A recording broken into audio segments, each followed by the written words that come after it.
Hello everyone, should be live, hopefully.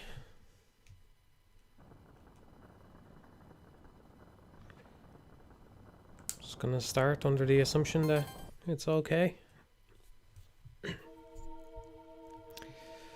Hello everyone.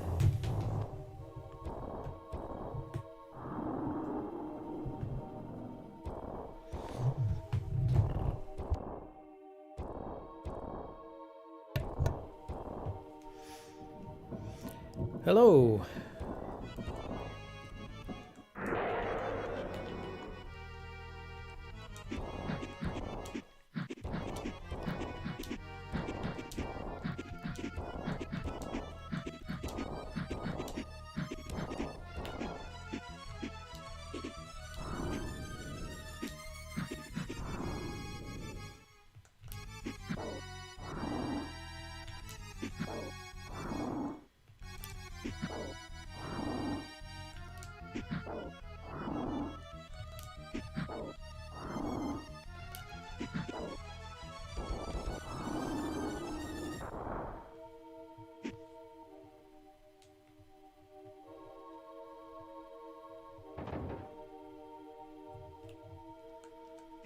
Yeah, this is a game where you play as the Red Armor or Firebrand, whatever you want to call him.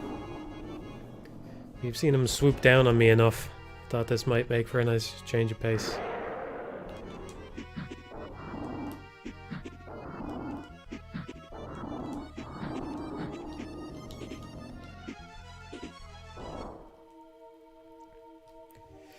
Last time I played this was when my my other SNES controller was just starting to act up, and the B button was just starting to stick, which is really unfortunate for this game because you tap B to hover in the air.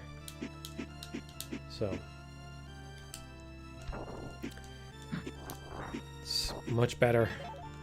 Have a nice controller. You gotta have good tools, you know?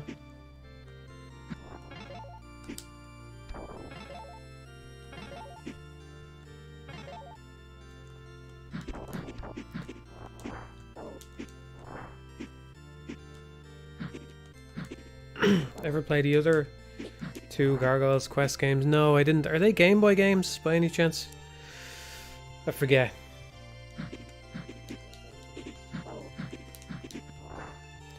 I've never played them.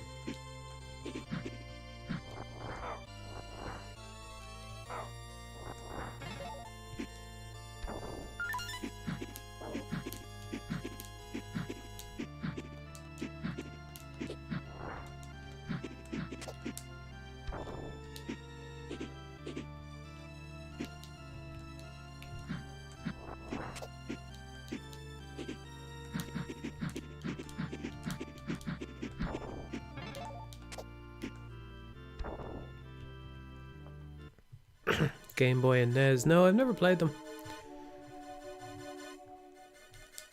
I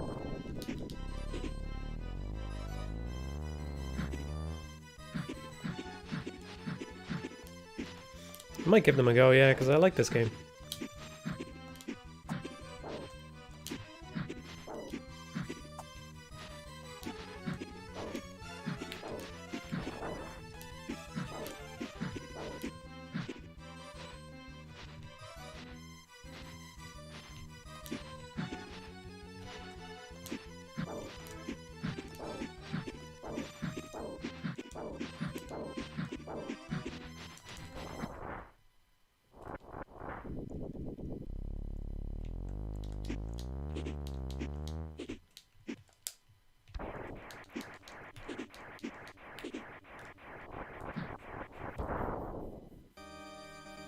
I'm not planning to do any kind of review on it, just wanted to play it. I played a little bit of it earlier, actually.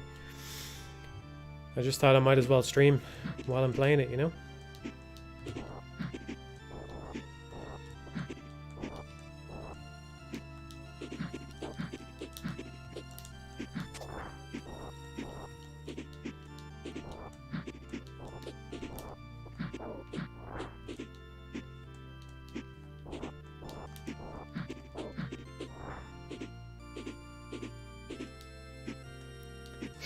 could land a job with the last video. I don't think so. I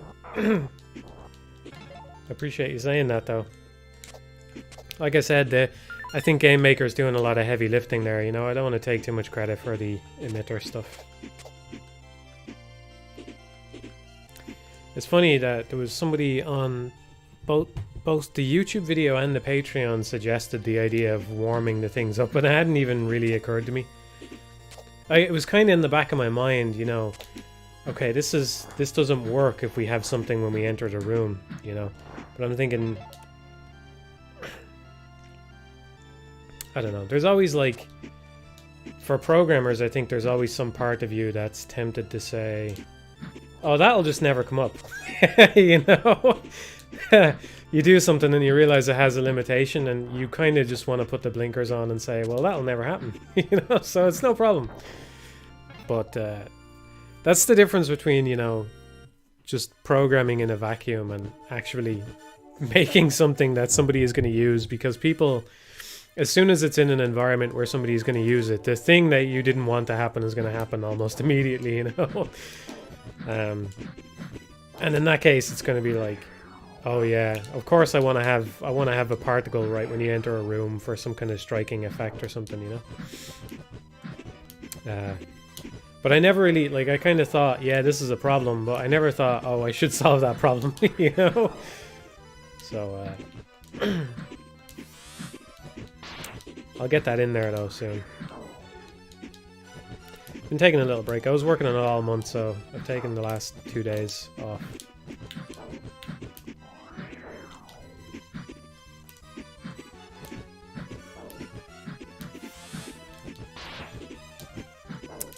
Supposed to get back to it today, but I just thought, fuck it. Let's play some Demon's Crest or something, you know? The bar is pretty low. Yeah, okay. Fair enough. I can believe that.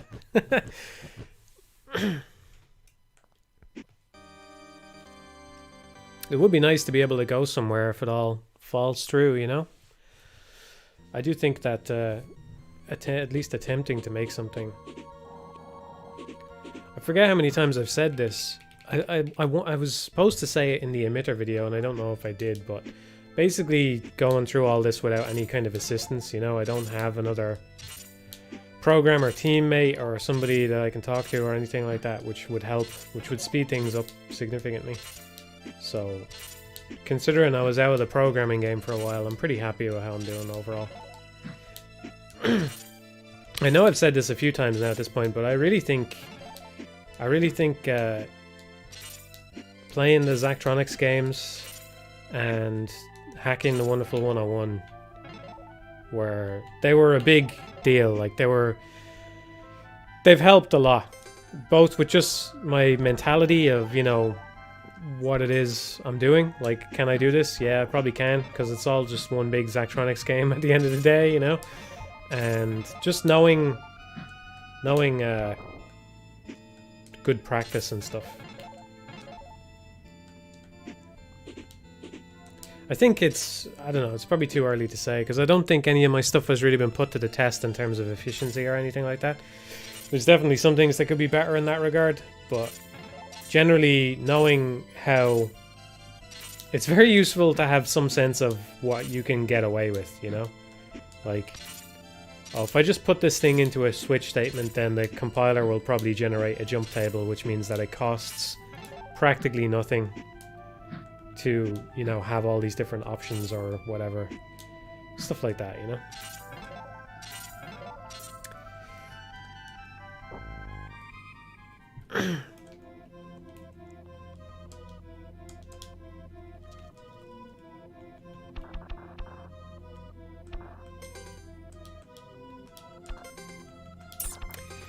First time I played this game, as usual, played it without a guide or anything like that, and my god, I took a very bad route through this game. It's kind of like, it's somewhere between linear and Metroidvania, almost. It's kind of got a cool structure to it in how unique and almost strange it is that you go around I suppose it's probably a little bit like Castlevania 2, but I've barely touched that one.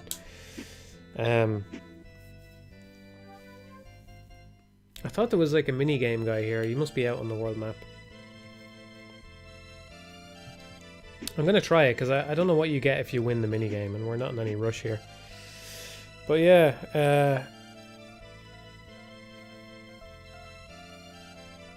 yeah. I forget what I was talking about. I was just saying, yeah, it's the Zachtronic stuff, and like I think it's been really shocking how useful the Wonderful 101 hacking actually turned out to be in terms of like getting me back into the spirit of programming and all that, you know. So I didn't, when I made it, it was just, oh, I like the game and I want to do something for the game, not, you know. I think this is not thinking it was actually going to help me on a personal level, you know what I mean? But I think it kind of has. This shit is harder than it looks, by the way. There's a pretty big delay on when you do the headbutt, so.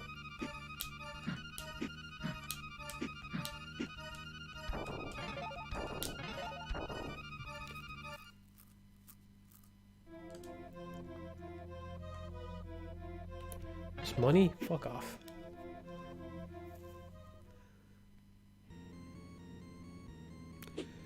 Thank you, Rat. Thank you, everybody who, you know, gives kind words. I always miss a bunch of shit in the chat, so thank you, everybody.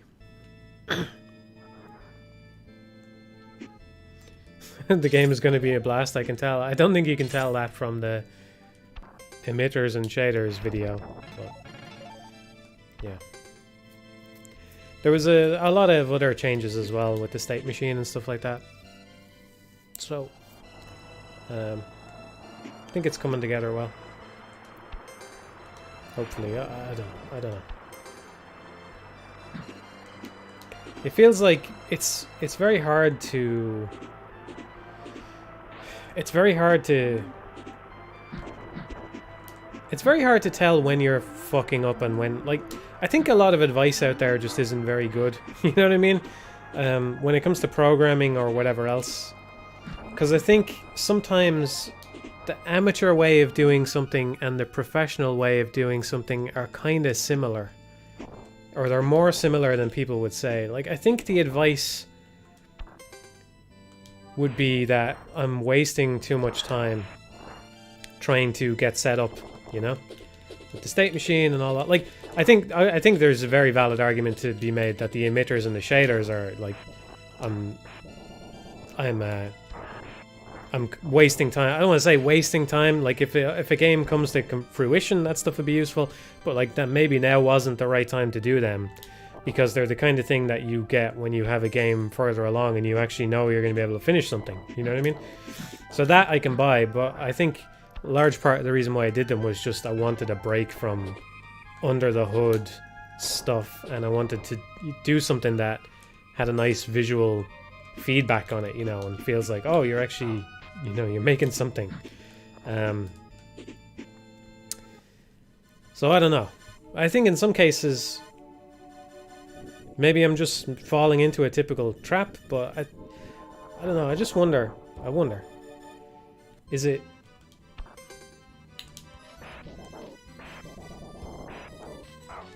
God damn it! Should have swapped back to the fire thing and jumped over him. I don't know how coherent I'm being here. I feel like I'm not being coherent. What I'm saying is that, like, the state machine thing, it's the kind of thing where, and I think an amateur might do it and do it really badly and waste a bunch of time, and then their game never gets off the ground as a result because they've spent too long just working on all this bullshit and not actually making something that is going to be in a finished product, you know what I mean? But I could also see somebody who knows what they're doing it that way and being successful, because the state machine, like, the whole point of the stuff that I'm doing now is to make it very easy to make the stuff I want to make and tweak it and get it exactly the way I want it, you know? It remains to be seen which one I am, I suppose is what I'm getting at, you know? I think my approach and my progress so far still doesn't tell the story yet. The story has not been told yet. We don't know. You don't know, and I don't know either.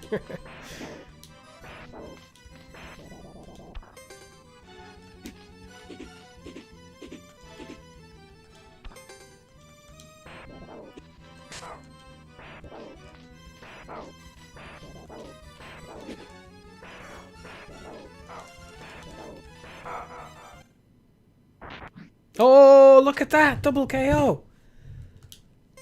Interesting.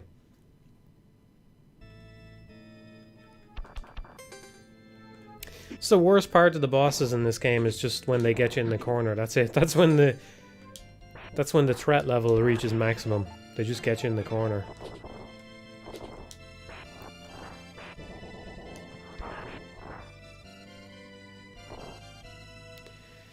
Pixel spent ages making the engine and sound composing software for Cave Story. Yeah, that was a whole engine though. I think another thing I've been forgetting to say is it's all well and good to say like the state machine, part of it is to make tweaking things very easy, but also it's to make it less buggy and less inclined to cause problems down the line, you know? And that's a huge win. Like if that actually pays off, that's a huge win. Because there's a way of doing what I did with that, where you're actually still inserting a bunch of custom code onto every entity, and like as a result you have a lot to maintain and all that, you know? So I'm trying to make it easy to maintain going forward as well.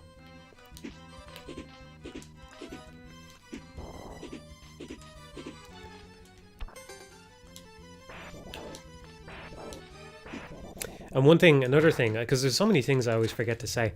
One of the things I forgot to say in the emitter video was it was kind of fun to set up all the things and then play around with it. I think it's the first time I really got to play around with something for a long time. Like it's kind of interesting how you can implement something and still not understand the full scope of what's possible with it, you know? Because basically I was adding features to the emitters, and then I was going into my little test room and fucking around with the settings on them and trying to come up with new stuff, you know? And just seeing what was possible with the extra feature that I added, like the pulses, you know? So I'm like, okay, it might be interesting if we had some kind of pulse option here to make particles at a consistent rate instead. But I didn't really know what that was going to open up, you know? And it turned out to open up, like, there's a bunch of them that use that now at this point. And again, I don't know how many of them are actually going to be useful in a final product, but some of them look pretty cool. Like, I really like the red arrows. They were the last thing I added because they need the pulses and the pulse offsets. And I think that they could be a very useful effect, because you could imagine that applying to a bunch of different sprites, you know? Just like background objects that you want to be offset from one another or something. But I didn't, when I was making it, I didn't know that that's exactly what I was going to get out the other end, you know? I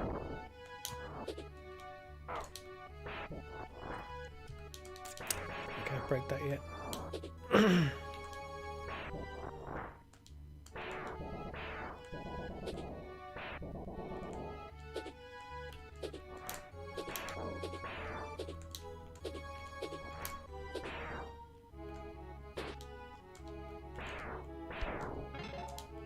Oh, that sucked. Why do you hate games with progression? I don't hate them. I'm playing this right now. This has progression of a kind. I just think there's a lot of progression in games where the developers basically just go on autopilot and say, hey, this seems like something that's good, even if it's not necessarily, you know?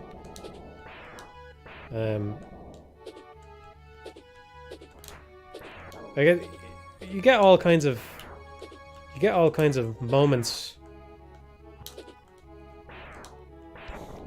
I have had all kinds of moments where, you know, I'm working on the channel and I start thinking about something and my opinion on the topic evolves, right?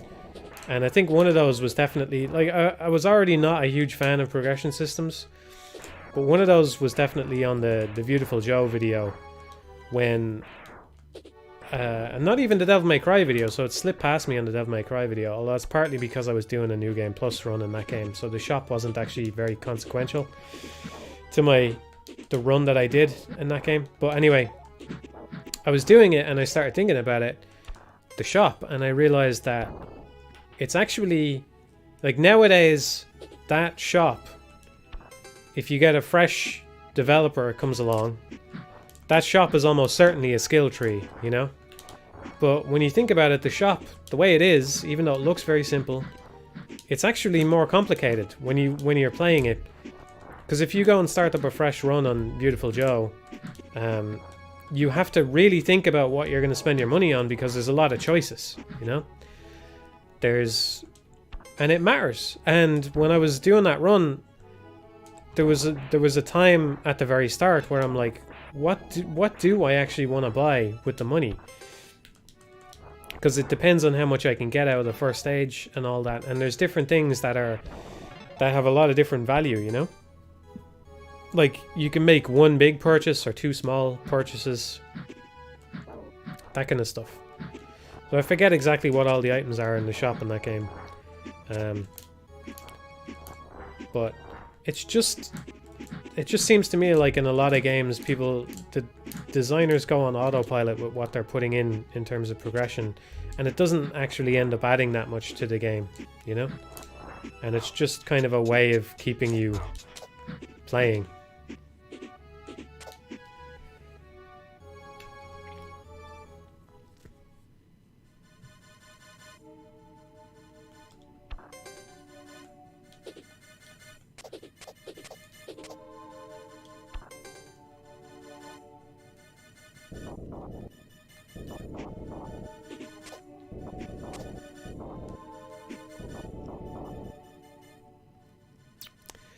I think I'm worse than Matt. I don't even like shops. Think I've played too many MOBAs to find them interesting anymore.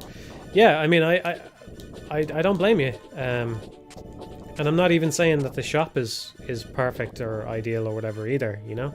I think there's definitely an argument to be made that progression can be good in some cases. Like, those Metroid randomizers that I've been doing don't make any fucking sense if Metroid has no progression, right? Because there would be nothing different about any run, you know? So it's not like there can't ever be value in that, right? But it's just that it needs to be consequential. It needs to actually really impact the game in some way and not just be a way to keep you playing, you know? For me, anyway. I'm definitely not against them. I am definitely not against them. I can tell you that. I think, like, I've talked about how I have 4 projects in mind. 2 of them probably count as having upgrade of progression systems. So that's 2 out of 4, you know? So I'm not totally against them, but I just like to see them done in a good way. And I think, like, if it's just going to be, you know, you kill X number of enemies and a number goes up or something, there's an argument against that. But yeah.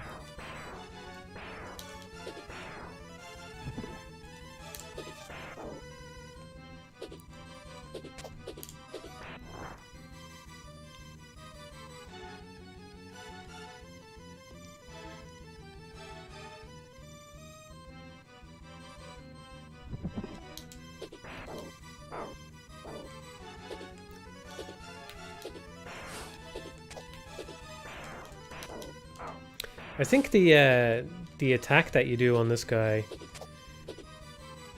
I think that one that goes at a downwards trajectory does more damage or something. Or maybe it hits multiple times because it stays active as it moves through them. Maybe that's what's happening. It seems like that one does substantially more damage than the aerial one, which doesn't fall down. No, I haven't played SMT5 yet. I will eventually. I'm kind of tempted to wait for a PC release or something, though.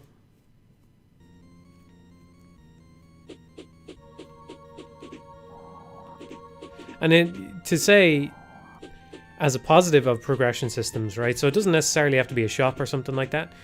But the flip side is that I do really enjoy the start of a game, you know, like Beautiful Joe, where you don't have certain abilities that you might already have. Like there's value in that. There's value in having a part of the game where you don't have the upgrades, because, you know, like I said many times in that video, there's the whole concept of encounter variety, right? And you want to kind of maximize that to some degree. You want the game to evolve in various ways. Blah de blah de blah. I think you get it. Trying to keep track of what I've done. I think I did both parts of that level. Yeah. We'll do this one now.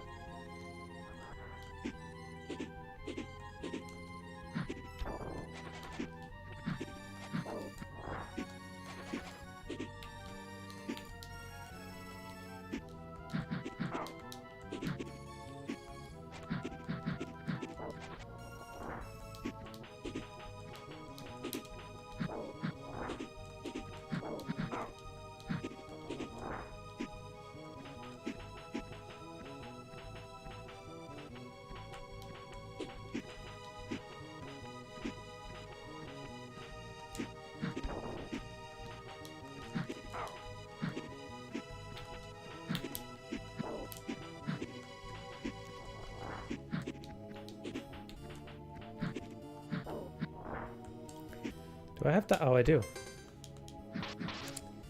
Ah, okay. Oh, I should have gone back.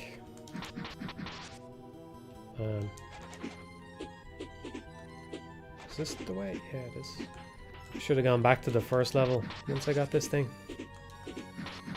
There's a piece of life or something. There's something in the first level anyway.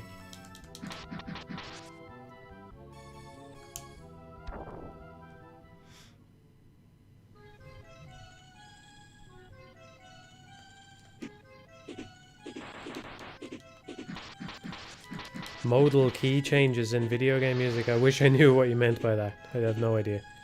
So I don't know if I'm into it or not.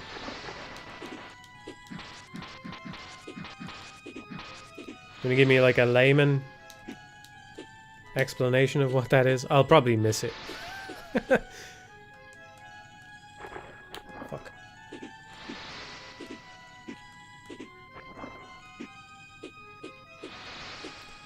Take damage if you're in the water.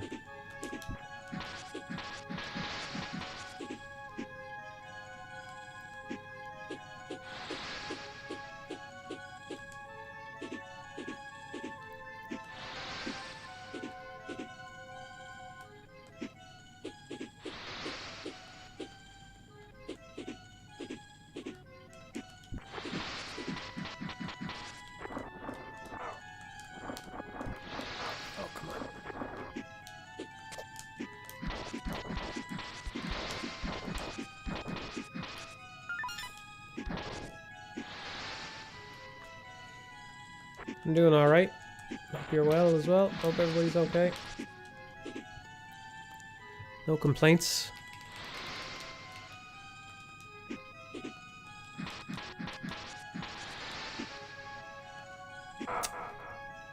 Yeah, we'll get it next time.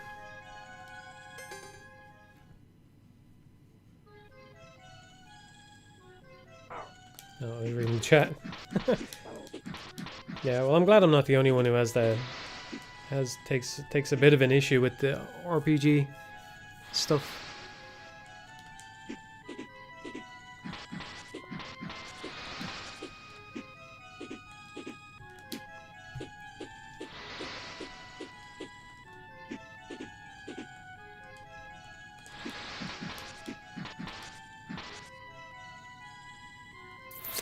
Song sounds all major, then goes all minor while trying to stay the same key.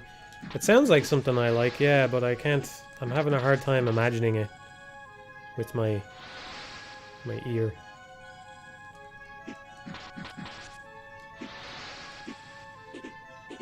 I think I have a soft spot for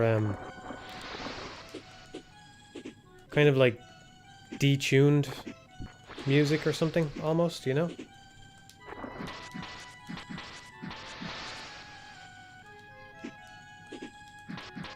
Stuff that sounds a little bit off key or something.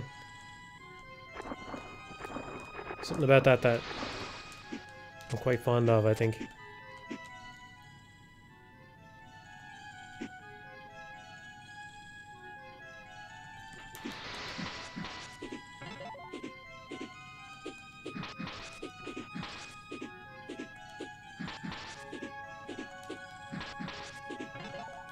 I don't think this game has lives now. It does sometimes, though, when you're on a boss, it'll send you back pretty far, if I remember right.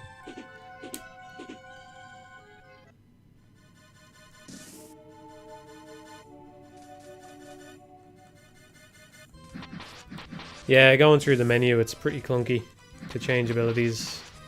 Definitely one of my biggest grievances with the game. I don't think it uses the R and L buttons for anything as well, so it's not like the Mega Man X games or whatever where you can change on the fly, which would have been nice.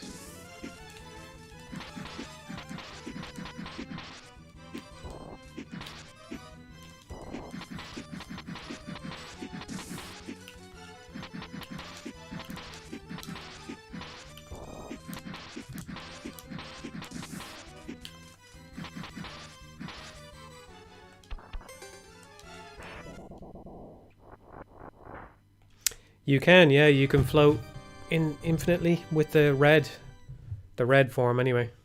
Fire form or whatever it's called. There's another place in here, right?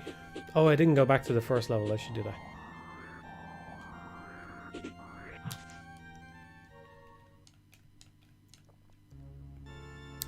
There was also a block in the second level.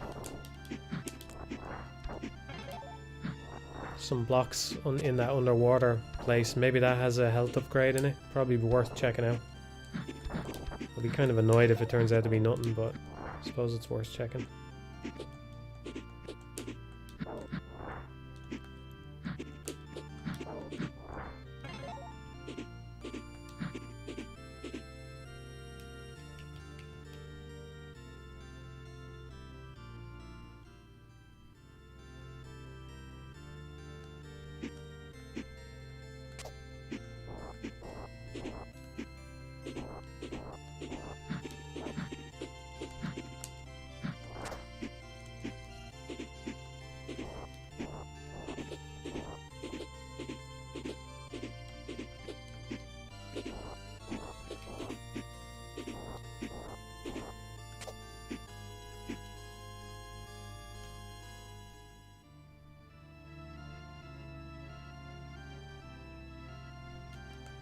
You know why so many devs don't let you rebind key controls?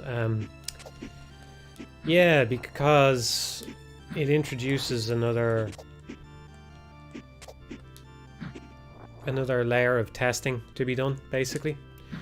Like, in theory, there shouldn't be any problem because you would abstract all the key presses to their own, like... You would give them their own sort of name and way of assigning them in your engine. But so that's not really a problem in theory. I mean, you do have to come up with a UI. There's two reasons really. You have to come up with a UI to remap them. You have to make sure that UI works correctly, and then you have to make sure that it actually works properly when it's in game as well. So I'd say it's really more the testing burden than the actual implementation burden, which is what causes it. So it's not that hard to implement, but it is another thing that you need to test, you know? Plus, I would say on PC, it's probably even more complicated as well, you know? Like, a lot of these old games, this game does have a remap option, I think. A lot of these old games do, but you have to remember they were released on one specific piece of hardware. They knew what all the buttons were going to be on the controller. They knew exactly how they were going to interface with those buttons and how to swap them around and all that. So there's that too.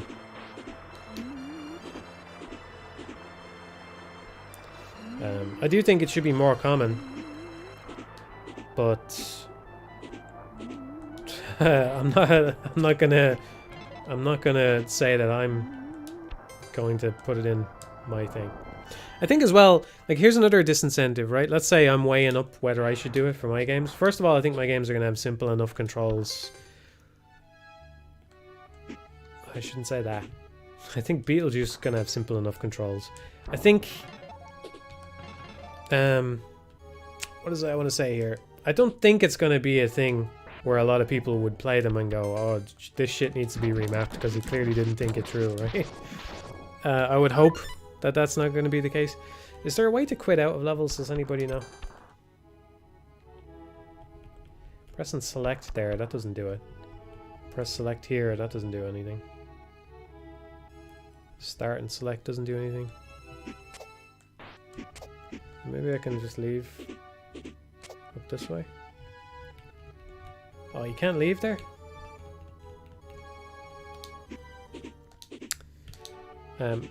Let's say I'm trying to add it up, right? I'm trying to like mentally assess, is this worth doing?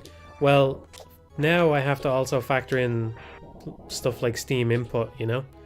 Like the Steam input thing is very robust, and it solves that problem for you, you know? So there's really,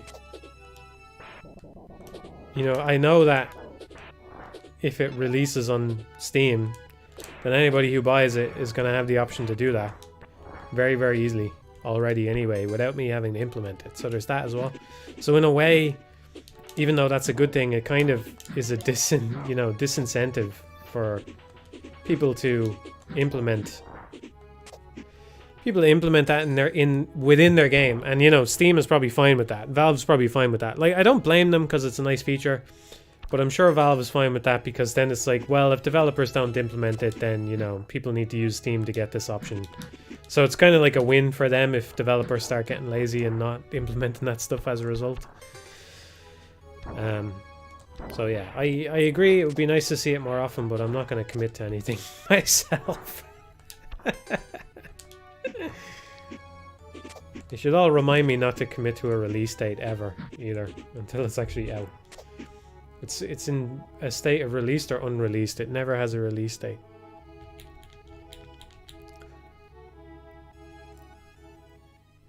Yeah, I'm gonna try and make the soundtrack myself. We'll see how that goes. Could be a disaster, but I'm gonna give it a go.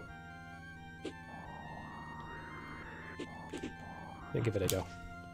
I have an idea of what I want the soundtrack for Beetlejuice to sound like, and I'm very excited to try and make that. It's not going to be anything mind-blowing or new, really, you know, but I know what kind of feel I'm going for, and I'm looking forward to trying that.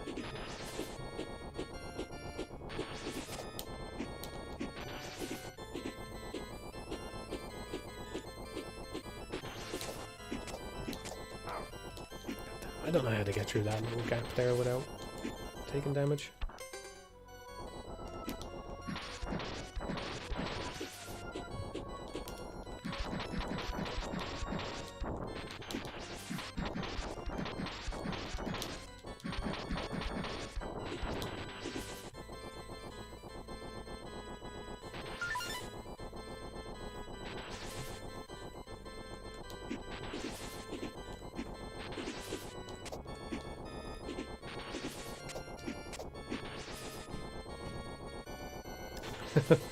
What are your favorite game soundtracks?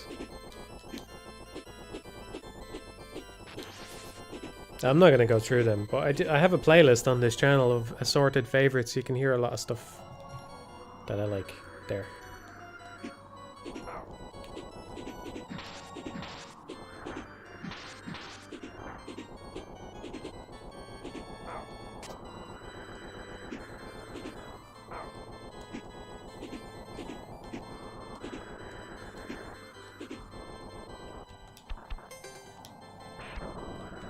There's so much stuff that first playthrough took me a while to find. I mean, look at this.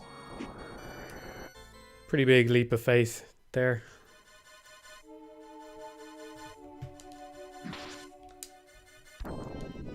What's interesting about this game, it's just a nice little action platformer where you play as a guy who you know was a bad guy from another game.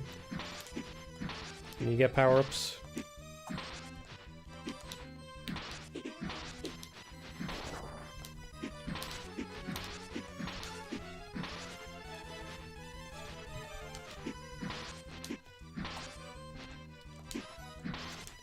You can't be a true gobshite if you've never played this game, you know?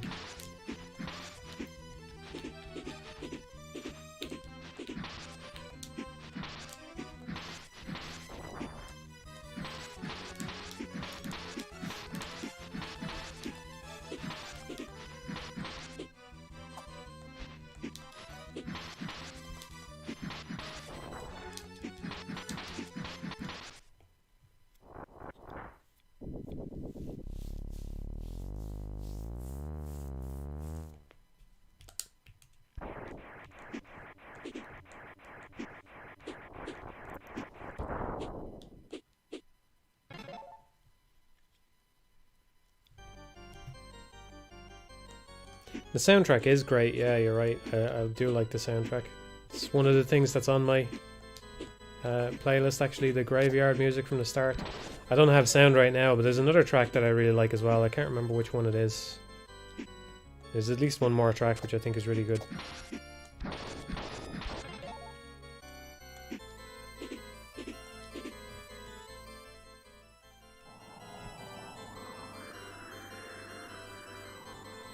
I think the visuals are nice as well. I really like the way the player is rendered.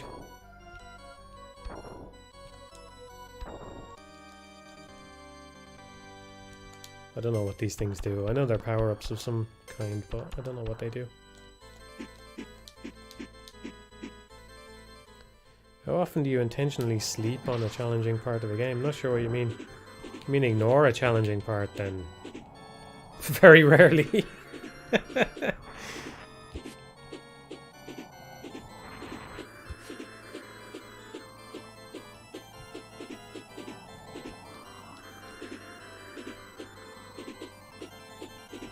Is this as hard as people make out? It can be pretty hard, yeah. I think by the end it's hard. I'm not gonna... I don't know if I'm gonna be able to finish it on stream, because I do remember it being hard at the end. And there's one boss that really pissed me off, actually, and I still don't know the proper way to fight it. So that'll be fun if we get to that on stream. But I think a lot of the difficulty comes from just not knowing the game, you know? Not knowing the easiest way to go through things and stuff. Like in the... what was it? In the second level, the village part, there's a bit where you bash that lantern over to the side and go into a cave. I didn't find that for a good while on my first playthrough, because I didn't fucking use the dash ability for a while, you know? It just never occurred to me to press the fucking A button while I was in stone form. So there's like all kinds of little things like that that you can miss, that just you end up going on a different path, which is kind of cool that you can actually get upgrades in a different order and stuff. Like, unless I'm misremembering, you can go to pretty much any level from the start, although you're blocked in some of them if you don't have a certain upgrade or whatever, but you can definitely go to a bunch of different places right from the get-go, which is really cool. Like, it's got an interesting progression to it, you know? Because it's not quite like a Metroidvania, because it's got this world map and you go into all these individual levels, but there's something pretty cool about it. Yeah, totally agree. Someone should hack it or something to get the form change on the L and R buttons. That'd be good. Maybe I'll do that. Maybe that's what I should do. Will I do that? I wonder if it's possible. It's probably possible.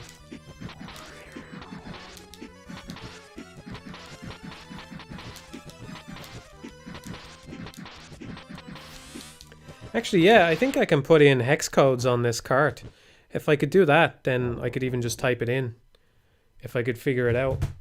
Open it up in an emulator, mess around with it, find out what values need to change, and then just pop them in on the cart. Might be possible.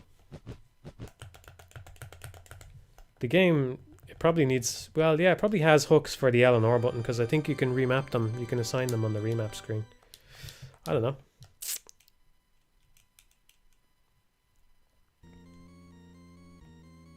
I've been trying to think, like, what other games would I even want to hack after the Wonderful 101, you know? But that would be a good change for this game, to get the form change thing.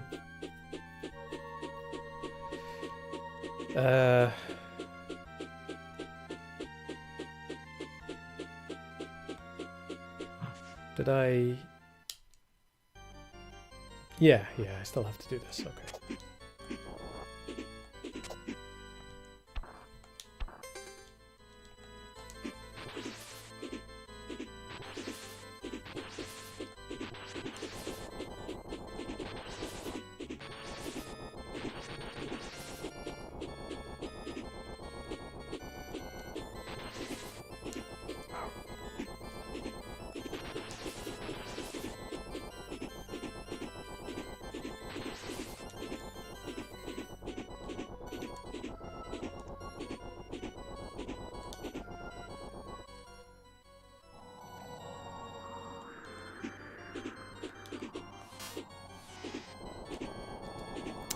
Yeah, that's a good comparison. I don't know why that didn't occur to me till just now. Yeah, I think it did when I was first playing it.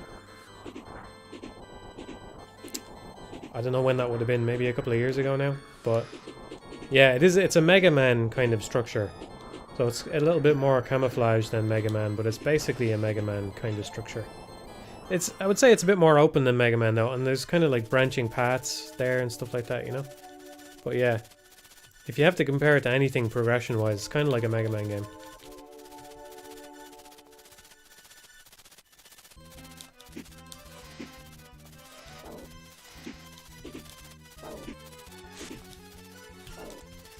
This guy, my god, I beat this guy without the air form on my first playthrough, and I remember it fucking took ages.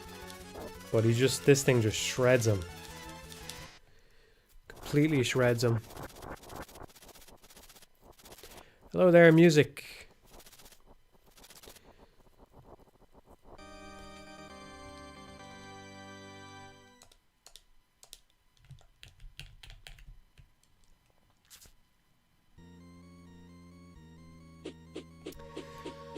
Okay,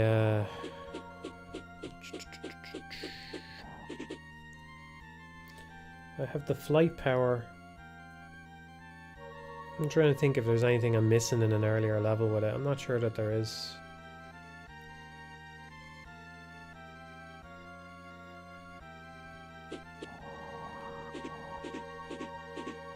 Where is it I want to go next? Shouldn't that lake be open? There should be another level open by now or something. Where the fuck am I going?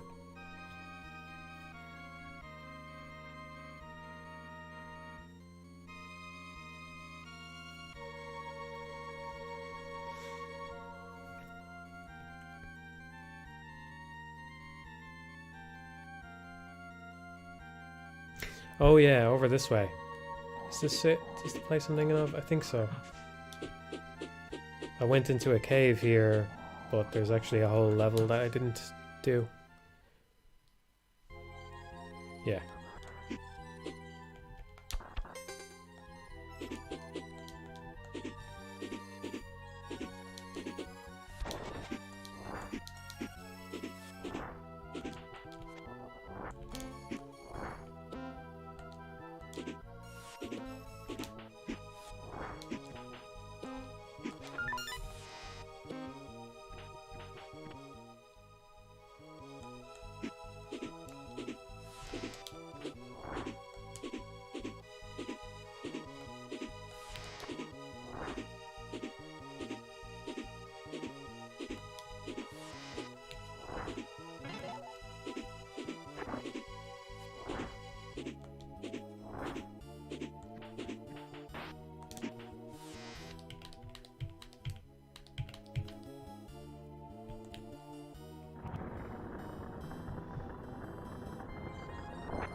Reminds you of FF6. Yeah, the map is very much like something you'd see in a Final Fantasy game.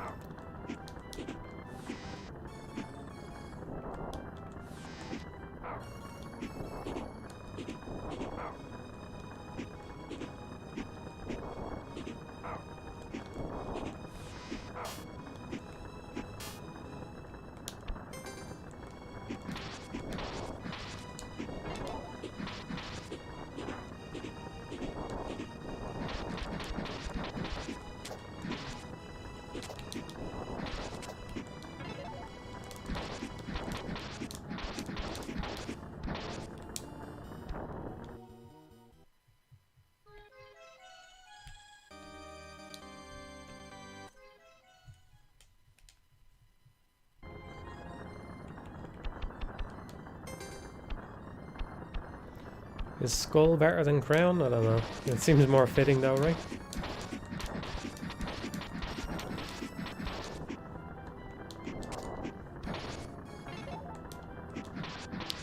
Not sure what weapon I want to be using here. I'll just use this one, I suppose.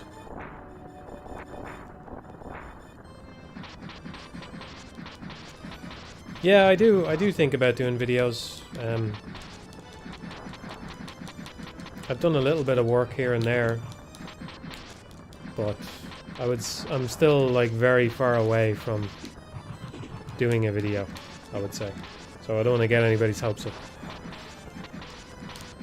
But I do occasionally, like, mostly what I do is I go back and review some of the stuff I've already written and add a little bit to it, you know?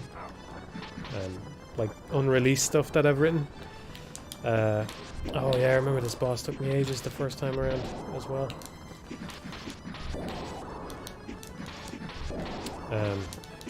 But I've done like 0 video production stuff at all. Which can be quite a time-consuming part of the process too. Especially on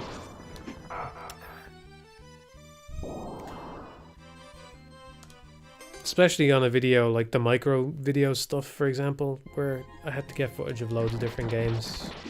So it takes a lot longer than doing like a simple little thoughts on video or recommendation video or something, the production part, you know?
Isn't there supposed to be a bunch of flame sprites over my head? Or something? Maybe that's only the first time you fight him? There's something wrong here, right?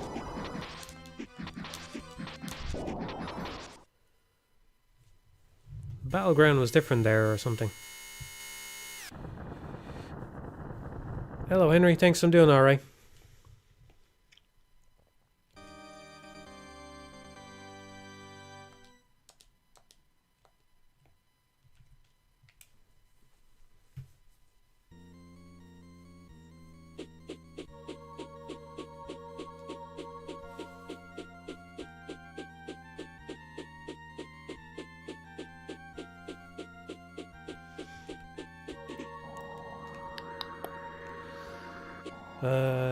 Okay.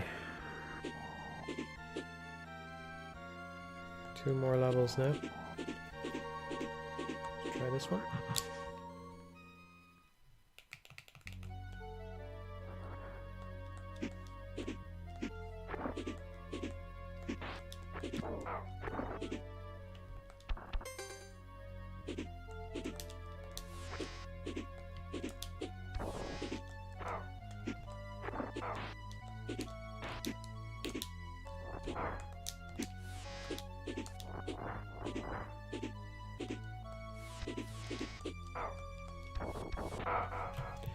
Man, that was really bad.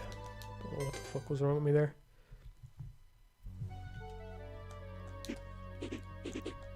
If I see myself doing another podcast someday, no, not really, but there is... I did a Q&A on the Patreon. Like, what was it, a month or 2 ago? I don't know, it's fucking like 3 hours long though. And you don't have to be a patron to listen to it, so there's that, if you missed that. But it's about development for the most part, or just like thoughts on things relating to development and stuff like that. But I don't know, that's just what I have in my mind lately, you know?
Thoughts on the sociological economic impact of ale production in Ireland? I don't think we produce that much ale. I don't know what exactly classifies different beers the way they're classified. I have no idea, actually. But Guinness is a stout. I know that much.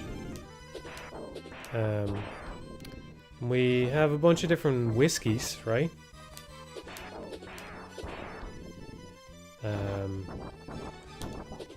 There's Bailey's, of course, but that's creme liqueur. And we got cider as well.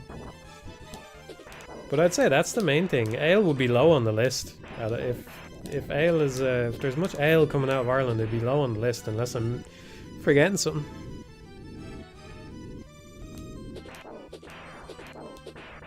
So you've asked the wrong question, buddy.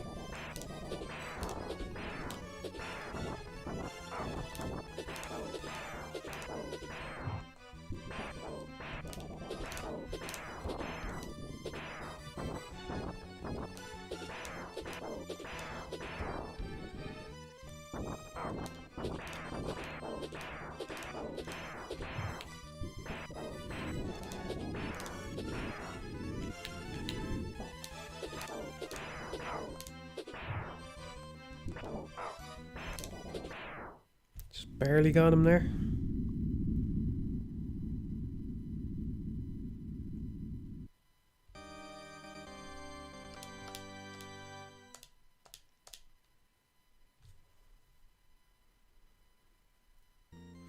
I think the boss there underwater is shit, so I'm gonna go somewhere else first.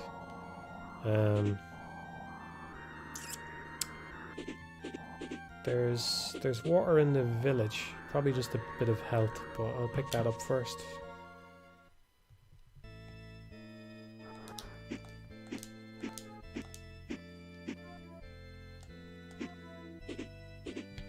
I really like that little statue or fountain or whatever it is. It's cool. The game's got a cool vibe, like all the destroyed buildings in the background.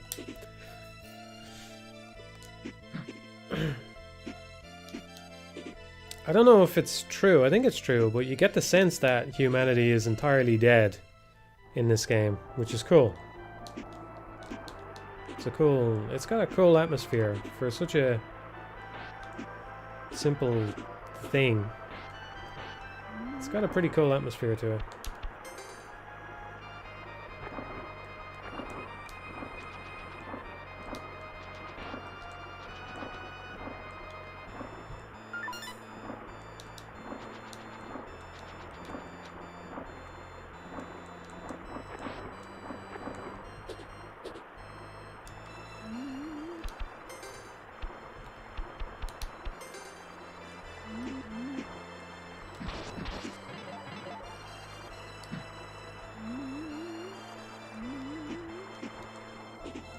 Yeah, I think the story is that the demon world and the human world forged together or something. They were separate, but they got combined.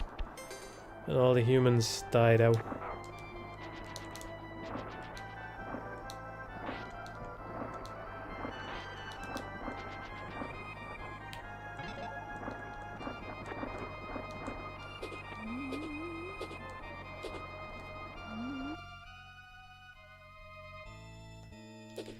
Am I crazy to think games are more immersive without music?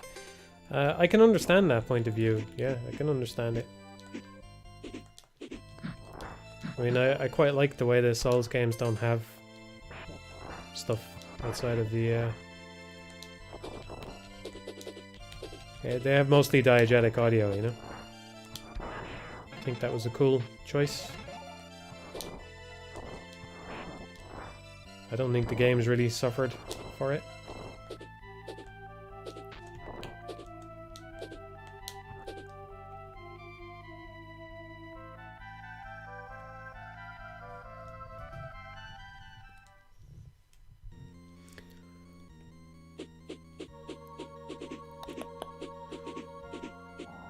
Where else is there water? I don't think there's water in the first stage. Some over here, clearly.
Would you say that I got friends that say atmosphere is fake because it's too subjective. Would you say that atmosphere can somehow be objectively measured? No, I wouldn't say you could measure it objectively. But I don't know. It is. I mean, it is a very subjective thing.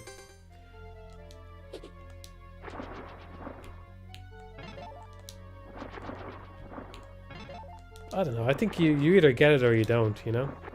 I think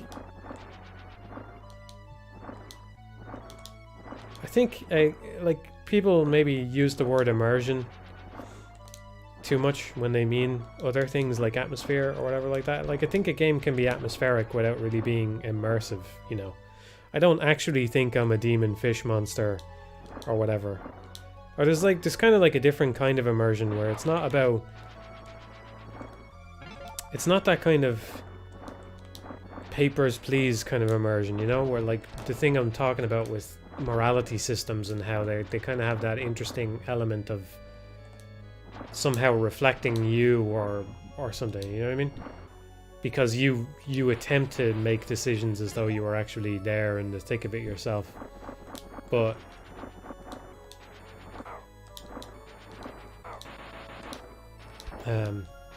but a game can still be atmospheric without that, you know?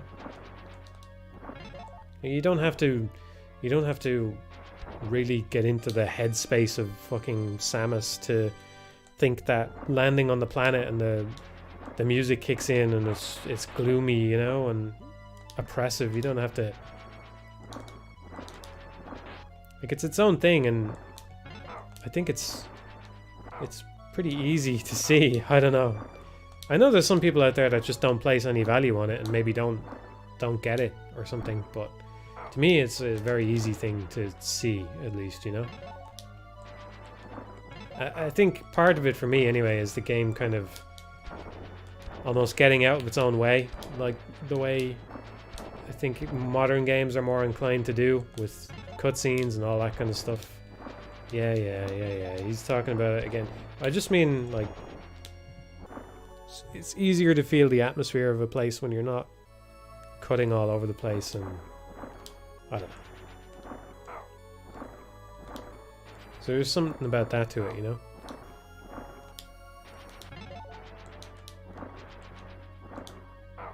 The hitboxes on these things are fucking terrible, man. They're really bad.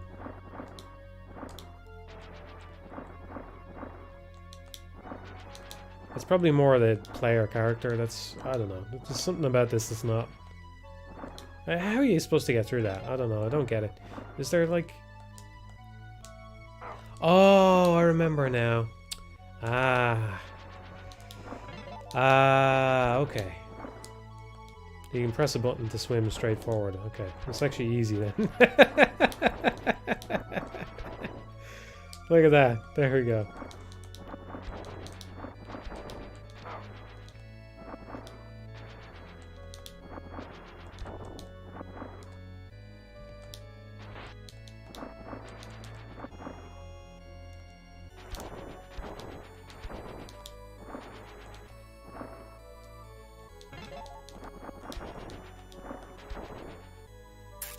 No way I'm gonna beat this boss, but at least I know how to get through there now without taking damage.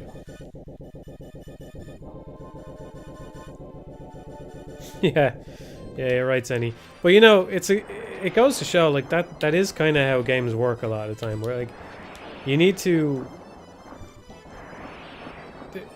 The way to get better at games, I think, a lot of the time is just to recognize when something feels off, right? If something feels like, man, that doesn't make any fucking sense. This doesn't make sense. It's to go... The bad way to do that is, man, this feels like shit. And then I just keep ramming my head into it over and over again and going, man, that's bad. That's bad. That's bad. That's bad. What made me stop and take pause was I went, hang on, like somewhere in my head I went, they must have known better than this. You know, they put together the whole game. They must have known something that you don't know. You know what I mean? They knew something that you don't know. And if you just know the thing, it'll be fine. That's how you get over these things, and that's how you know, figure out a game, basically. That's how I do it anyway. They knew something, and if you just figure it out, you'll be okay. And sometimes you're wrong, and it's just the thing is bad, and they didn't know anything. They didn't know anything more than you knew, and it was bad. But at least that kind of mentality makes you experiment. It makes you go... It makes you question your assumptions, you know? You know? Am I somehow in the wrong here? What am I doing that's making this worse than they thought it was, you know?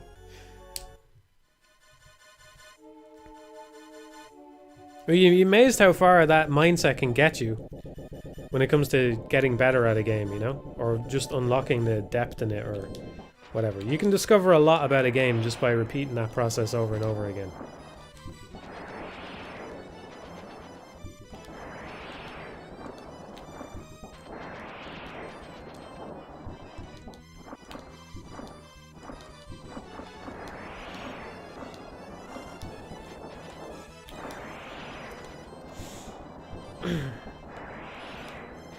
That said, I do not like this boss. Maybe there's something I don't know, but I do not like this boss. I want this boss to be over with.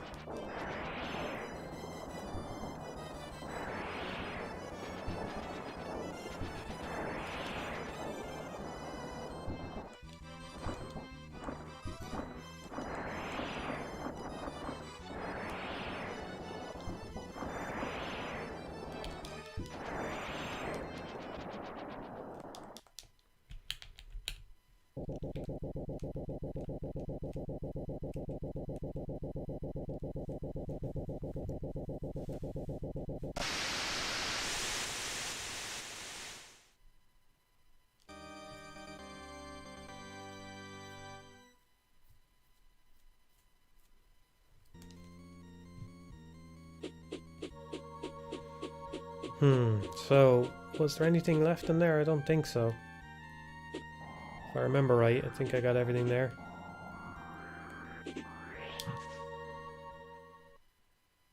Got enough anyway. This is going way more smoothly than my first playthrough. Pretty sure there's something up here.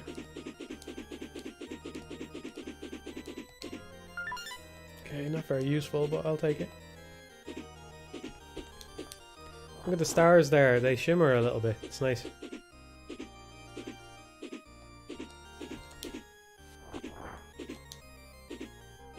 Don't know if it's coming through in the video, but they kind of... their brightness goes up and down just a little bit. It's oscillating very rapidly, but it's a nice touch.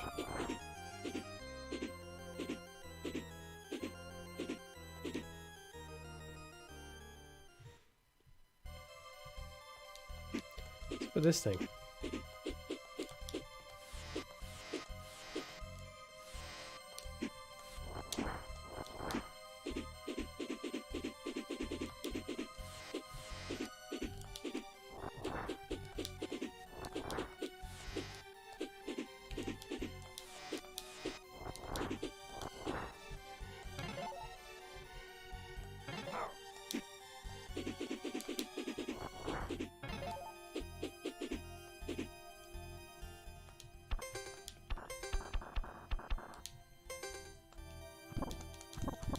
Oh, that seems like it could be good.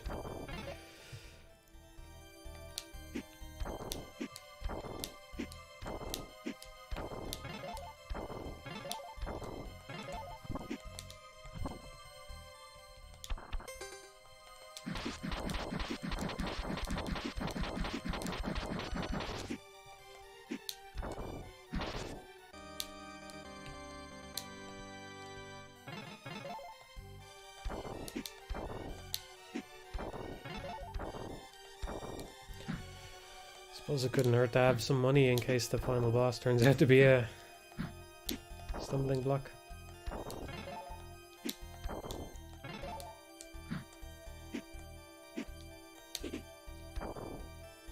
Yeah, I've mentioned Maximo a few times. I like the first one quite a lot. I think the second one is a little bit disappointing. Honestly, just focuses on the combat too much. But what am I doing?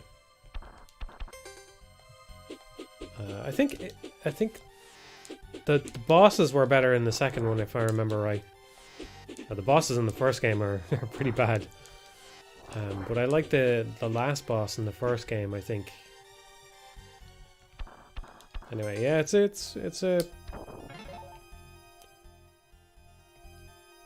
a pretty good game overall.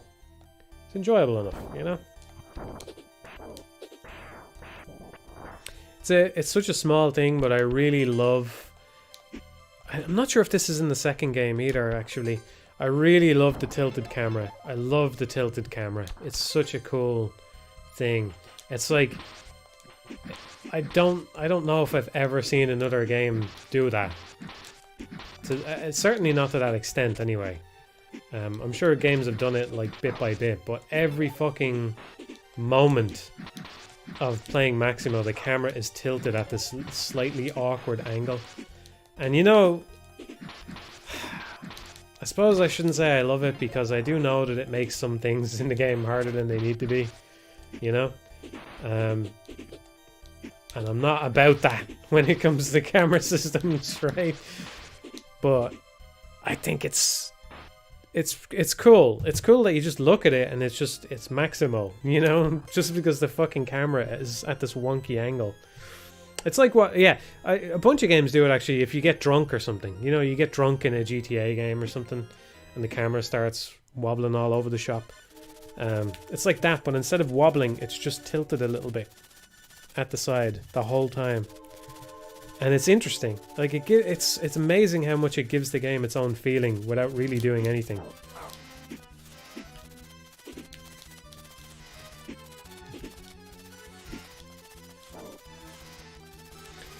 If I remember right, this guy is hard even with the hair upgrade.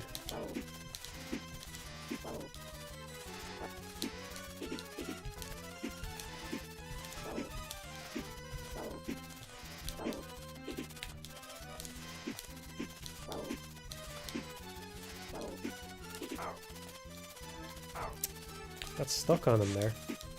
That sucks.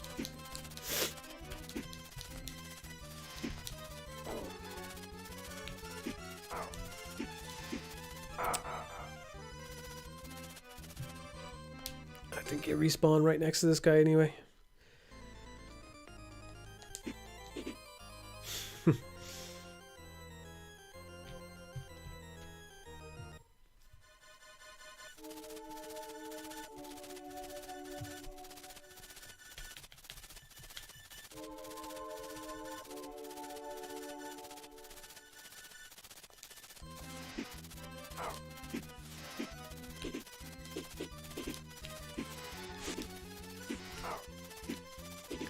There's something to be said, you know, I am not a big fan of camera tricks, but there's something to be said for that little tilt in Maximo. Maybe it's just because no other game has done it, and so as a result it kind of becomes this thing that's just a Maximo thing, you know. But I think it's kind of cool. It's kind of cool. They at least did something with the camera, right? It's clearly designed. I suppose what I'm getting at is it's not there for no reason. Like, if it was there for no reason, it would just be, oh, it's that game with the bad camera, you know? But there's something about the extremely punishing quasi ghost 3D Ghosts and Goblins sort of thing with that tilted camera that's like just it's trying to fuck you up, like it's trying to make your life difficult or something, you know? Or it's like it's getting across the point that yeah, the game is really cartoony, but it will fuck you up at the drop of a hat, you know what I mean? Like this is almost a horror game, right? Because like it's gonna relentlessly shit on you. So like the camera kind of makes you, I don't know, it's upsetting, you know? Like it's trying to get in your head or something, you know what I mean?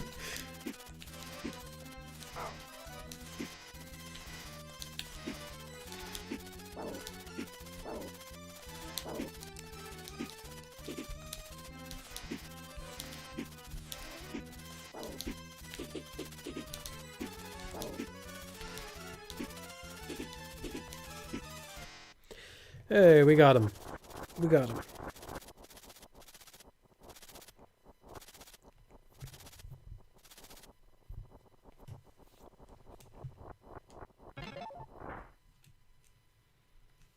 But what did I get for that? Oh, okay. It keeps going on, right. There's the candle thing from the new Ghosts and Goblins, look at that.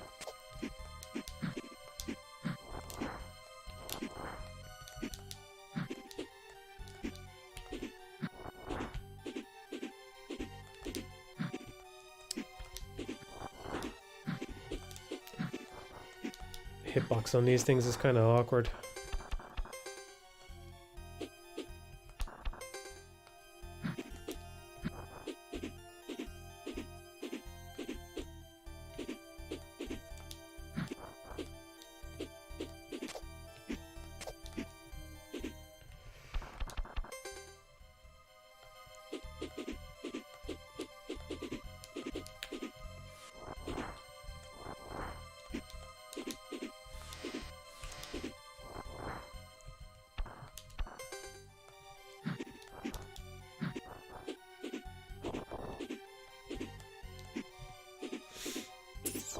There's got to be a pickup somewhere here. If there's a little branching path, which one has the pickup?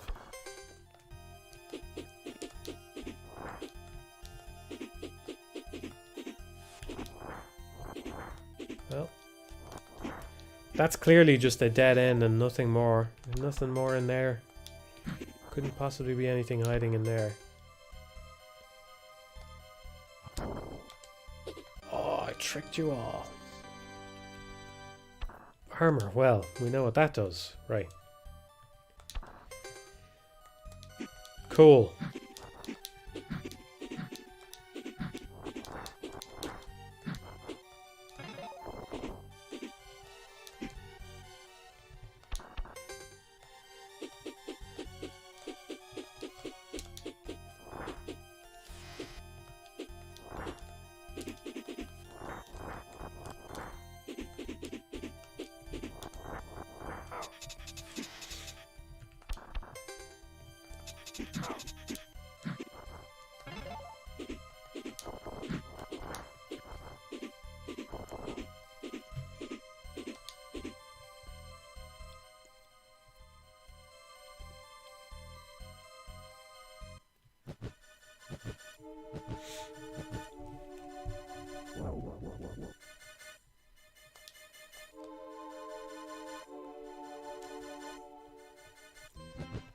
I haven't been using this thing. I think it's stronger.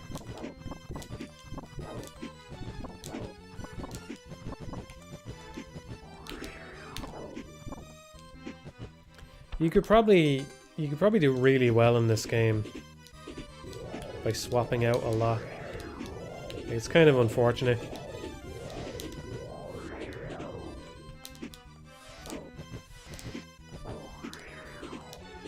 You know, I'm pretty sure the strongest weapon is on the firepower. I'm not sure if this is it. I think there might be another tier above this which is like really strong or something. I kind of remember that.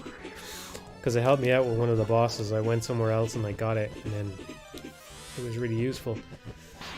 Maybe this is it. Maybe this is where you unlock it. But what I'm saying is, you have the strongest attack on that form, but you have the ability to fly high with this form.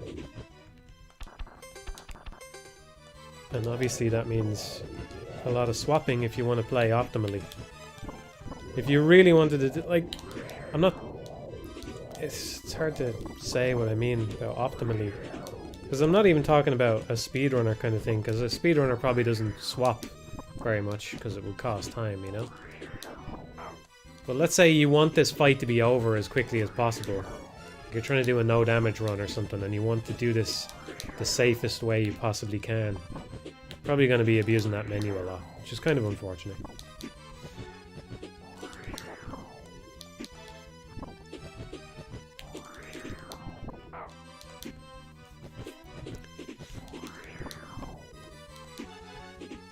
Is this all he's going to do? It's like he's stuck in a pattern or something.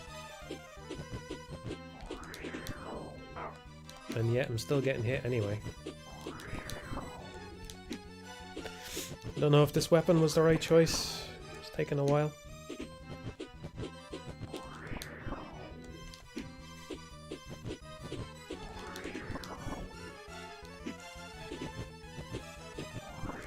Probably all just counts as one hit every time as well. Just think they get a little bit of invulnerability after they get hit.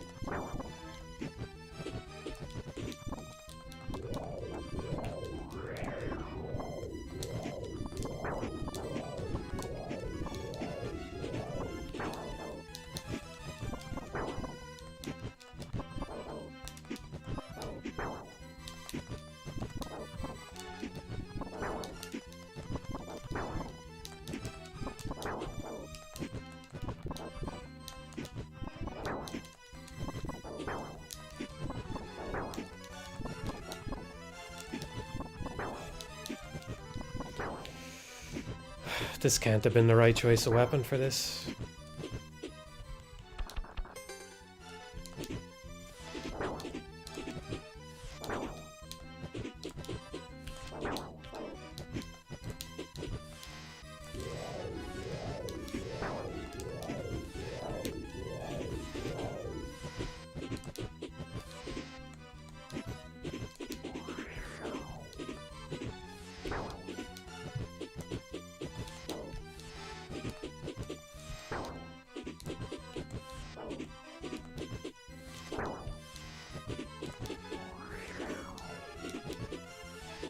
Jeez, that took forever.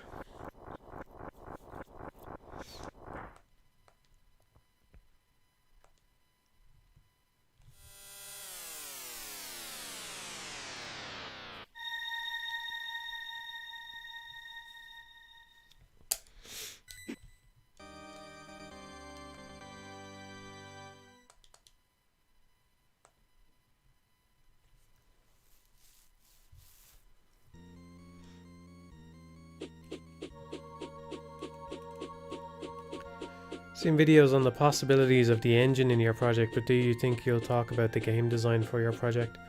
I don't know if you've seen it, but I've posted some stuff on the Patreon which dips into that territory a little bit, especially the last blog post, which was largely about Ghosts and Goblins, but should give you some idea what you're in for, assuming that Beetlejuice still goes ahead as the project. This thing, right? Ah, here we go. Now we're talking. Yeah, I'm sure I'll talk about it more at some point. The actual design. It's just that I haven't really gotten into that phase yet, you know?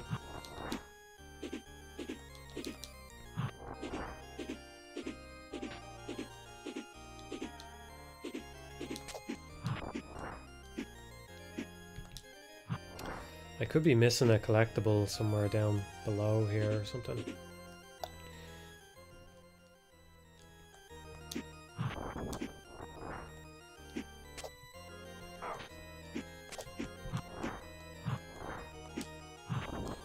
There could be something inside one of these piles.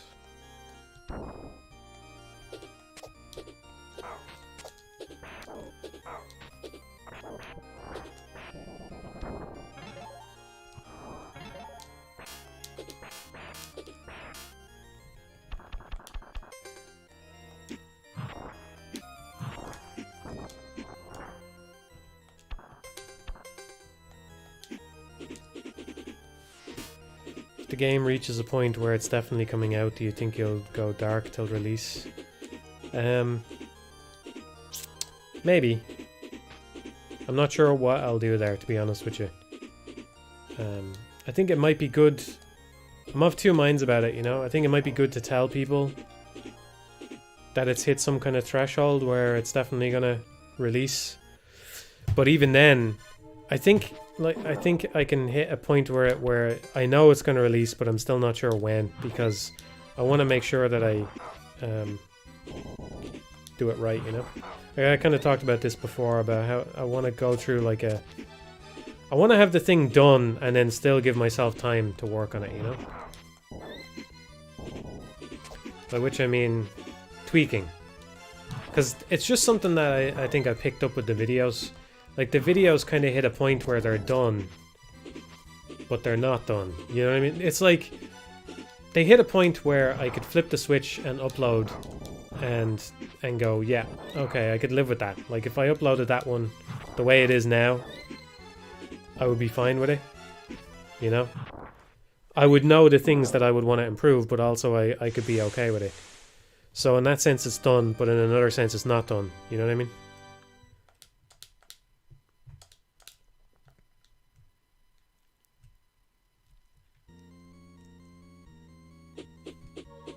Too much integrity for day one patches? No, I don't think so at all, because I actually expect it's probably not going to be pretty on day one. I don't have a publisher. Ideally, I'd like to go the whole way without a publisher.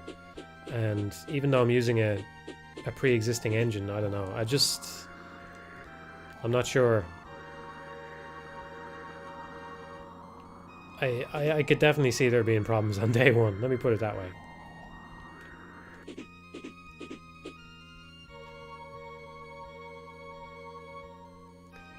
I think it's inevitable there'd be a patch of some kind. But I would like to try and get it. I would like any patches to be fixes and not, oh, we've changed everything about the first level, because I don't like it, you know? Stuff like that.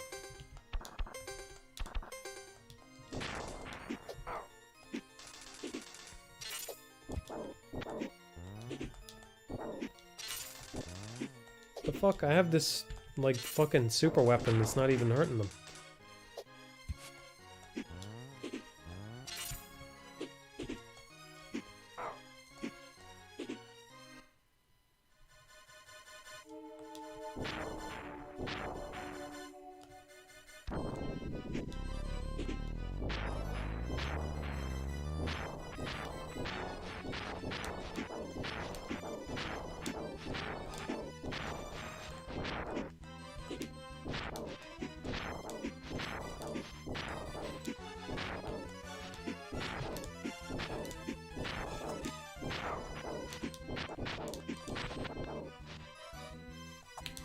There's something interesting about this game that I haven't fully explored, because I said you can go anywhere from the start, and you can actually even come here, which is the last level, but it sends you away or something.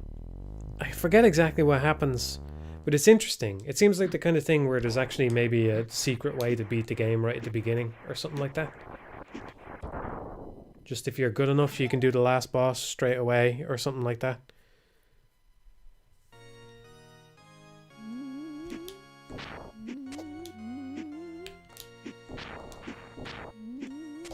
You think Matt's game is gonna win Game of the Year at the Game Awards? Yeah, somehow I don't think so.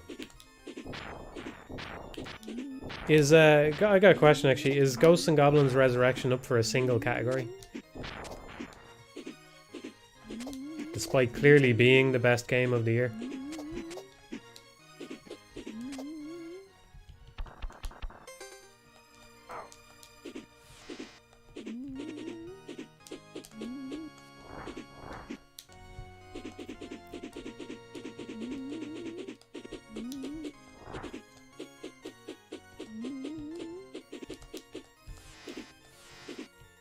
Oh yeah, I remember you can ring this thing.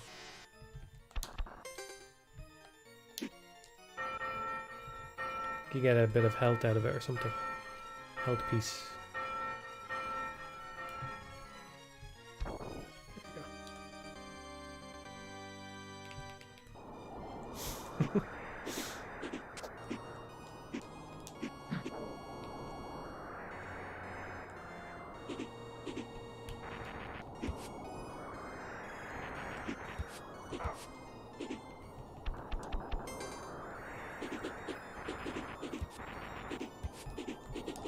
Yeah, I do mean it. Yeah, I think it's the best game this year. I don't know what else. Like, I haven't played Deathloop.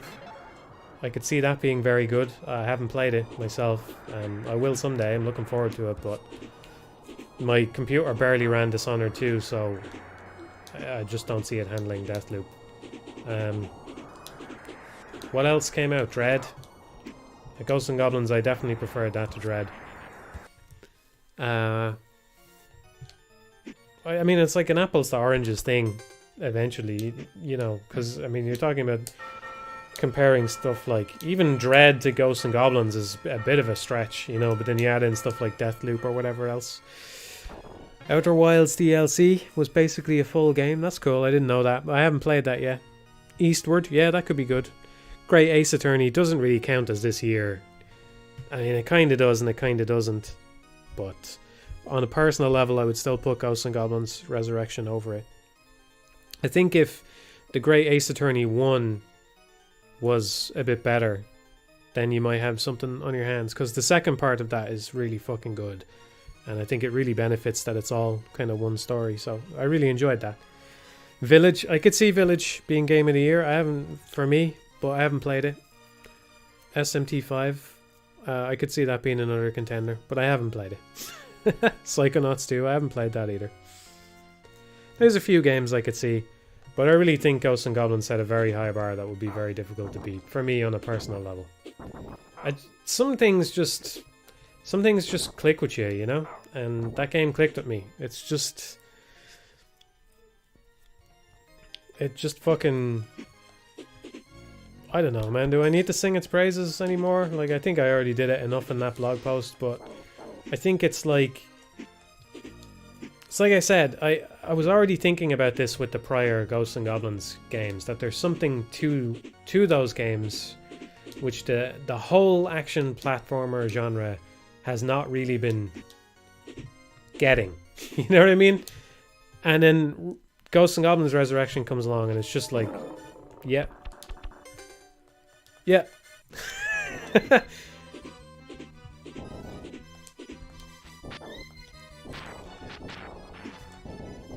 I don't know, because I've actually gone, like, look, I'm making an action platformer, okay? It's not a secret anymore, right? I'm trying to, anyway. I've been playing them. I've been playing old ones. I've been playing new ones. I've been playing a bunch of them. And I'm just like, they're lacking something, you know? They're lacking that energy, that Ghosts and Goblins energy, right? They don't have gobshite energy. That's what I'm saying.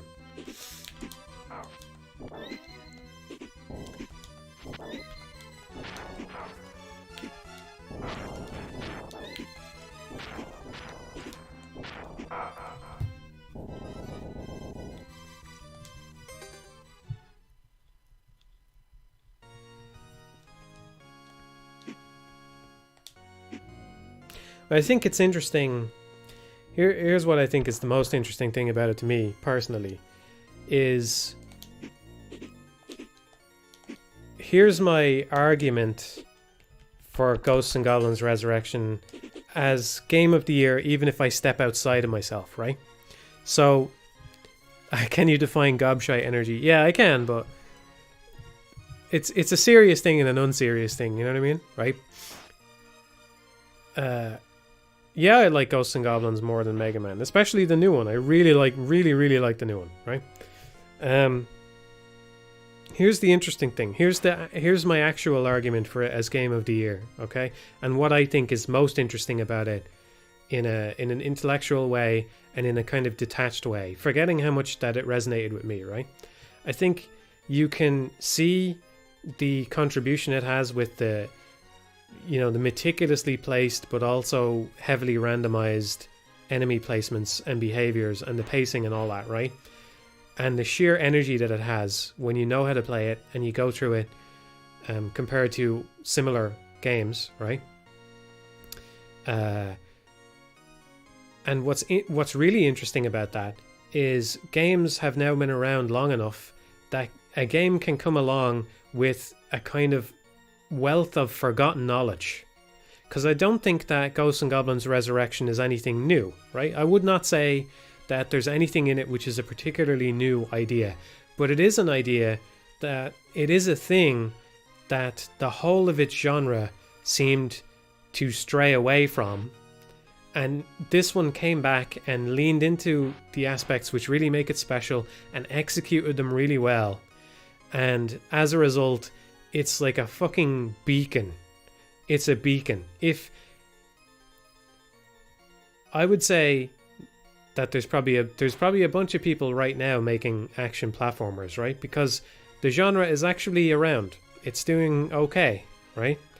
I don't claim that I'm the only one looking into it.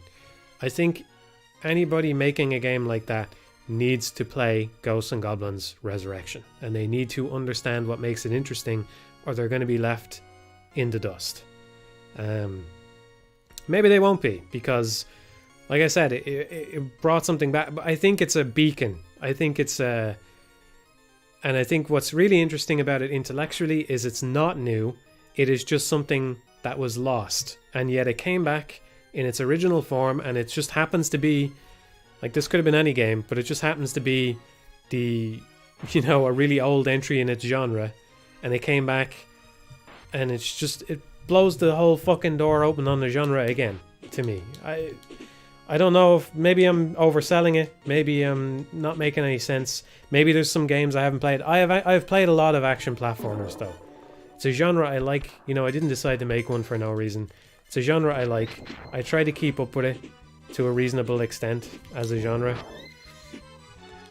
And I don't know if you know one, like if you know something that fulfills, that has gobshite energy, that you think I haven't played, let me know, because I want to fucking play it, you know?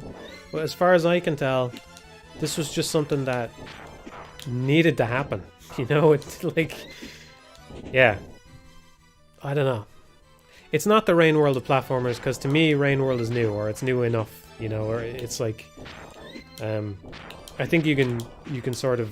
You can pick at Rain World and say that certain aspects of it, or, you know, you can find certain aspects of it in this game, and that game, the other game, da-da-da-da-da, you know, but Ghosts and Goblins is thoroughly old, you know? It's just itself. It's just similar to the previous entries, but I think done a little bit better, you know? And, yeah, that's it.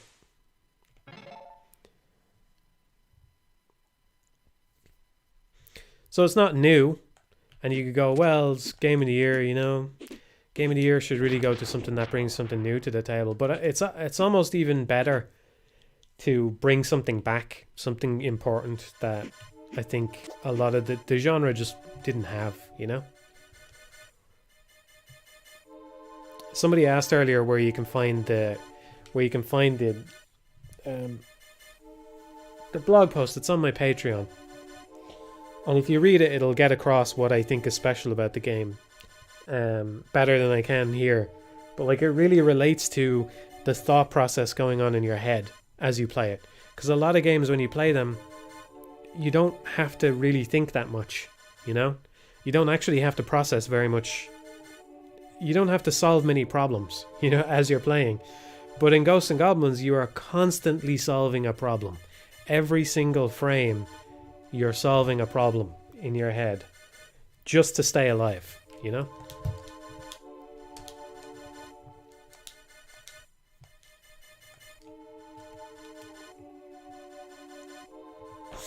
Probably should have brought some potions here.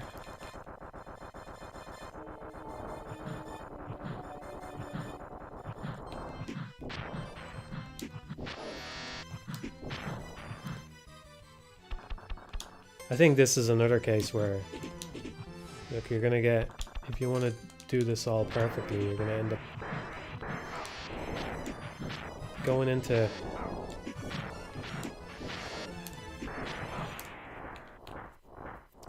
flight form and then changing back to fire form and all that kind of stuff.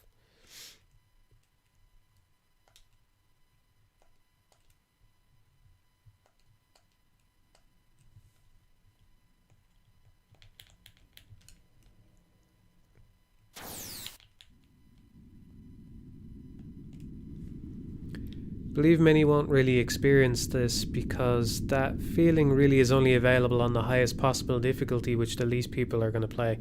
Well, at least it's the default difficulty when you boot up the game. It starts on Legend and you have to lower it down to something else. So there's that. I do remember this boss being difficult even with this super weapon upgrade, so why am I in this form? I should be in this form.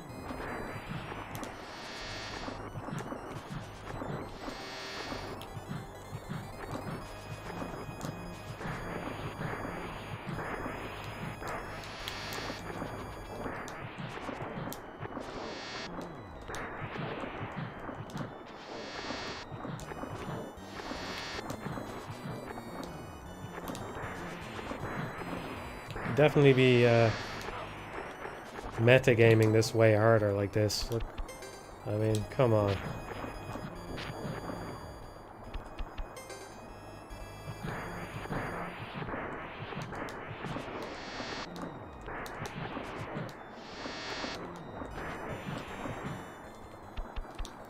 No, I think Demon Fire is the strongest thing, but I'm not entirely sure. I could be wrong about that.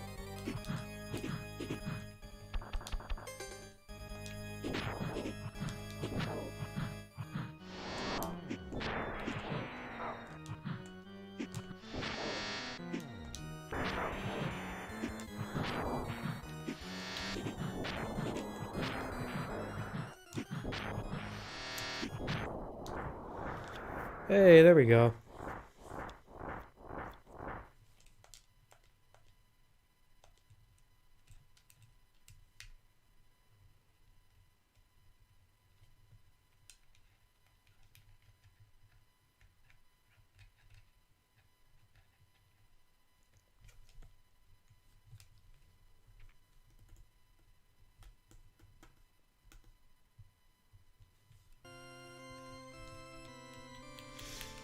How's the lore for the game been going? I haven't done that much work on it this month. But some interesting stuff in there, yeah. This is the end. I don't think it's the best ending though. I think there's maybe another ending where you do get to kill him or something like that. If you pick up everything, or I don't know, there's probably some conditions you have to fulfill to make it happen. What it'll do for this stream.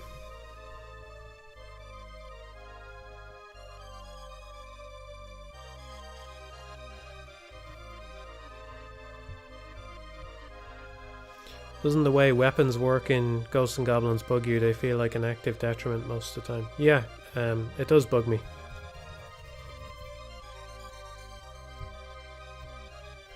I talked about it multiple times when I was playing it. I think the pots should probably just do damage to you, because I think the pots are a cool addition, actually, having just random enemies that have an extra thing, like a revenge thing when you kill them, but it should just do damage or something.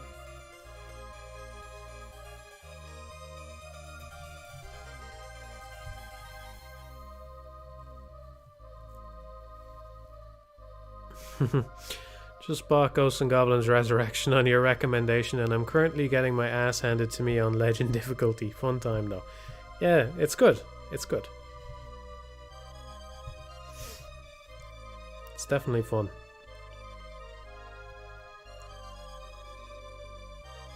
I don't think I played any of the lower difficulties. It's brutal. Starting the game on Legend and trying to get through it that way, it's certainly fucking brutal, but I don't know. Once you know how to play it, it's just the kind of thing you can play over and over again. I could happily boot it up and play it right now. You know?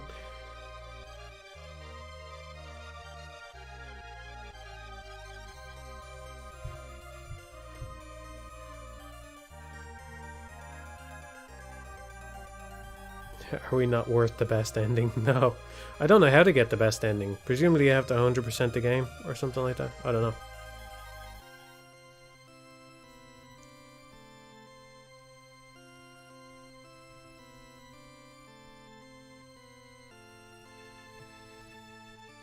What are you talking about, Cameo G&G game? What do you mean?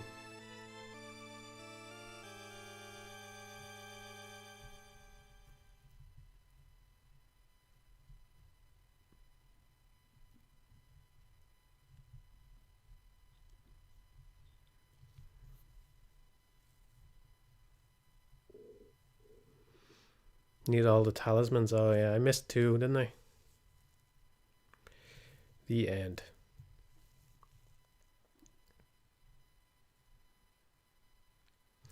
Well, I wasn't expecting this to be over so soon. I will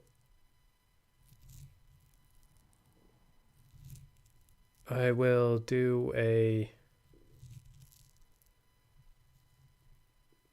Metroid. Do you want to do a Super Metroid randomizer?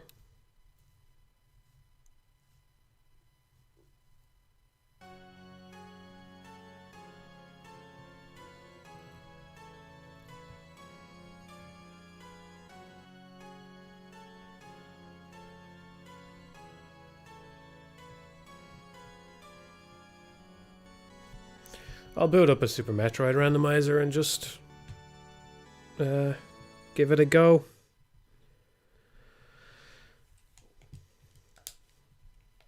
I'm not gonna finish it.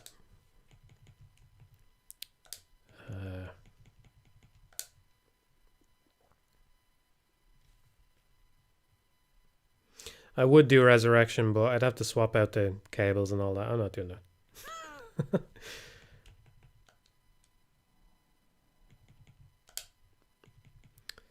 What's my... I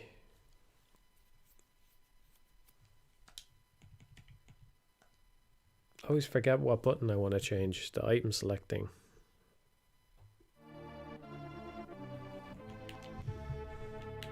Oh, I could do some Super Ghouls and Ghosts. I wouldn't be able to beat it.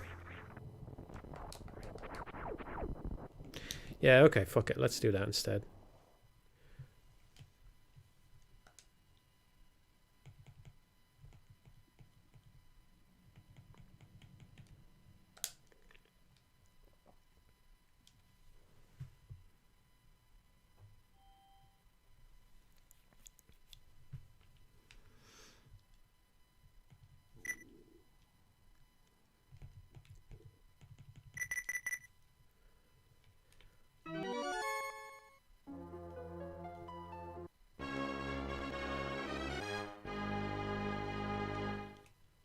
I'm definitely not going to be able to beat this on stream, but I'll play it for a little while. I might still do a Metroid randomizer in a little bit. We got to do some Ghosts and Goblins.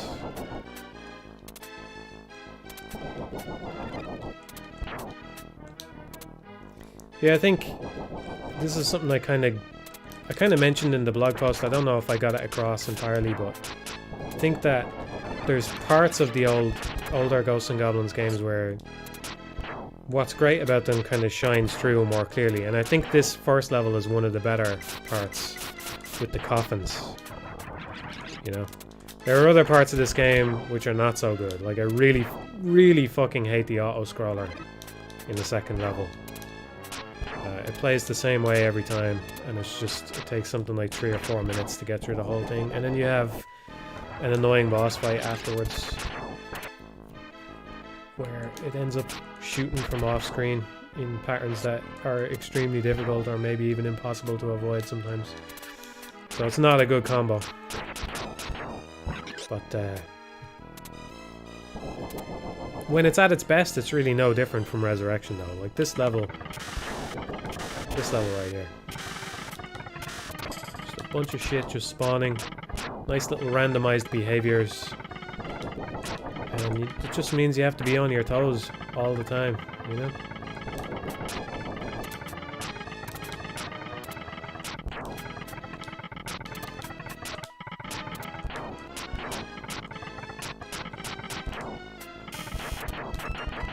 I'm dead.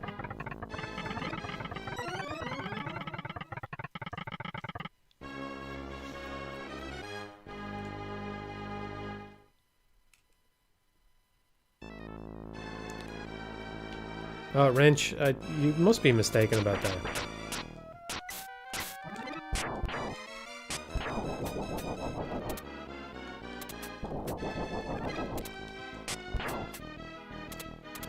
Well, we have the dagger.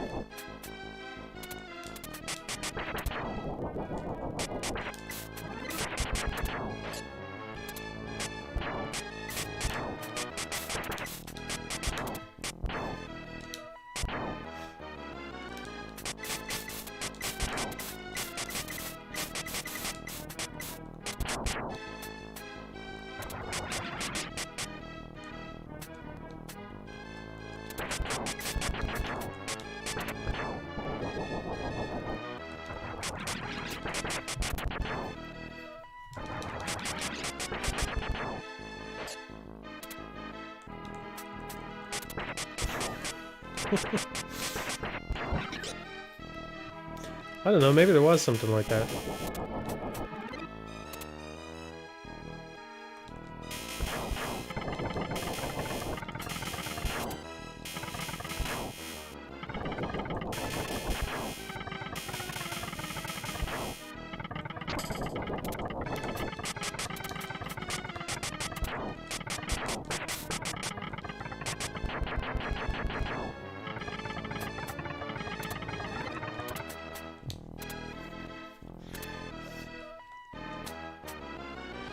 Planner of a Ghosts and Goblins themed puzzle game. Oh, okay.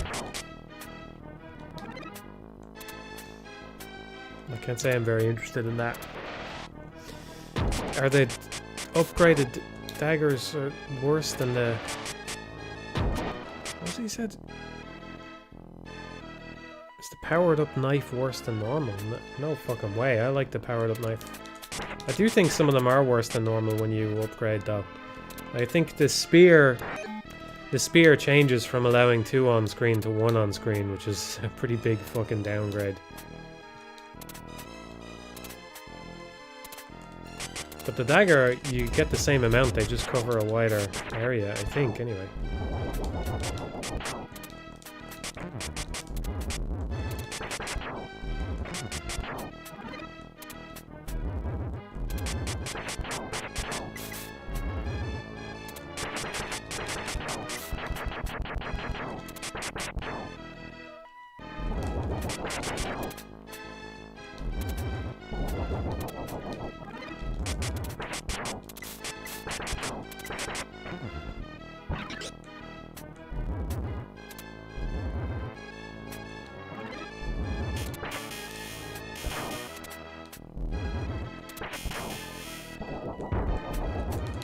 I always end up getting hit here, and I always forget how.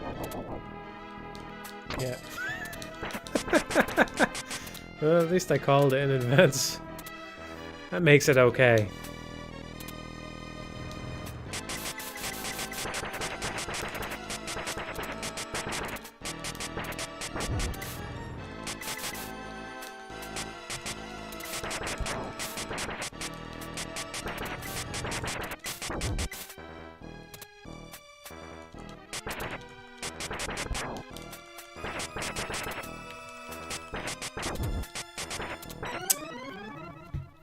He spit way more eggs than usual there.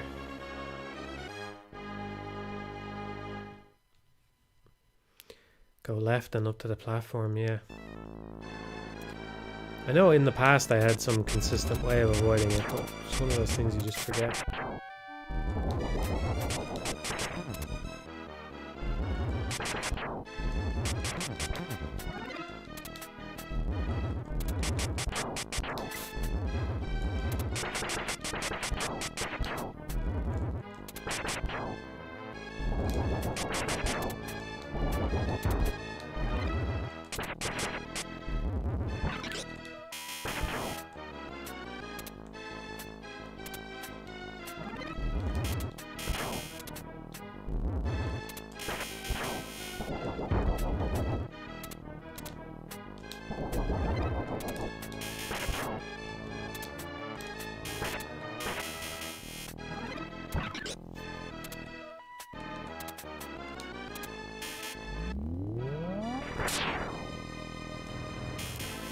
Wanted to make sure it was what I thought it was. Okay.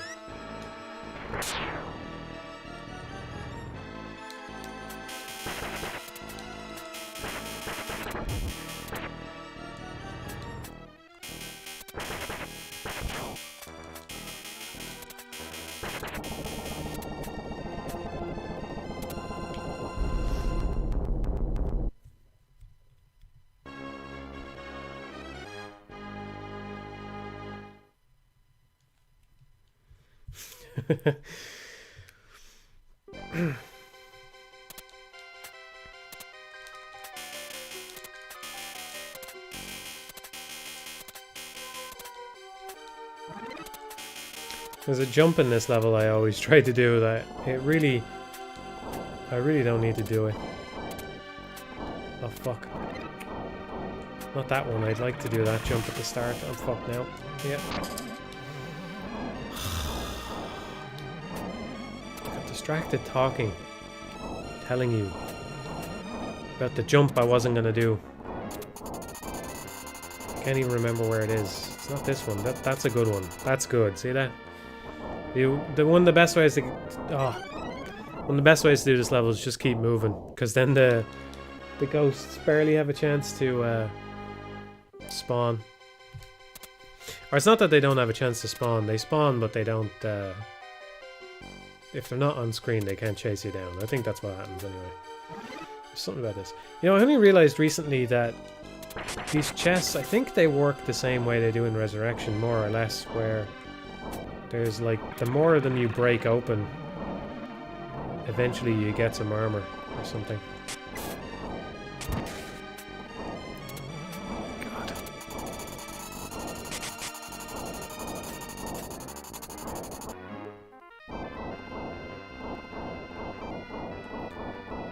There. I think that's it there. Because you can jump down. You can jump down there and land here. But it only it saves you like a second or two. It's really not worth it.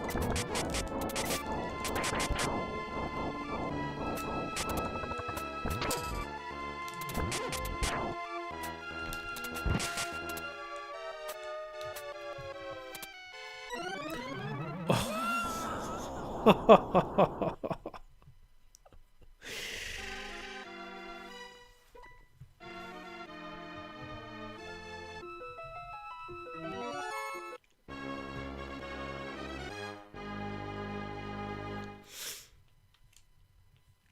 Yeah, that was cheap.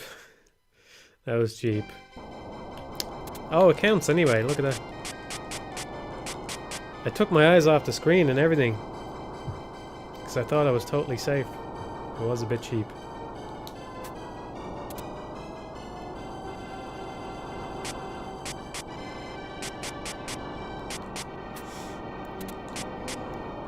Oh.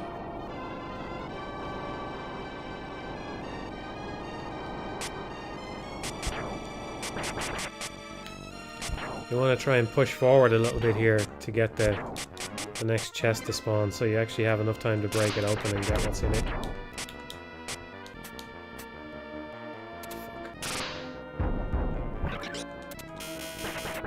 I think this is another way that the daggers are better when they upgrade. I think until they upgrade, they don't go through that stuff, which makes this part a lot easier. I could be mistaken, but I think when they're not upgraded, they don't go through that coral reef or whatever it is.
Never liked this auto-scroller so close to the start of the game, yeah.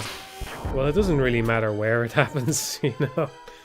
It's just not enjoyable. It takes way too long. It's a huge problem with this game, I think.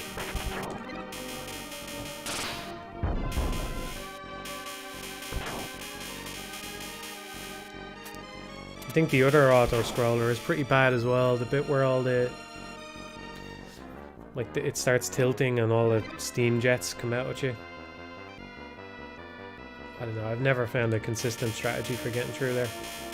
Tends to be where I go, right, I've had enough for today.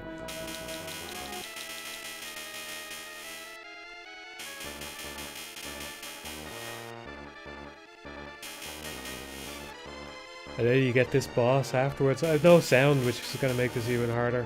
Sound is useful on this guy. That's it. I'm fucked.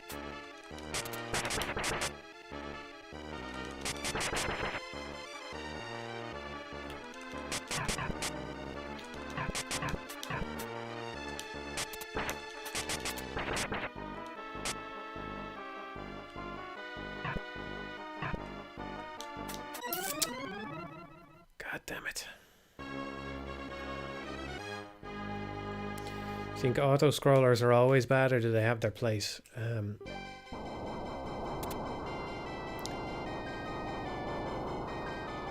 think they tend to be bad, if I'm being honest. I think that, like, they're not so bad in something like Super Mario Bros. 3, because I think part of what was happening there, if you look at the level design there, this is maybe one of those things where people start putting in auto-scrollers because they've seen them in other games without actually thinking through what made it work, you know? And I think Super Mario Bros. 3 has too many auto-scrollers. But I also know, for someone who generally dislikes auto-scrollers, I've played Super Mario Bros. 3 a shocking amount of times, you know what I mean? So, I think if you look at it and you go, well, there's a bunch of auto-scrollers in this game, why? It's because, generally speaking, the auto-scrollers in that game do something that they can't do on a regular level, you know?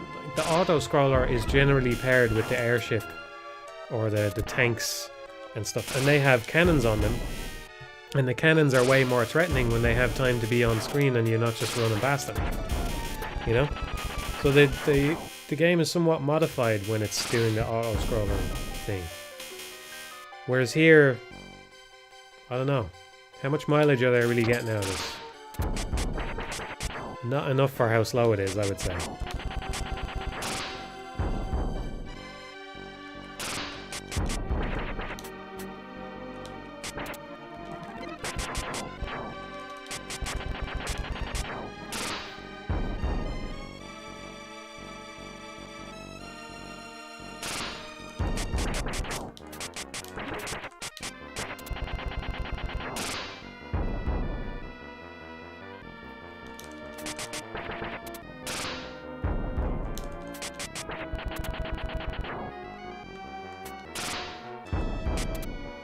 It's also a way to restrict the flying power-ups too, surely, yeah?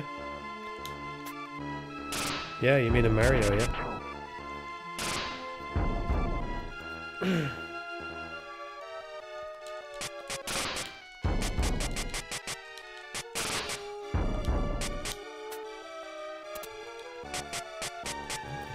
Yeah, I'm not going to complain about an elevator stage here or there. Well, I think this one is totally over the line.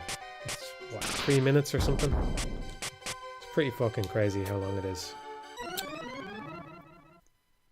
And that's all it takes, and you're right back to the start.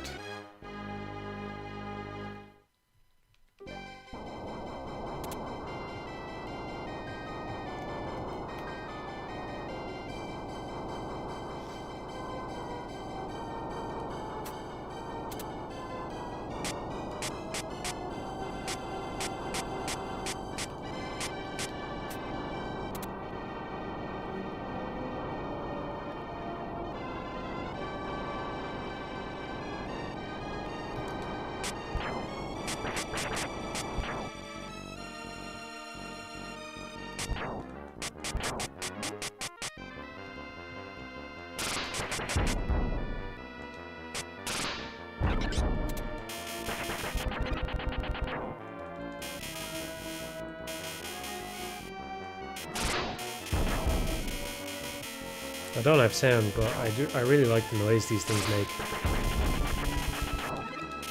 It's a really cool sound. This is such an off-putting stage, though.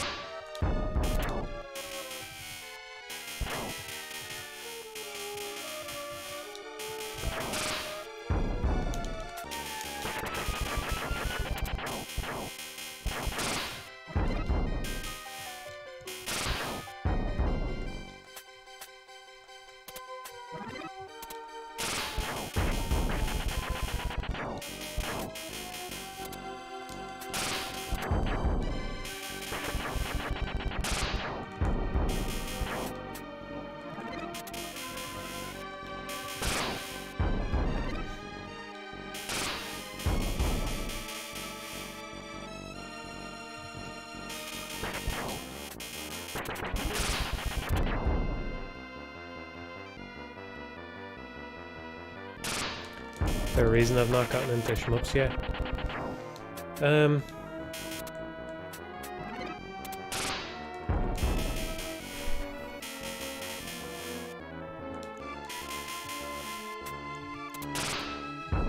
Not really. I mean, I do. It would be nice to have some better hardware to play them on.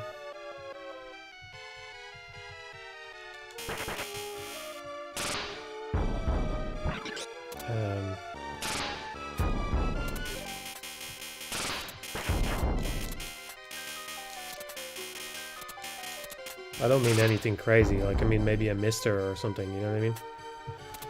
But apart from that, not really. I mean, I do make an effort here and there. I mean, I think... What was it? When I was... I've said it in the past that there's a couple of genres that I need to get into, but I would say... I think I said, what was it? Something like fighting games, shmups, CRPGs, stuff like that. I would say I actually have more experience with shmups than the other two.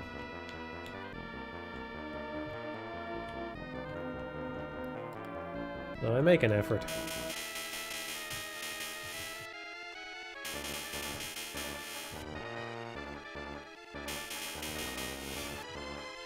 It's funny you should ask, because I was looking at some shmups recently, because they tend to have nice sprite art and effects and things in them, you know? Actually, a lot of the sprites are just those kind of like pre-rendered models rendered down to sprites, I assume anyway, because they got a lot of rotation and stuff on them. But you get what I'm saying.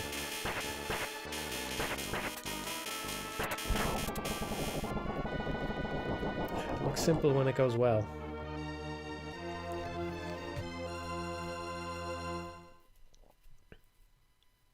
you prefer this game or Super Castlevania 4? This one, I would say.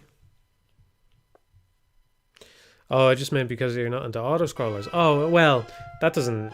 I don't know, that's just the way a shmup is, right? So, no, I wouldn't say that's a factor. I don't really see that as a negative for a shmup. Because the thing is, like, they're built around that so they keep you busy at the pace that they're going, you know what I mean?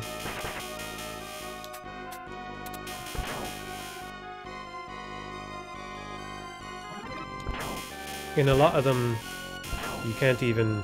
Oh, that's so unfortunate. In a lot of them, you can't even kill all the enemies that are on screen, you know, before they're gone, so there's that.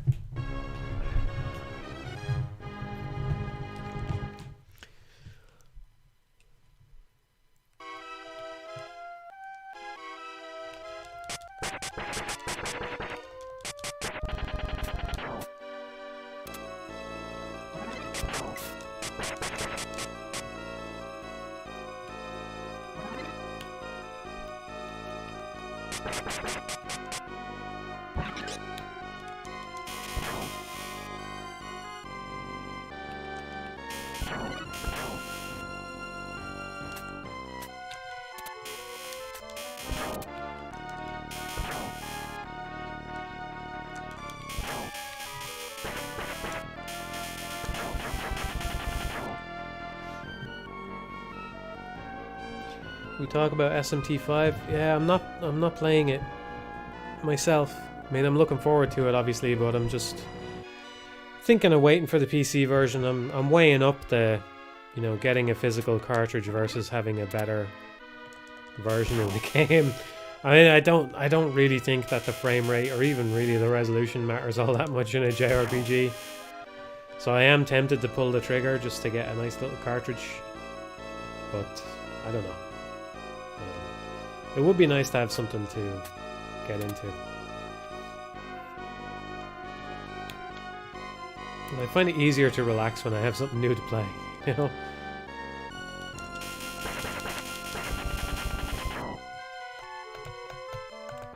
It's not confirmed to come to PC, actually. No, I'm making an assumption there, but I think it's a fairly safe assumption.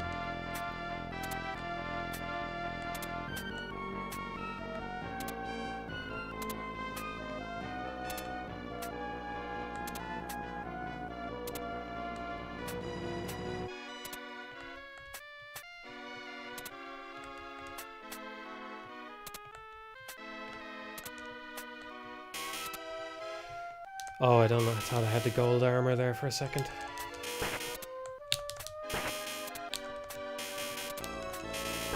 Ah, I'm amazed I've actually gotten several hits off on him. And he can't be... He must be nearly gone.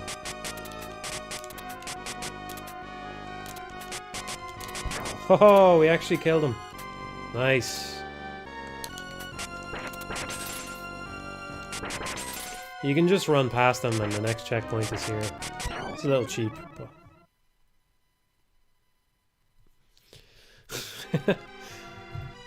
I think I tried that last time I played this and it didn't work. But then again, it sometimes doesn't work in Resurrection either, so I don't know.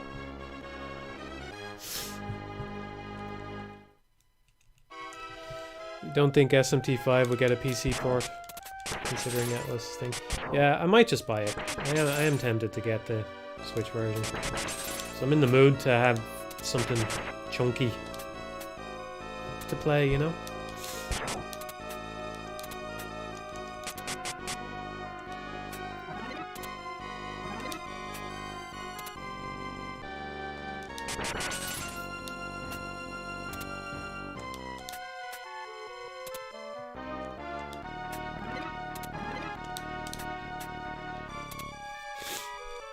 I'd like to get a bunch more work done this month and then relax over Christmas.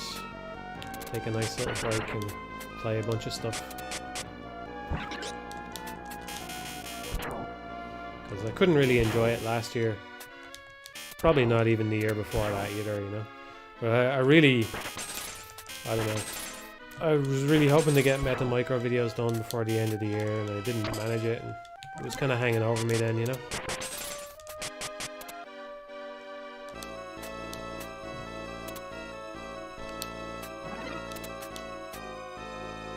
Oh, I really thought I was going to land on the platform.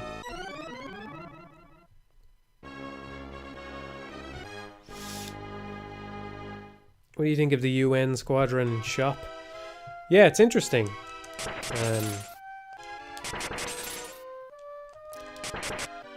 I would say I'm far from being a UN Squadron expert. I think maybe it could be balanced a little bit better in terms of what things cost. But it's certainly interesting how you can go a couple of levels on the first word that's coming to mind is fucking ship, as in like spaceship, but it's not a spaceship. The first plane. Is there a different word for a plane? The first plane. You can go for the first couple of levels in the first plane and make it a bit harder on yourself, but then not waste money upgrading. Kind of like what I do in Resi 4. Actually, it is the same thing, where I don't like to upgrade the shotgun until I get into the castle. Then I buy a new shotgun and upgrade it all at once. So you're taking kind of a difficulty hit in the beginning. You're like, you're picking and choosing where the difficulty hits you. You know what I mean? Jet, yeah, which jet? Aircraft, fighter, yeah. There are many words I could have picked instead of ship. A good old flying machine, yeah.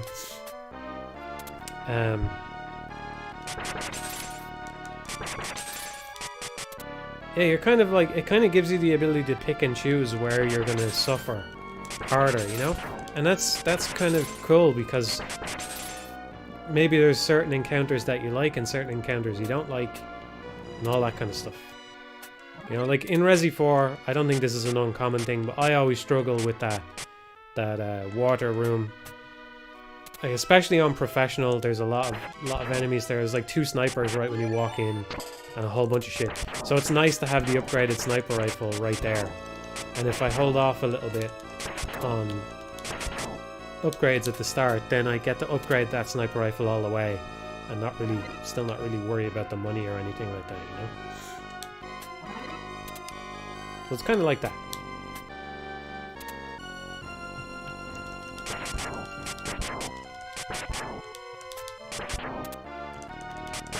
It's always scary when one of the pots in this part spawns something bad, because jumping here is a really sketchy proposition. You really don't want to jump here at all if you can avoid it.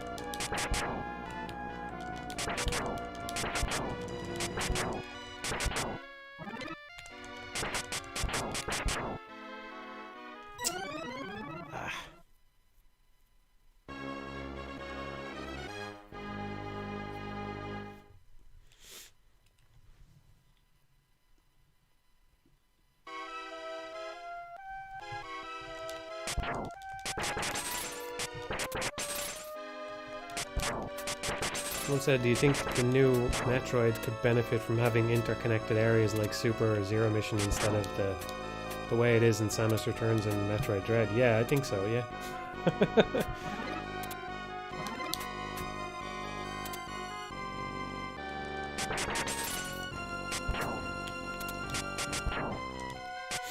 I'm down for them to do something new with the Metroid formula instead, and I think the Emmys they're a good way towards that.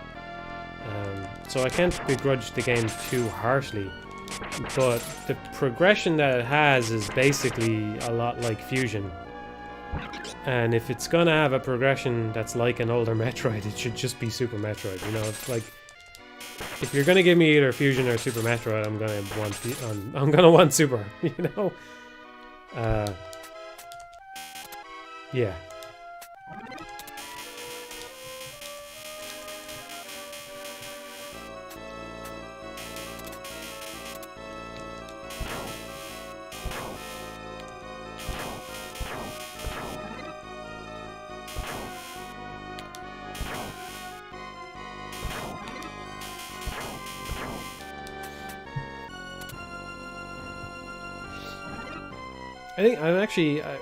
I think I'm being too harsh on the Emmys there. I think the Emmys are enough.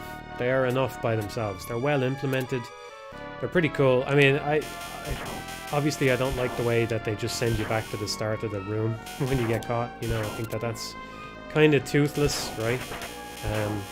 But I really can't quibble with their execution beyond that. I think that it was a great... I don't know, I just think that the way that they navigate through the environment and the fact that they're an instant kill and stuff is pretty cool. Even the detection, you know, the way they detect you through sound and stuff like that seemed pretty well implemented to me overall. And, you know, that's probably all it really needed to stand out as a Metroid game.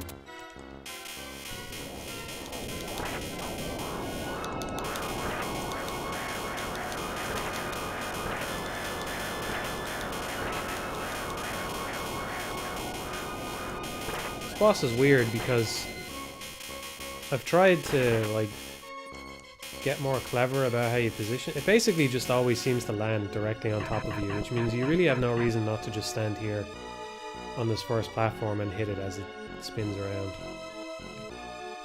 There really doesn't seem to be any reason to, like, try and jump over to that other platform or something like that.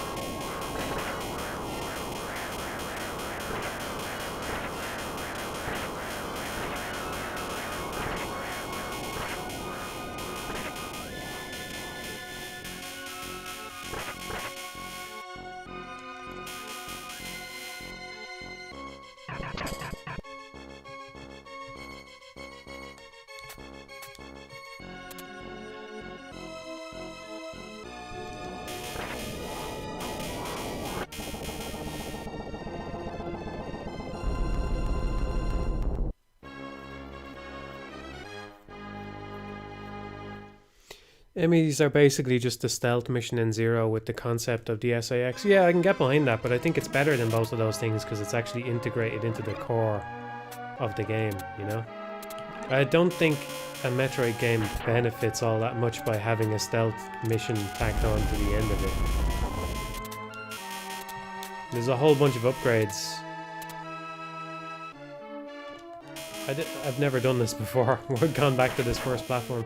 I assume, because this game is just sheer fucking evil, that this never stops now and I have to just take a hit. Which is pretty cruel.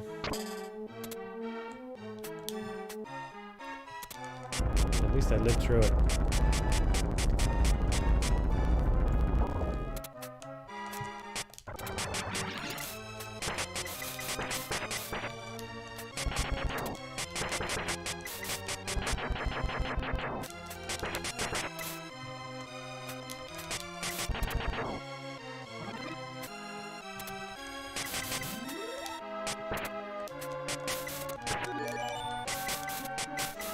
Could you see yourself reviewing Elden Ring, or do you imagine it would be a Lost Soul Arts thing? It's way too early to say, but I'm not making videos right now. If you want me to gauge how I'm feeling about it, I think I could definitely see myself, based on what I know, which isn't very much, I could see myself enjoying it quite a lot.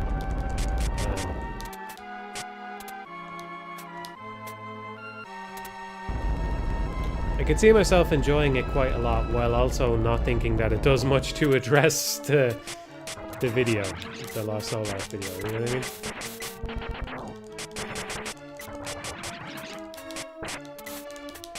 mean? To me, the ability to go anywhere is a really big thing. I've been waiting for them to do that since the first fucking Dark Souls.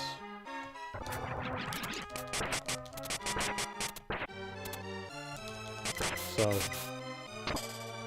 that'd be nice.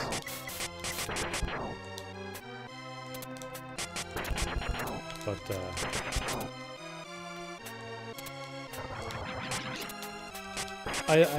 I can't imagine I'm gonna end up reviewing it. Because if I go back to videos, there's other stuff I'd like to do instead. Well, there's other stuff that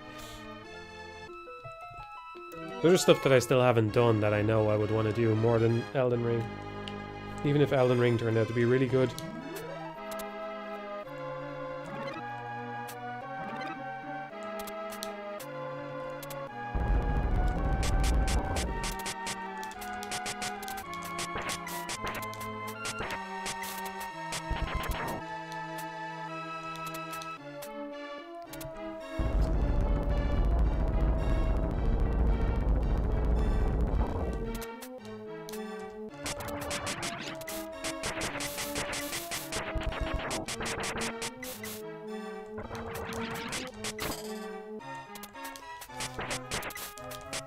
One of the nice things about these games is that sometimes you take a hit and you just, well, it's not even worth trying to live through this.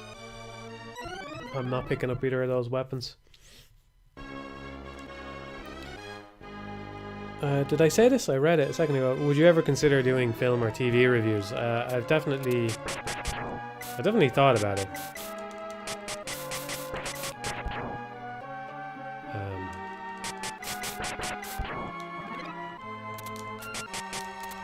I don't know. I'm a believer in people talking about shit that they are actually interested in and knowledgeable about. And since all I ever do is just play games, I think I think I'm qualified to do that with the channel for games, but I'd be less qualified for films or TV or whatever, you know. But I wouldn't say I'm bad, or, you know. I think I like good TV shows and good films and stuff, you know. I think I have a few things to say.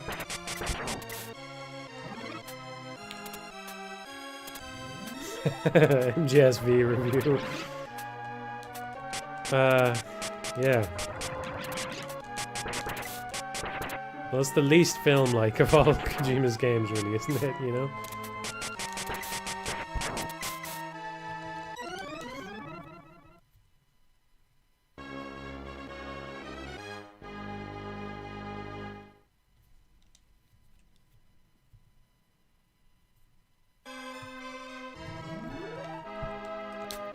Tony Soprano, a character study. It would be very fun to do something about the Sopranos, yeah.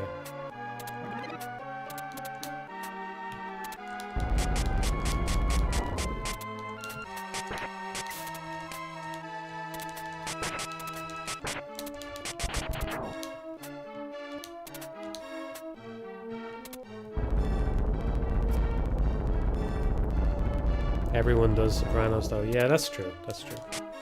I don't know. I don't really know what other people say about it. I know it's a very popular show though. A lot of people like it, which is good because it's actually really fucking good. Although I don't know.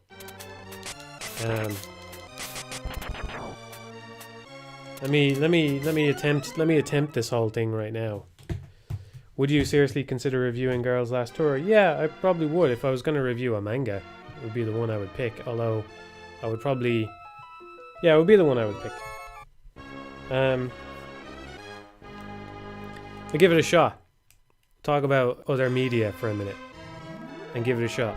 See, I think one of the most... So there's so many great things about The Sopranos, right? But I think maybe the best thing about it is just the dialogue. Just the fact that people actually talk like fucking people. Because once you recognize this about The Sopranos, it can be hard to watch. It can be hard to watch almost anything else. Because people don't talk like people, you know? In The Sopranos, people talk past each other, they stumble over their words and shit, and they constantly have these malapropisms or whatever, however you call it. They're constantly getting shit wrong, or like it doesn't feel forced, you know. It's just something about the dialogue, and everybody has their own way of speaking about things as well, or not everybody, but obviously there's characters like Paulie who are, you know, they have extreme ways of speaking and things that they tend to do, like they tend to crack jokes or whatever. But there's so many different types of people in The Sopranos, you know? Because Melfi is just a whole different ball game compared to almost any other character in the show, you know? And, you know, like, you have the show, which is essentially about mobsters, but then you have all these outlying characters like Melfi or AJ or Tony's mother. You've got so many people, and they all, like, you know, Janice, they all talk like real people with their own lives and their own outlook on the world and stuff, you know? And you can feel it just in the dialogue. They just seem like real people just from the way they talk to each other. But I think that's one of the things that makes it hard to enjoy other shows after watching The Sopranos. You know?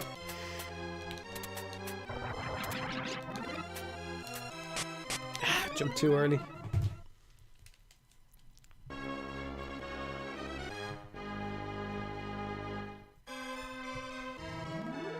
Ever seen Manchester by the Sea?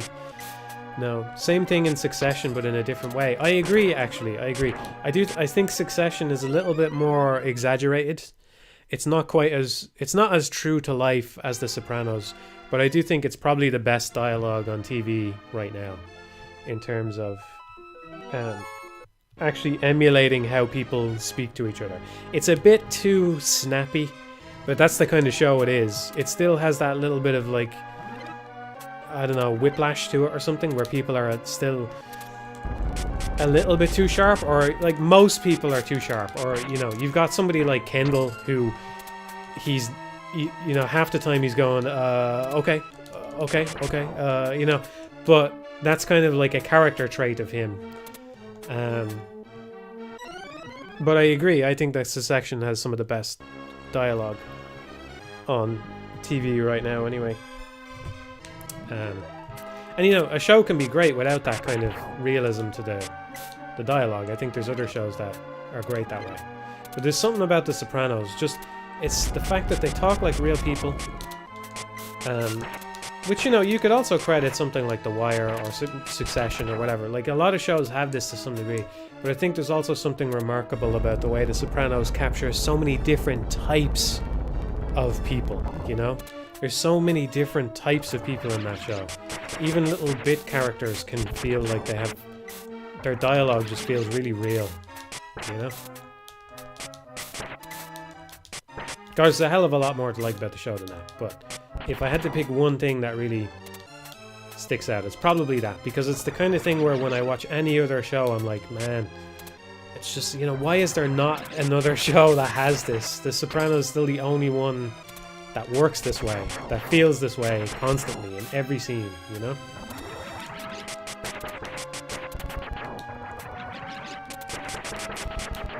There you go. Do you watch TV shows regularly? I say I watch them a fair amount, but I wouldn't stick with a show just out of sunk cost or whatever. I stopped watching Game of Thrones around season 4.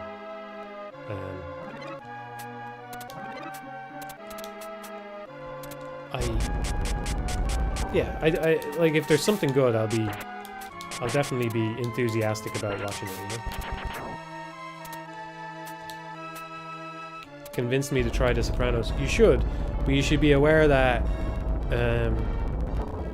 you're probably not going to love it straight away. And in fact, I actually think I watched the whole show.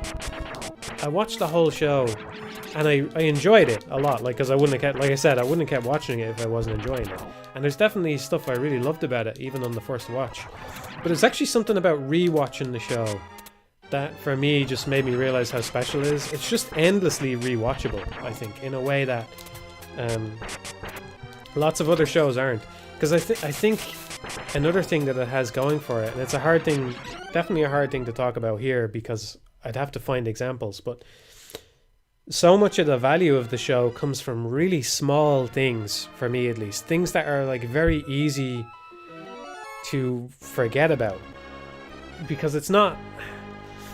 I don't think it's the kind of show where you go, oh, it's the episode about such and such, you know, it's the episode where they go to that place, and there's episodes like that, you know, where something really extreme happens and you remember it for that. There is episodes like that, but by and large, I think most of the episodes are just a bunch of stuff happens, and it's all kind of small scale, you know, and then you think back on it and you're like, man, you know, you just odd little lines that just catch you, you know, that just catch you the right way when you rewatch it. It's pretty crazy.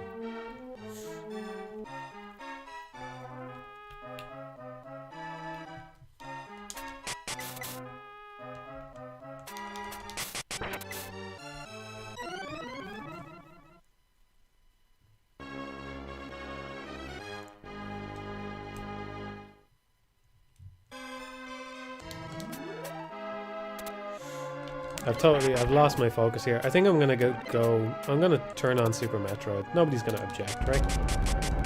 I'm gonna do some Super Metroid. I'm more in the mood for that.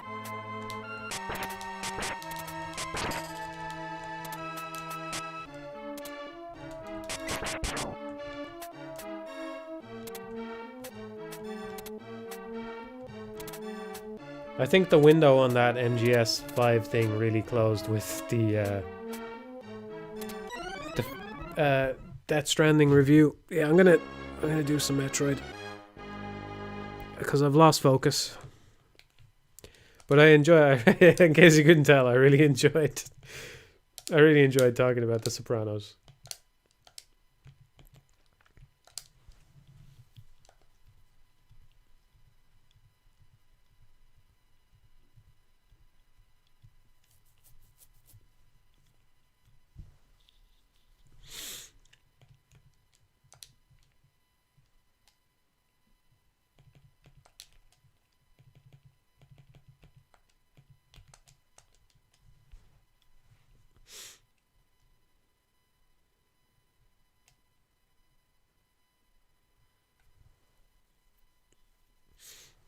Is the Elden Ring thing on again or something? I don't take keys for stuff, so I didn't get into the thing. I wouldn't be able to play it anyway. I need a new computer or yeah, I'd be able to play it on the PS4, I suppose.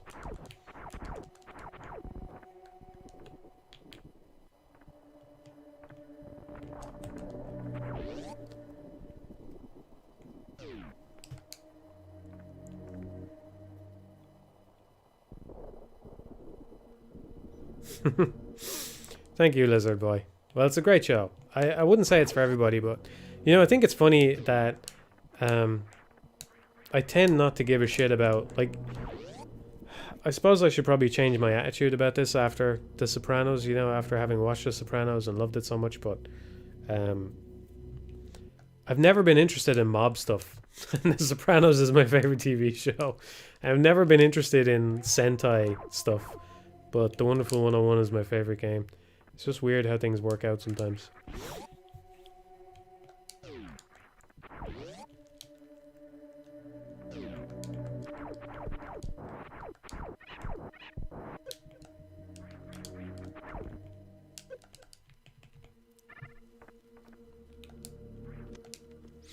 Grapple beam, that's interesting. Yeah, I really like classic Simpsons, not the new stuff, but yeah.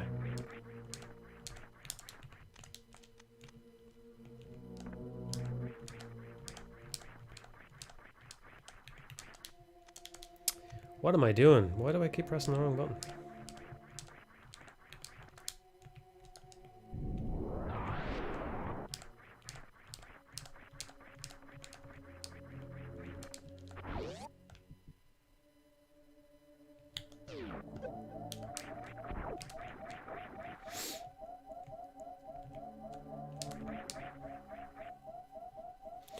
Probably gonna end up dying here because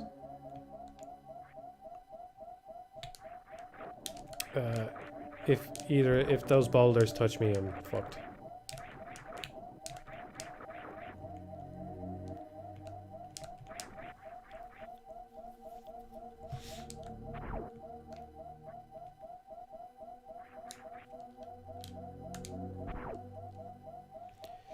I gotta hope that this other pickup is an energy tank, and it's not.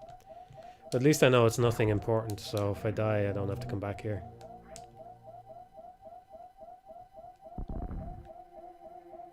I don't know where the boulders can spawn, or if they respawn or what.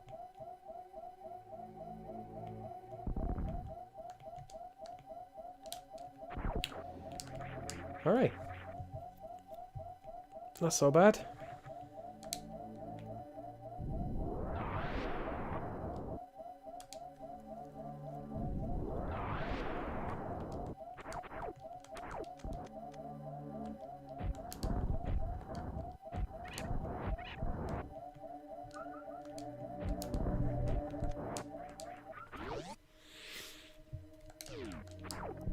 Yeah, I've played Ace Combat 4. I'd be up for playing the other ones, just haven't got around to it yet.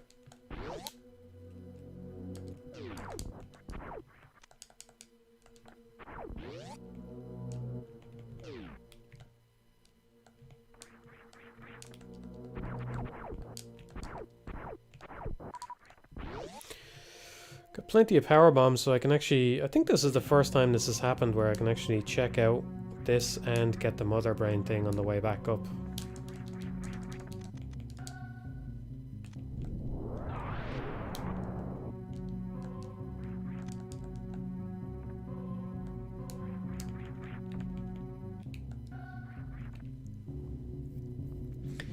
You think of the PlayStation Game Pass rumor? I'm not aware of all the details, but sounds like they're doing like backwards compatibility through a Game Pass thing or something. I don't know.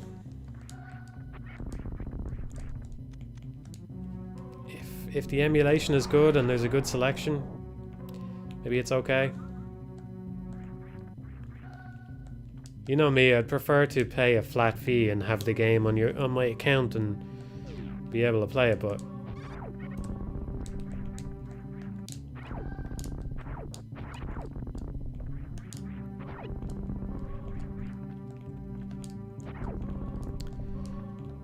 I don't know. There's something about like there's something that annoys me when companies do really shitty stuff and people get defeatist about it and say, well, you know, that's it. There's no point even not trying to buy it or whatever, because that's just the way things are now, you know.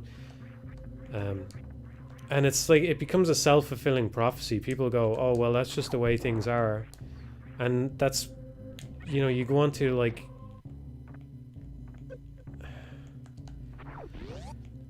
go into like a comment thread on a fucking video announcing this shit, and it's like, that's the way things are, you know.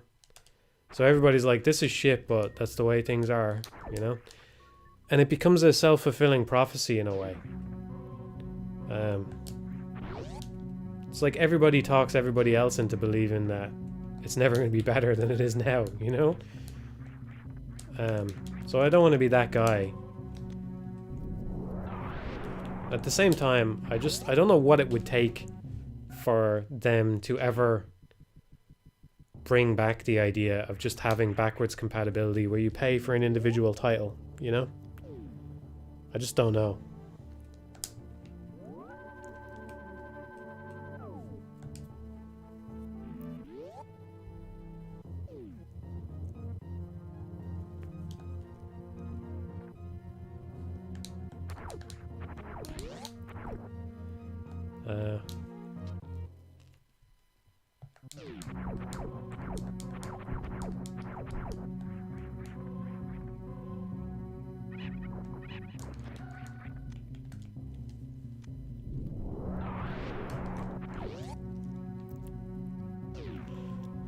So I don't want to be a defeatist about anything, but I don't know. It would be really nice to...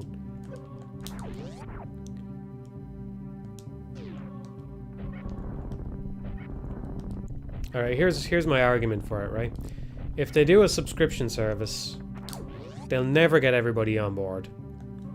Ever. And no matter how good your first party offerings are, there's always like at least one third-party game on a console which actually turns out to be one of the best games on that console and is actually really important for getting the experience of that console or whatever, you know? Thinking about stuff like for the NES, it'd be like the Castlevanias and the Mega Mans and things like that, right? But they can't get them on the Switch service because Konami and Capcom know that they can charge for them individually and get more money that way. And they do varyingly good jobs of preserving the games that way themselves.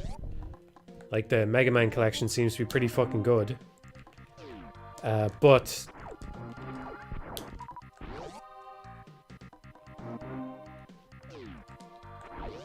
yeah, so...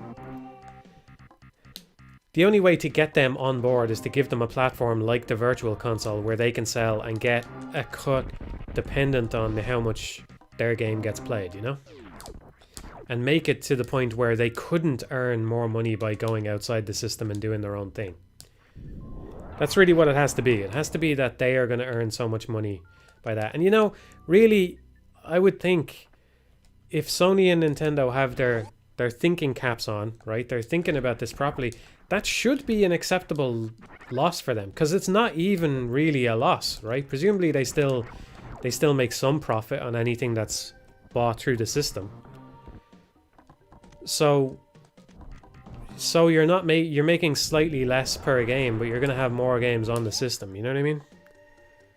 There's my argument in favor of why it's possible that we might not be totally fucked with subscription services forever. Because in some sense, I think it could work. I think it could be the better path. If you're never going to get them on a subscription service, then just make the deal better on the Virtual Console equivalent. Oh, I can't get in there. And then try and actually get the whole library for the console you're doing, you know? It's like, look, if you give me PS1 emulation and I can't play Cooler World, what's the fucking point? Oh, I think that was actually published by Sony. I don't know if they still have the rights to it or what, but you know what I'm saying. You know what I'm saying. Like, are they gonna have Future Cop LAPD on there? I don't know, man.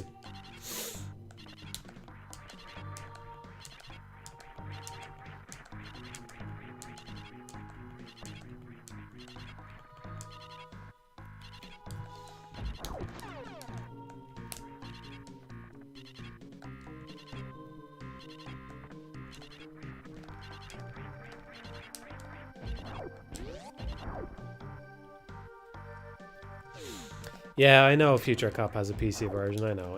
Well, I'm saying, like, if you're trying to get people...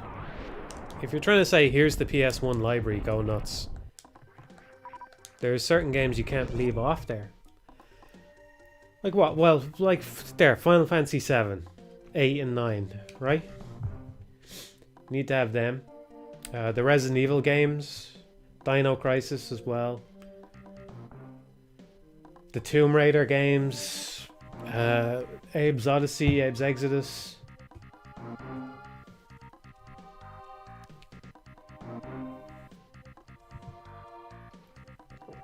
I don't think Psygnosis made Roll Cage. I don't think that's a Sony game. Roll Cage was kind of like a quasi-competitor to Wipeout back in the day. Roll Cage. The old Grand Theft Autos. Stuff like that, you know? Yeah, Metal Gear Solid, obviously. But I would imagine that they would somehow get that on there. I don't know why I imagine that, because it is a Konami game. Silent Hill, Parasite Eve, yeah. Like, there's so many games.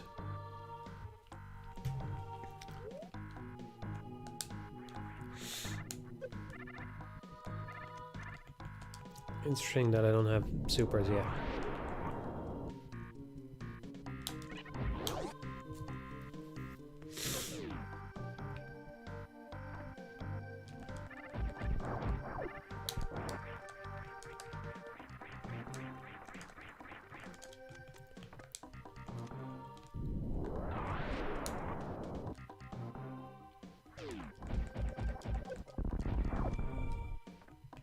Man, I need to be careful here. I still haven't saved yet in this file. Oh, I can't get it. Am I locked in here? No.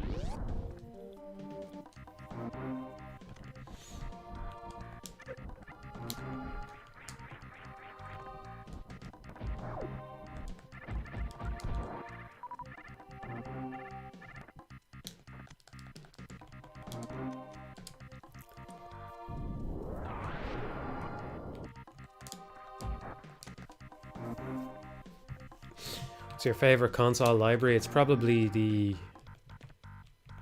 PS2.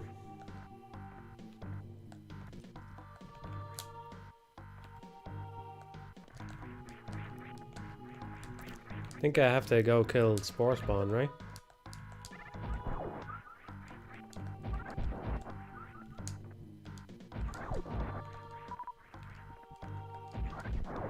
Well, I could go to the wrecked ship. And even though Spore Spawn is where you normally get super missiles, there's actually no guarantee that I will get them there.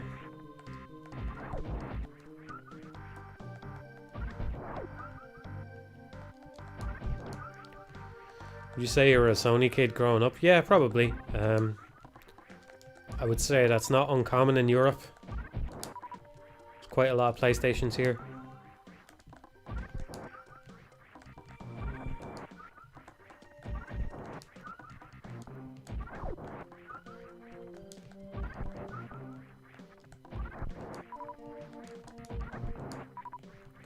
Well, the GameCube version of Beautiful Joe was better, I think. So I would credit that more as a GameCube game. Same with Resi 4.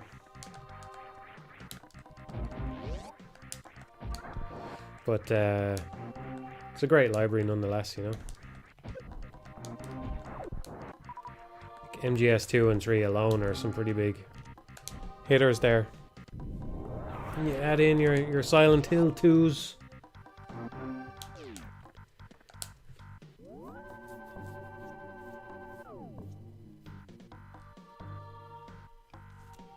It's funny though, there's a whole bunch of games, like what even counts, you know?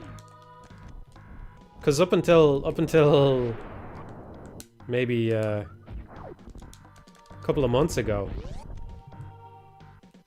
Nocturne was a PS2 game. Does it still count for the PS2's library to say that you could play Shin Megami Tensei Nocturne on the PS2?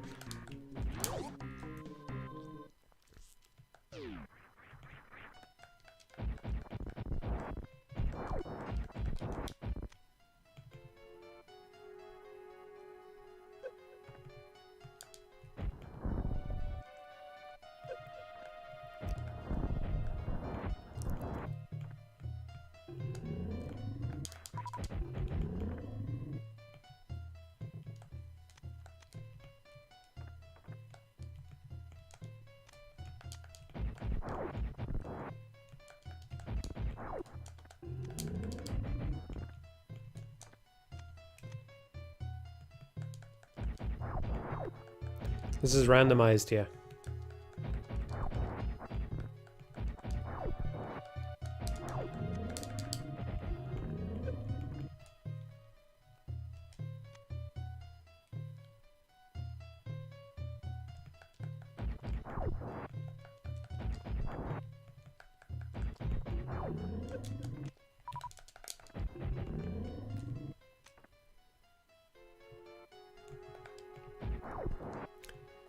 Was there ever Xbox or GameCube ports of Devil May Cry 1 and 3? I don't think there was there?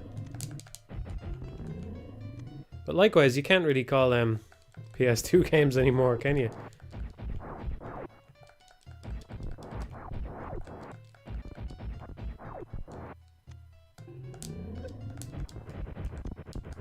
You know, half of the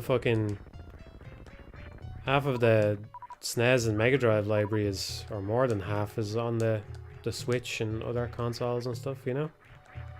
It gets a bit messy at a certain point.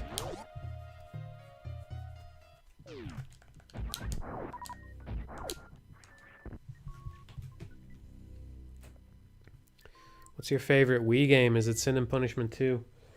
It'd be a contender, alright. I'm trying to think.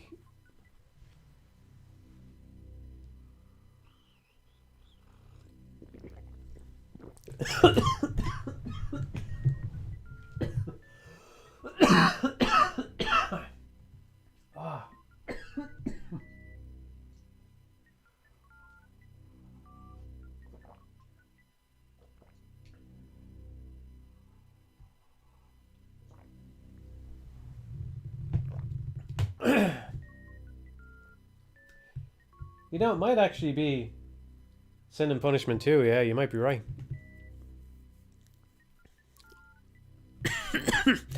But yeah, I think maybe Mario Galaxy instead. How badly has the mic been clipping tonight? Because I'm just looking at the thing and it looks like it's going red. Hello, hello, hello.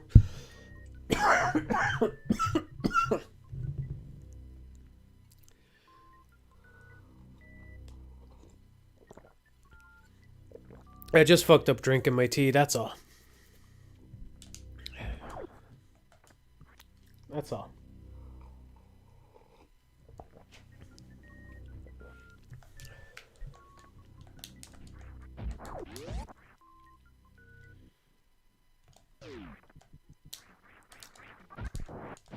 Pikmin 1 and 2, but yeah, can you really call them Wii games though?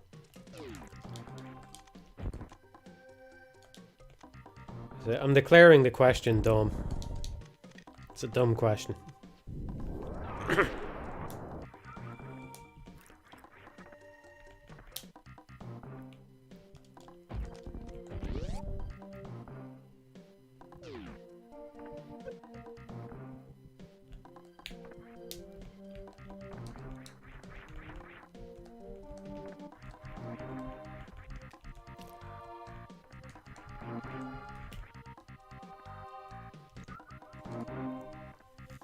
I never played Boom Blocks. Never played it.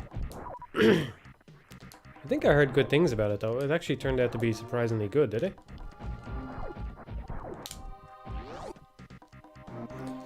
Ever seen Whiplash? I have, yeah. Pretty good.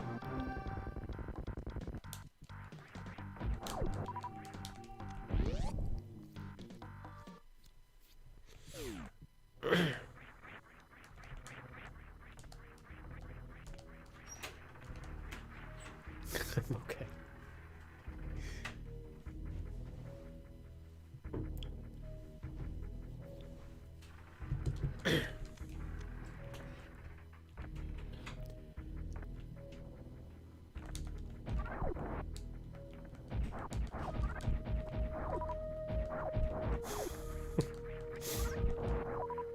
Oh, Muramasa, that's a good candidate. But then again, the Vita version is apparently better, I think. I think I played some of the Vita version.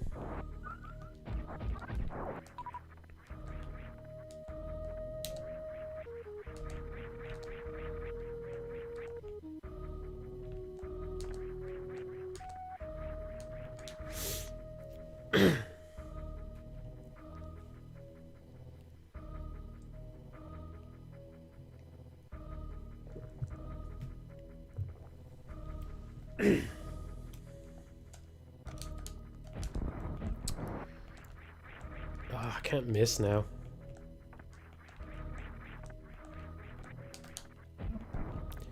Oh, there we go.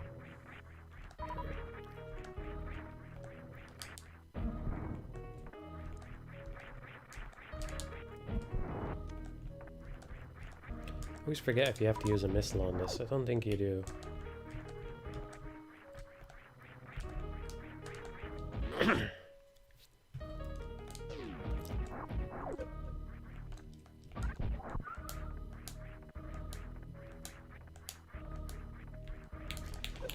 Nearly made that smooth.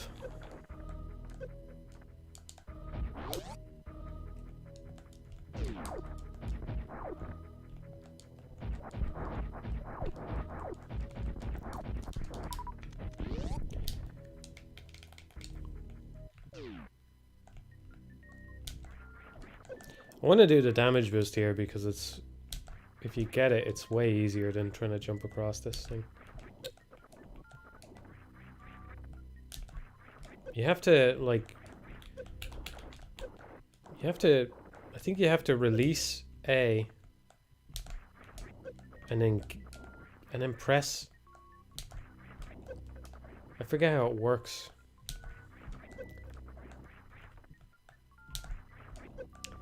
Do you have to release A? Maybe I'll just hold it here. No.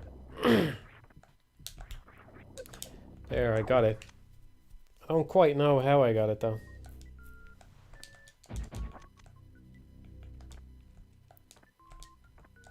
The fuck? Oh, yeah, I'm on the wrong weapon.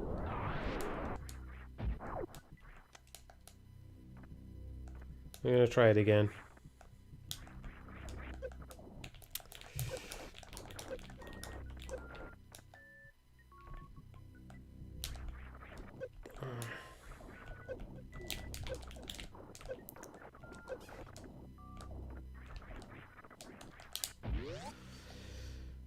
This is a game of infinite tricks.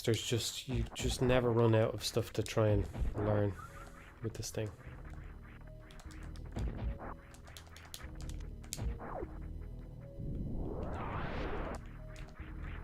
Worth an energy tank. Yeah. Not quite. But we're learning.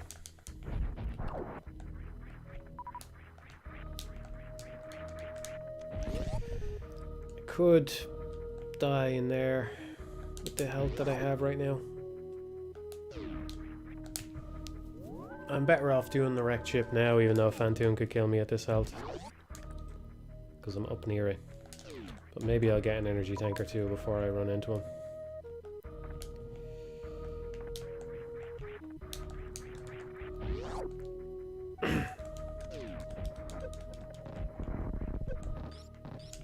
Oh, fuck.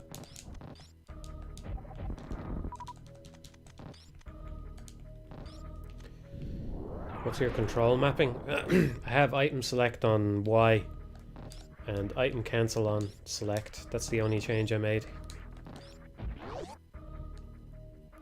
I think now that I'm used to it, it is slightly better than having it the other way around. I still think, like, it's still not the ideal control, though. I don't know. It's always going to be a little bit awkward no matter what you do.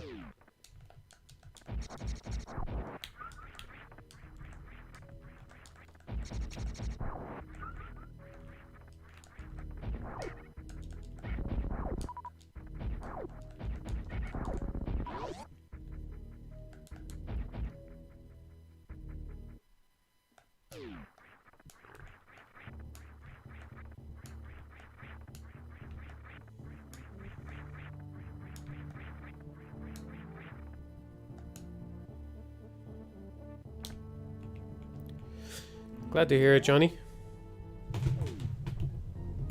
Happy to help in whatever way I can, whatever way I did.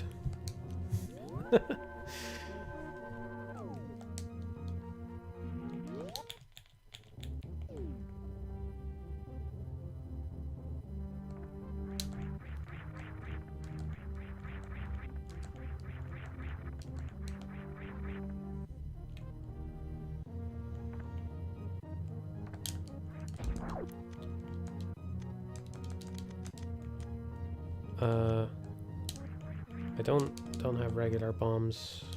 Yeah, so better off just going this way. Your thoughts on the ongoing Mario Bros. Any % world record battle? No, I have no idea about that. Main issue is most control setups in this game leave some combination awkward. Yeah. Yeah, it's because the awkwardness doesn't really arise from... It's not really arising from the buttons you're pressing, it's the fact that you have to navigate a fucking menu in real time. That's the problem, you know? If it was made today and they had more buttons, it might be more like the newer Metroid games where you just hold a button to fire the missile, you know? And that would ease a lot of the pain.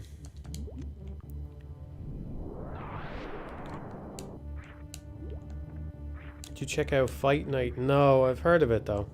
I might give it a go at some point. I haven't played it myself though.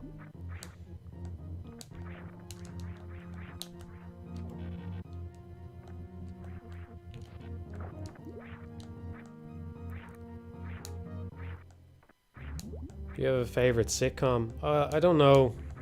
I don't know what does or doesn't count as a sitcom, but I like stuff like Arrested Development. I think I put that in one of the videos, right? Peep Show, Curb Your Enthusiasm.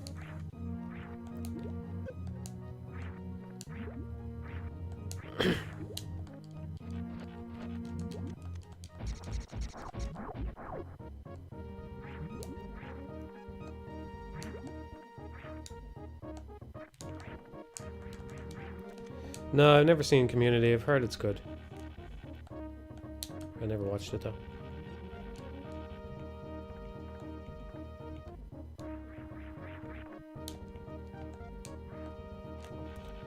Have you found game development more fulfilling than the videos? Kind of, yeah. I think it's hard to compare because I haven't actually released a game, and that's still up in the air, if you ask me. I think I've made this clear enough, but I'm still feel weird. It still feels weird to me to think that I'm actually working on a game instead of just attempting to learn and maybe eventually release something, you know?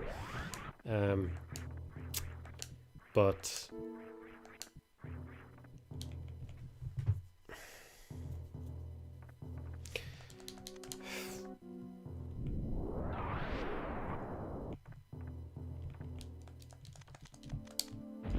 yeah, I would say at times it's more.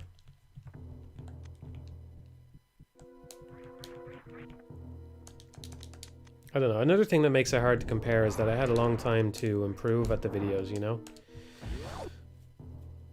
So there's that too. Like, in a way, the videos are a better use of time because I've already put a lot of time into them, you know what I mean? It's not... it sounds like a sunk cost thing almost, but it's not quite. It's like... for it to be a sunk cost, it would have to be that I spent all that time making videos and never got any better at it. and the sunk cost is me going, no, I've spent all this time, so like the time, it had to mean something, right? But I think that I actually did get better. You can disagree if you like, but I think that I did. And so as a result, like, it's kind of a better use of time then, right? You're kind of providing more value to humanity by doing the thing that you're already good at than pushing out into a new territory to a thing that you might end up being bad at, you know? So there's that aspect of it. But there's definitely aspects of the stuff that I've worked on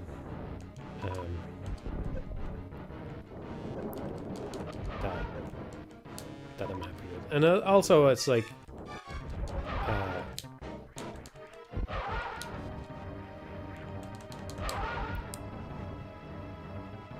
it's been kind of nice to do the programming again and actually do okay at it, you know? And even get better in some ways than I was before. Yeah. I think that's been satisfying.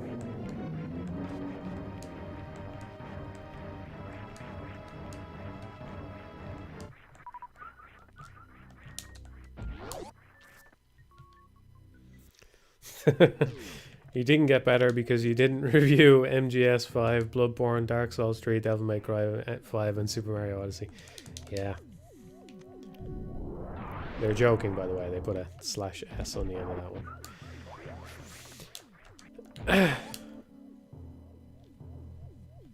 I find that hard to believe, Leon. I mean, I'd like to believe that's true to some extent, but I don't know.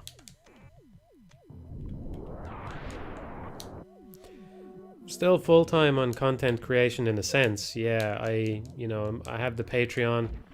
I try to put blog posts up for the patrons. When I don't do that, I try to make it up some other way.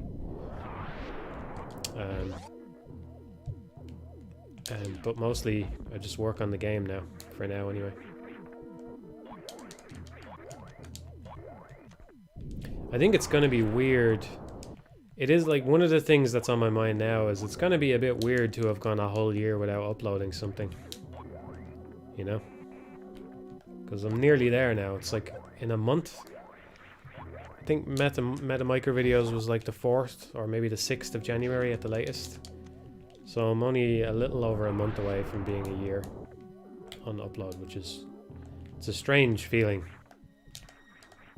It's very strange. It's amazing how fast that time went. And I know I haven't been working on the game the whole time, you know, like February I was mostly doing Teoform. But still.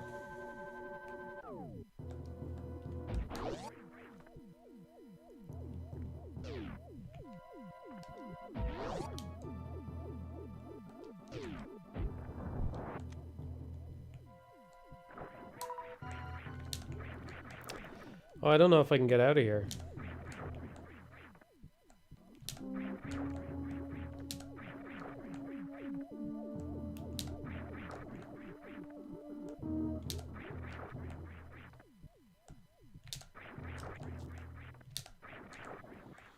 Hmm.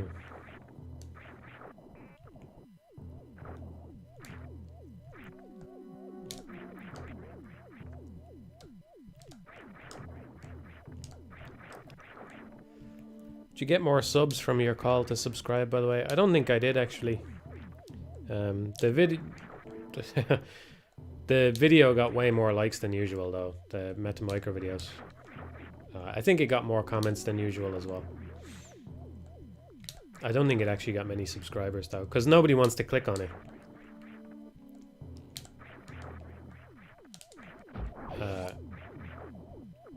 One of the interesting things about not uploading for ages is I don't want to give anybody the impression that I'm flush here, right? Because I'm not. But one of the interesting things has been that I think the algorithm at some point, once it realized I wasn't uploading, bear in mind nobody knows how the fucking algorithm works, right? It's at this point it's probably some machine learning monstrosity which is just a complete black box to everybody involved. And YouTube will say, oh yeah, we get it to prioritize this, that, and the other, but they don't actually have a fucking clue. Like, nobody actually knows what goes on inside it. That would be my guess. If that's not happening, yeah, it will be happening at some point in the near future. But anyway, at some point it seems to have just given up attempting to recommend newer videos. And all it does now is it just recommends older videos, I think, based on the activity that I see. So I haven't actually been hit monetarily as hard as you would think from not uploading in a year, because my older videos are more popular. So people click on them, and so the channel is... I'm not getting nearly as many subscribers as I used to, which is understandable because I'm not uploading anymore. But I'm actually not doing nearly as bad as you would think. But bear in mind, though, I was never doing particularly well money-wise in the first place, so I don't want to give anybody a mistaken impression of how things are going there either. But it really hasn't been bad because the algorithm just seemed to stop prioritizing my older stuff. I have nearly died out of sloppiness here, and I haven't saved in a while. Oh no, I saved. Yeah, I saved in the wrecked ship, didn't I? Thank God.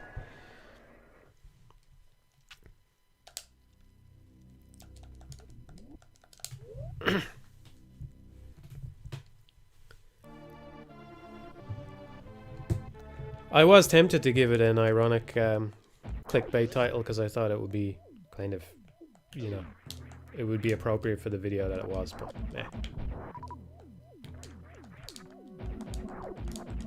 I think Meta Micro Video is just too good a name to pass up. And it was kind of the name that inspired it in the first place.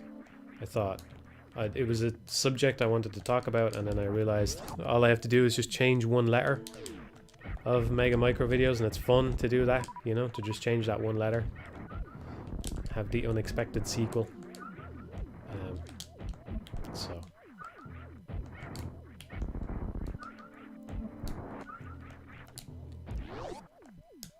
But yeah, it's kind of interesting. It seemed, or maybe it's not the algorithm. I mean, there could be a whole bunch of other stuff. Maybe because I'm not uploading, people still want to watch some of my stuff, so they end up going back and watching the older videos of their own accord, and they like those videos more, or something. I suppose I shouldn't default to blaming the algorithm, but probably the algorithm. And even if it's not the algorithm, nobody in YouTube would be able to tell you for sure anyway.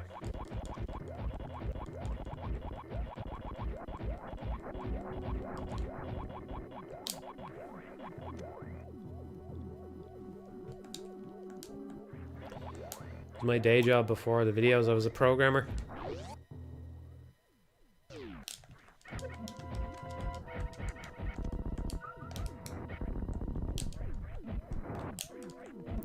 Nothing fancy, nothing cutting edge or anything like that.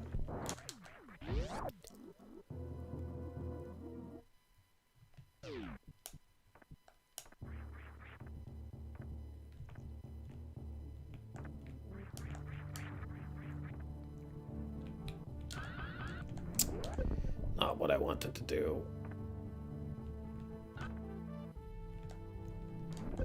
I always forget where this fucking thing is. Okay, so it's here. It's right around where that platform is.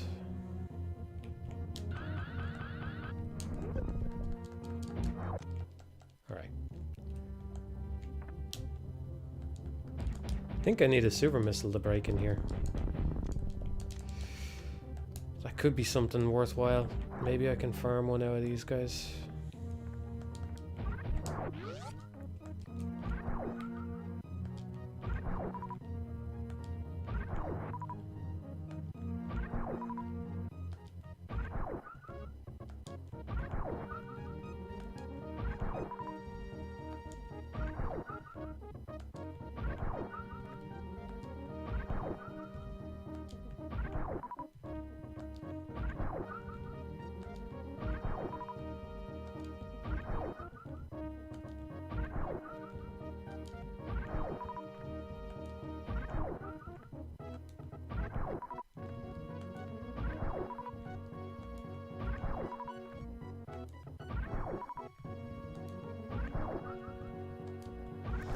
Thinking of getting into written reviews, but what do you think makes them worthwhile? YouTube reviews are a lot more accessible, but I don't think I have the guts to record myself.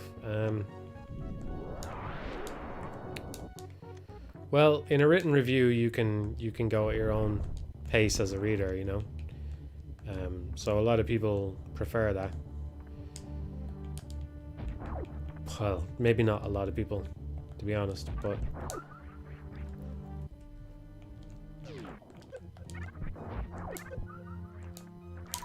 I don't know, to be honest. I do like the video format, you know? Obviously, it's advantageous in that more people engage with it. But I actually just like it as a way of doing a review. To a large extent, anyway.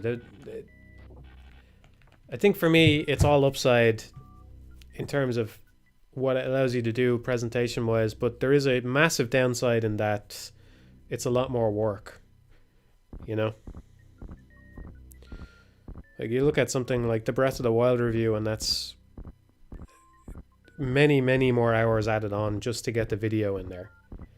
Just, you're talking about recording an hour of audio, which takes longer than an hour, and then editing it, and then, you know, getting video footage of everything you want to show, and then editing all that together. It's quite a lot of work, and sometimes it can feel pointless, because there's a lot of people that just don't even watch the video, you know. So I think, like, what I'm getting at is if you do a written review, that you're not going to do that work, which may or may not be wasted work in a lot of cases anyway, you know.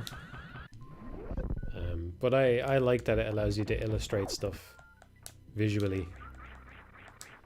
So I don't know. I think if there's an upside to the written review in terms of what it would do for you, is that it would probably force you to think more about what you're actually writing down than maybe some people do.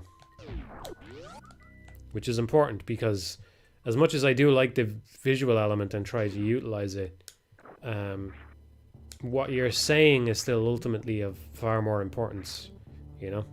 So that's what people are going to go to you for, what you're saying, right? And if you're not saying anything interesting or worthwhile or accurate or whatever, then people just aren't going to be, they're not going to be into it.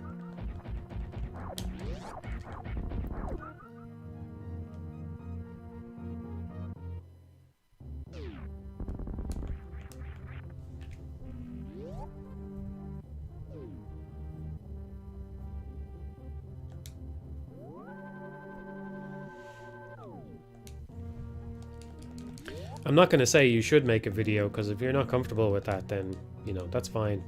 I understand why you might not be, but I don't know.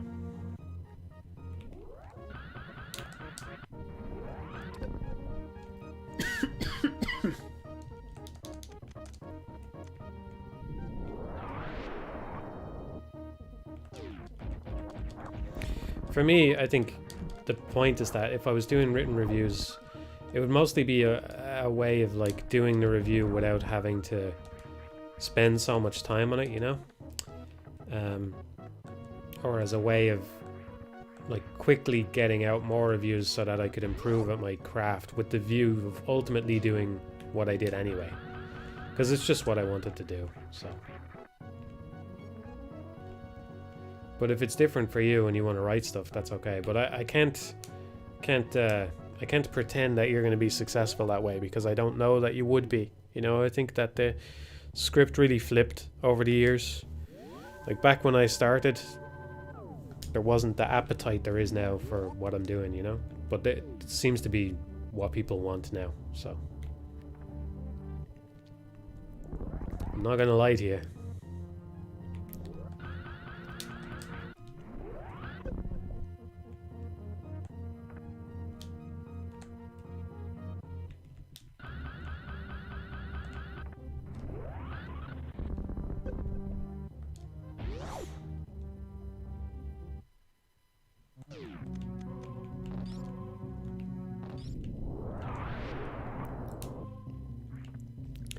Should really only make a video essay if you enjoy editing. I don't know that that's true. But maybe it is, yeah. So I know I enjoyed editing more when I started out than I do now. But I do think ultimately... I think I enjoy it less than I did in the beginning, but ultimately there is still something enjoyable about it. Especially when you... For me, anyway, what I'm saying is, like, for me... You find that nice little thing that you weren't expecting. You line up the shot in a way that you kind of hoped would work but weren't sure it would, or whatever, you know? There is definitely moments like that that can be very satisfying. There's something kind of improvisational about it, because when I write a script, a lot of the time, not a lot of the time, but like a fair bit of the time, I have some kind of idea in my head for what I'm going to show on screen as I say the thing, because I'm thinking about an experience I had with the game, and so I'm going to try and replicate that experience and show it on video for the viewer's benefit, you know? But sometimes you don't know what you're going to end up showing, and you just go, well, I'm going to have to figure this one out on the day, and then occasionally that really works out. And it's kind of improvisational in a way that script writing isn't, I think. Which can be fun.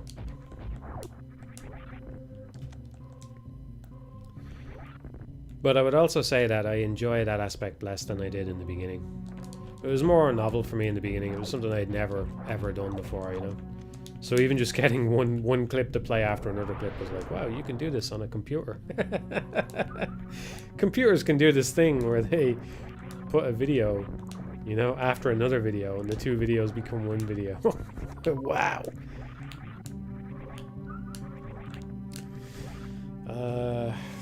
Let's see, I have wave beam.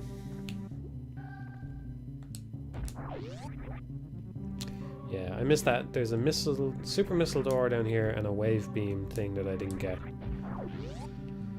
It's not exactly brimming with items, but it's probably still the best way to go.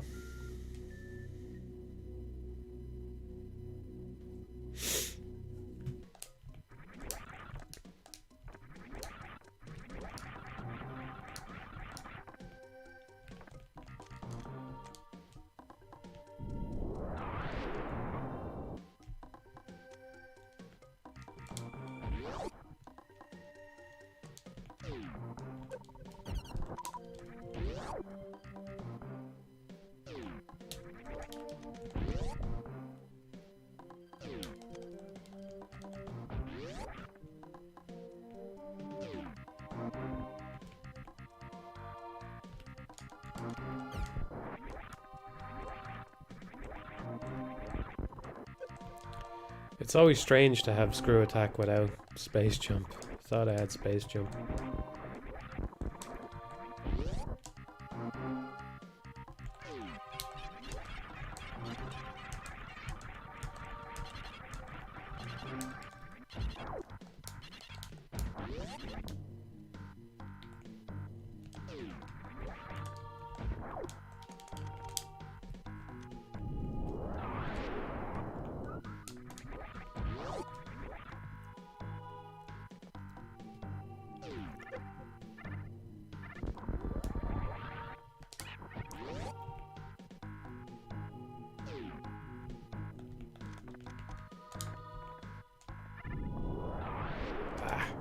have just missed that.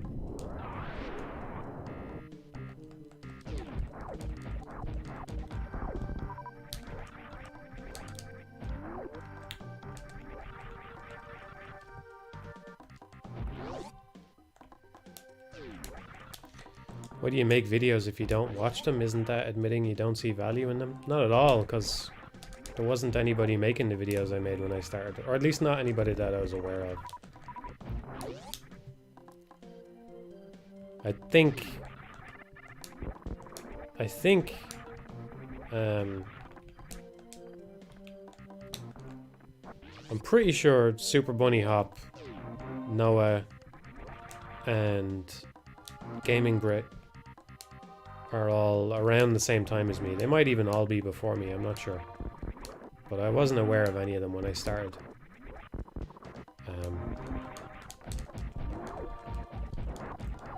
Just something I wanted to do, I don't know. It doesn't mean I have to watch other people's videos.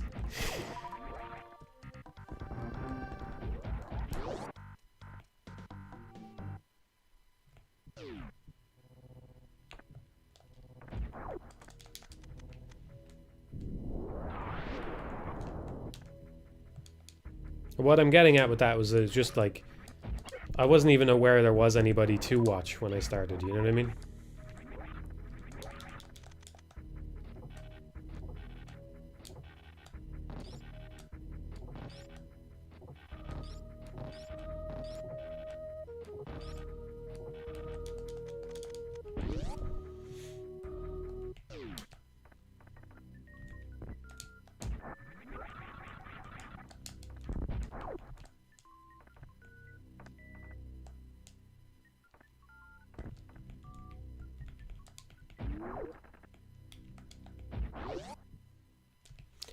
Oh, I was nearly about to try space jumping across this room, the screw attack. Screwing with my head again. This is always a very satisfying room to jump through when you have screw attack and space jump.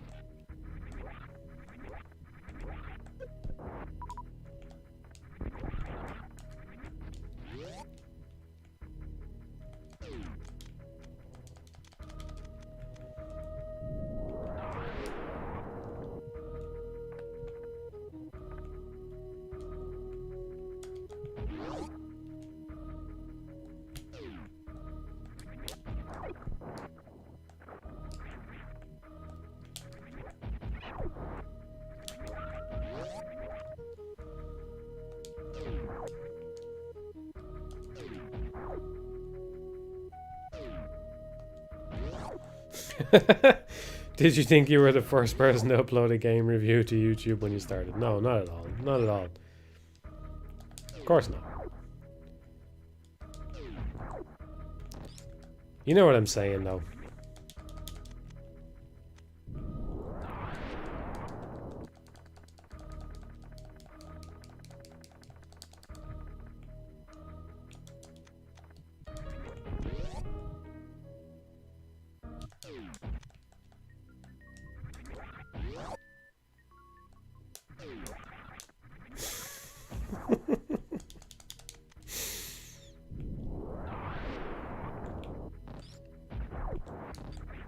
I think the distinction to be made, if you want to draw a hard line under it, it's like the distinction between commercial reviews and analytical reviews, you know? And I think by that point, I don't think I had ever seen an analytical review of a game. So I can say that much. I don't think I had ever seen one. I'm not sure. Maybe I'm misremembering it, but I don't think I had ever seen one. I think every review I'd ever seen up to that point was commercial.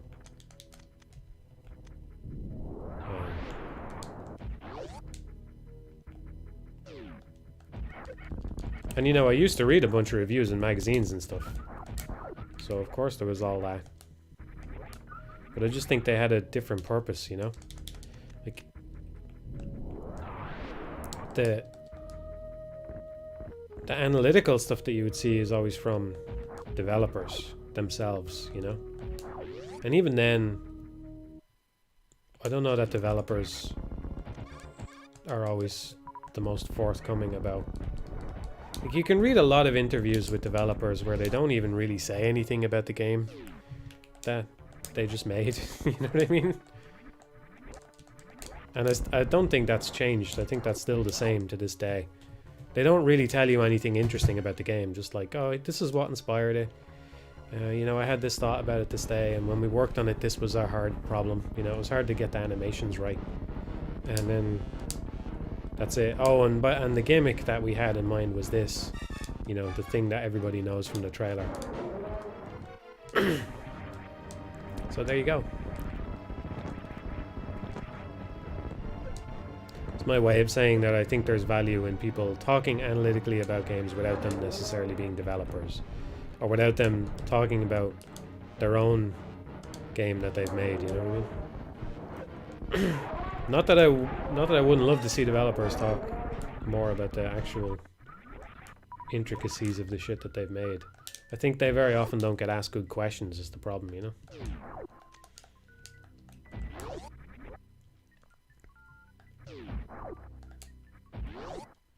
Interviews tend to be more marketing than insight, unfortunately. Yeah, I agree.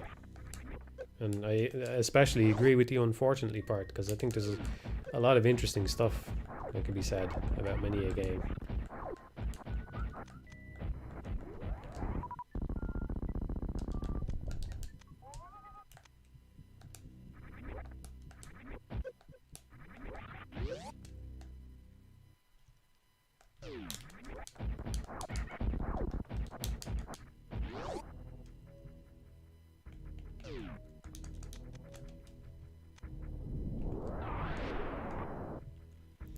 You do a review on your own game? Well, that doesn't make any sense.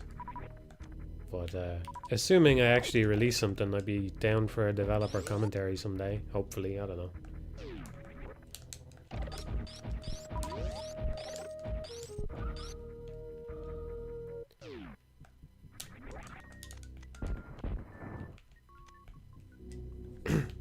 I would say even that, even the Bayonetta commentary that Kamiya did could have been more fleshed out in terms of what he actually talked about.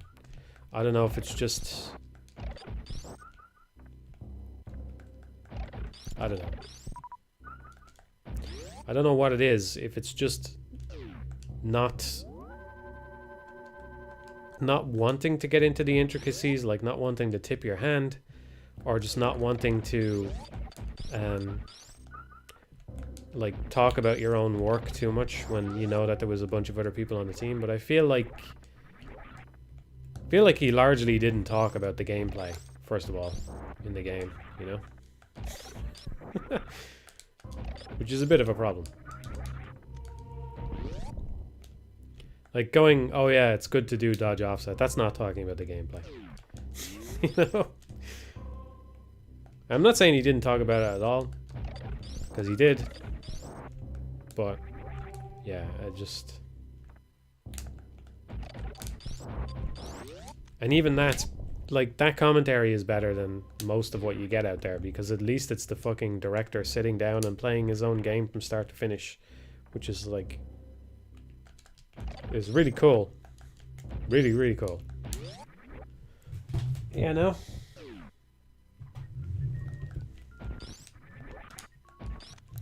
But even then, I just think there's a lot more that could have been talked about. There was some interesting stuff in there, though.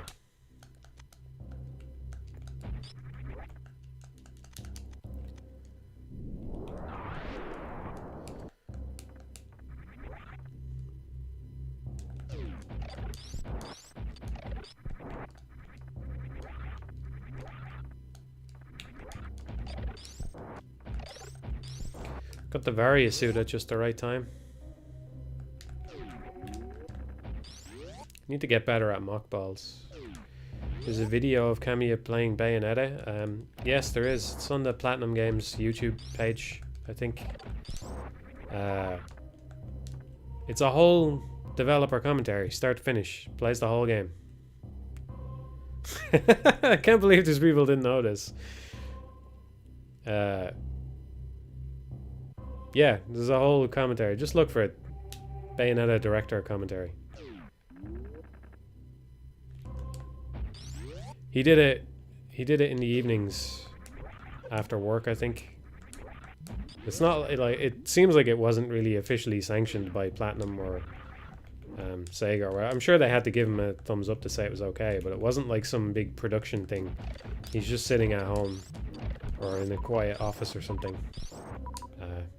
playing it every evening.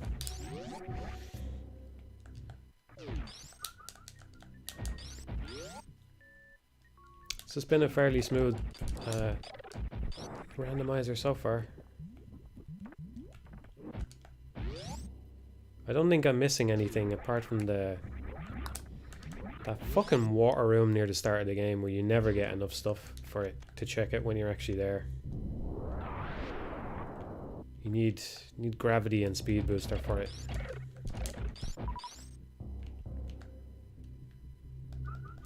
Yeah, well actually yeah, those are one of the better ones, the Valve ones for Portal and Team Fortress and stuff. Those are definitely some of the better ones. Like the you know, of course you get shit like this tunnel had a turn in it, so we had to take it out, right? But even that's kind of valuable to know in its own way. But there's a really good bit, like there's a really good moment of insight for in the Portal 2 one, where they mentioned that it's near the very start where they're trying to teach you that the blue and orange portals are both entry and exit portals. They're not, it's not one is the entrance and one is the exit, you know. They need to get this across to players. And they had almost the exact same puzzle in the first game, but I can't remember what it was exactly. They make you press a button, or they make you wait, or they lock you in a room where you have to swap. You have to go back out through a portal that you've used as the entrance or something. Basically, they did a clever thing where they reused like a tutorial from the first game, but they improved it to make sure that the player really got the lesson better than they got it in the first game, you know? Shit like that is what I find interesting. I find that interesting. But not just... Not, you know, hey, Bayonetta's a witch and she has guns on her arms. I know that. You know what I mean? And again, I like that commentary.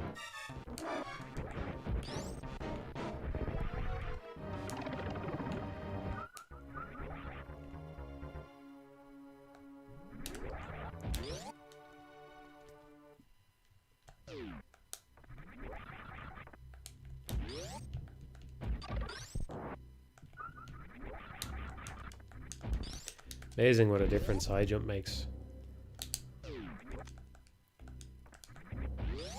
There's an item I always forget here. I gotta remind myself of it. I always get it on the way out. I should get it on the way in.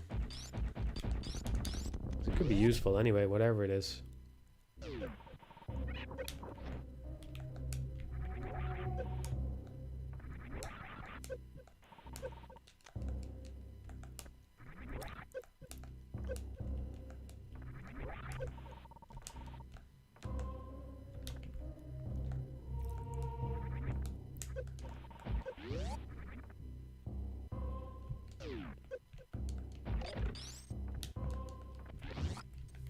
Yeah, I can't remember what the change was either. It was something like they either had the puzzle on a timer so you had to wait, or they made it so you had to press a button to change things around. I can't remember exactly what it was, but they changed the puzzle in a way that made sense to me. That was like, this will get it into the player's head because they're a more active participant, or they have to wait and think about it or something like that. I think they made you press a button to make a cube go through a portal or something like that. Whatever it was a good piece of insight into how they improved the game slightly from the first one.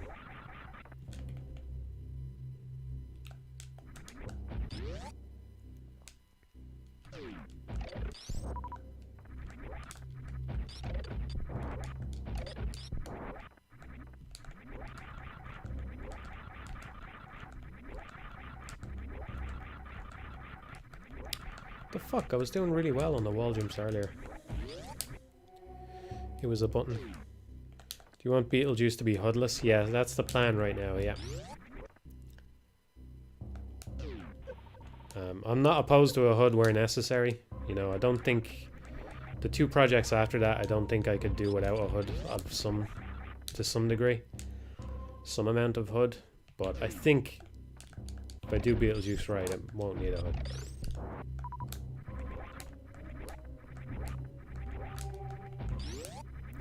The only real obstacle I see there is how I convey what the player's health is to them.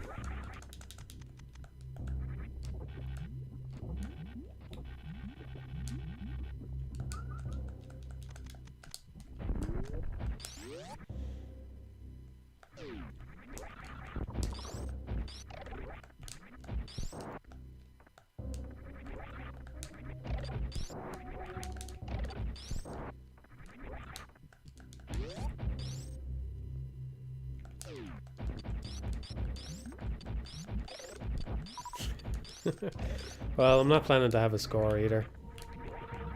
It is kind of tempting because I know it's an action platformer and all, but I wouldn't put a scoring system in unless I could do it well. Sorry, no, it's definitely not going to have a score. Actually, yeah, definitely not going to have a score. I like a good scoring system, but it's not going to have it. It's going to be too random for that to work, in my mind, anyway.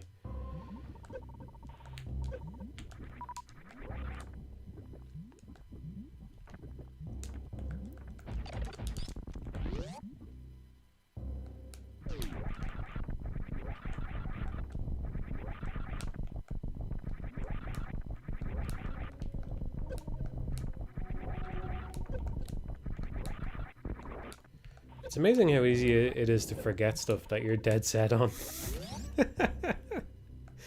So for a split second there, I was like, oh yeah, maybe I could do a score. And I was thinking, no, that's exactly... It's not a score game, you know? It's just not a score game.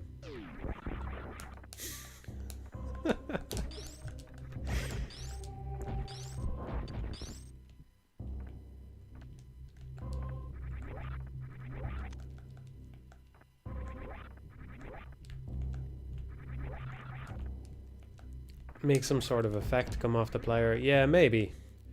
You could change their color or something as well. I don't know. It would need to be very distinct, whatever it is. I'm not sure what it's going to be. I have some ideas, but I'm not 100%.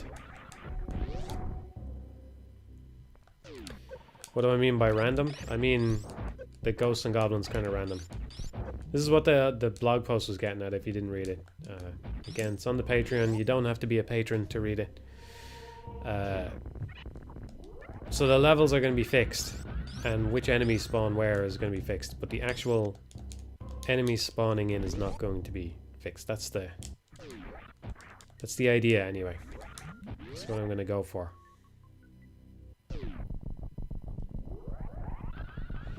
Play Metal Warriors during your action platformer research. No, I didn't. I need to play, not really what I'm going for, but it reminds me I need to play Ninja Warriors as well. I haven't played that one.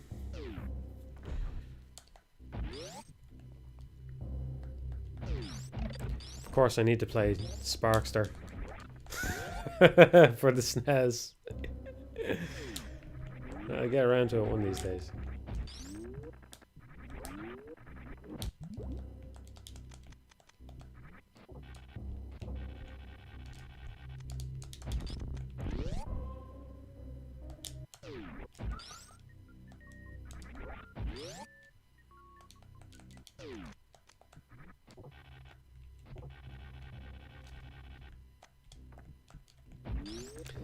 How's the PS2 Shinobi game? It's alright. It's pretty cool in a lot of ways. It can be very frustrating though. Just look, don't get me started on cameras again. Don't get me started, man.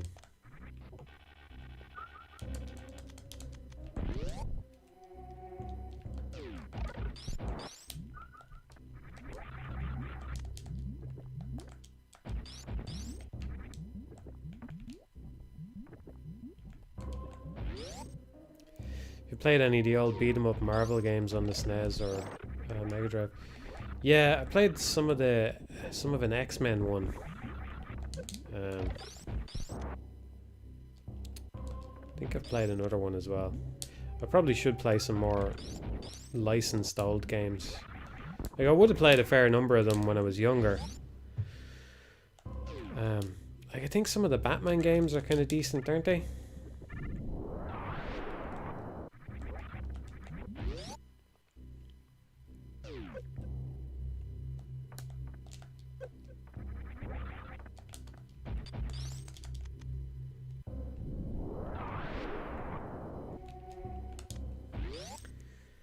Oh, I can go and do... I can do either Norfair or Meridia. The Meridia, I suppose. This seed is basically over now, right? I feel like it is. I might call it quits soon. So this one has been very kind, and I'm not really lacking anything now at this point.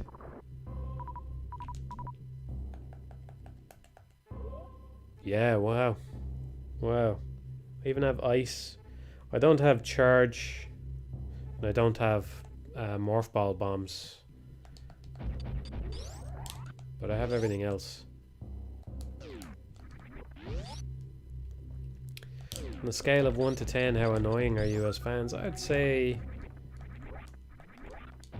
I don't know, a 5? A 5? Doing alright.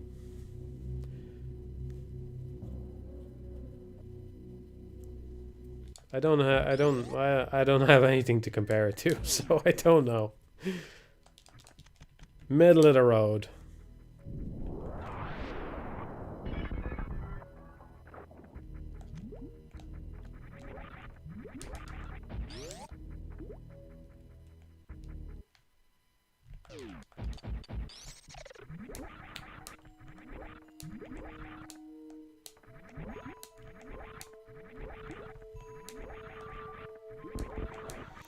Okay, that's just a missile.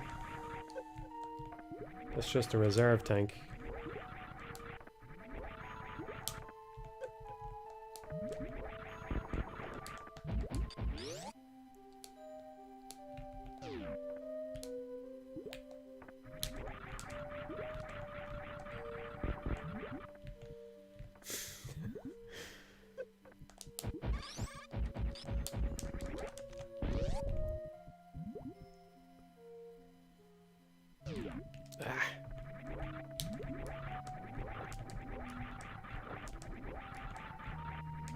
I should have known saying 5 would try and get everybody to annoy me more.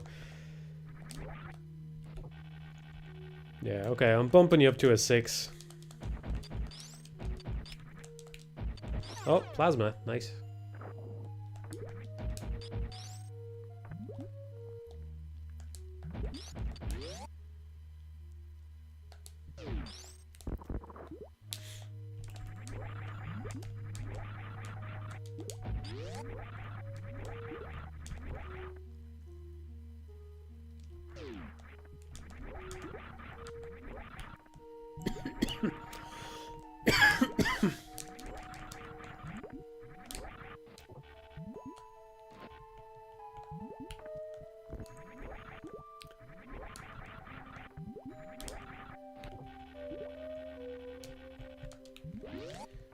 Am I right in thinking there's a few items up here and I was saying I should check these first? No, this is the wrong way.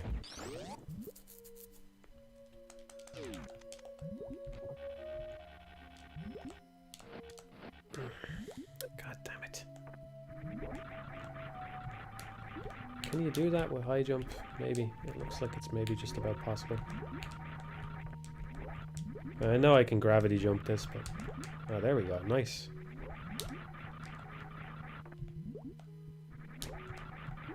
Nice, that's cool. Saves me going into the menu.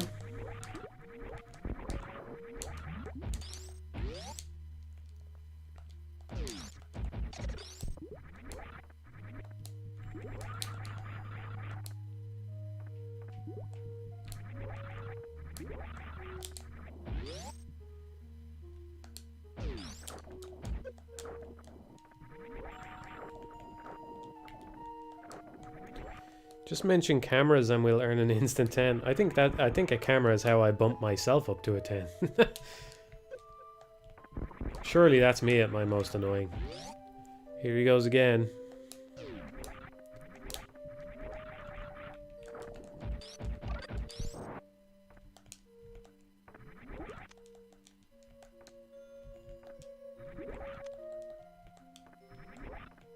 And he wants to bitch about cameras and he doesn't even have a fucking solution. Jesus Christ, man. Cameras again? Really, dude? Fucking solve the camera thing or shut up, will you? Alright, calm down, chat. There's no need to be uncivil.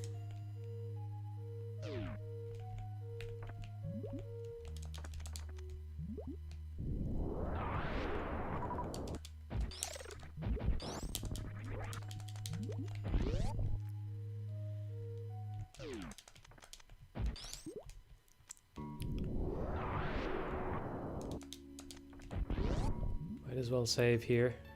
I might actually reset. If this turns out to be nothing, it's faster to reset here if this shit is a bust. So I might do that. Oh, I should check up here. I always forget to check up in this thing.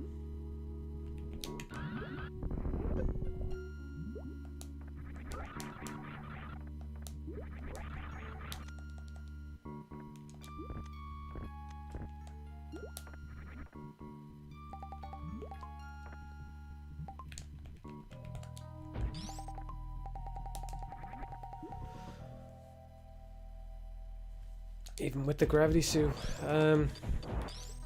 Well, I suppose I can check that place over to the right as well. I think I have enough to get in there. Well, I don't... Do I have space jump now? I must. I do.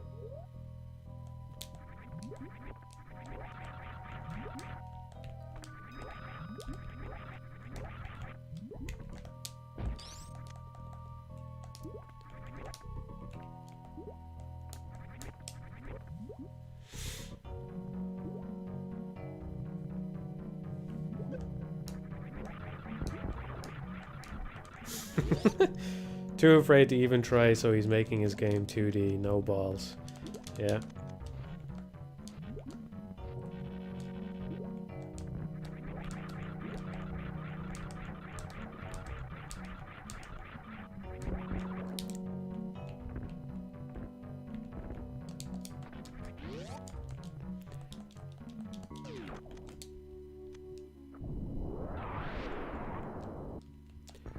This must be the fastest randomizer run I've had so far.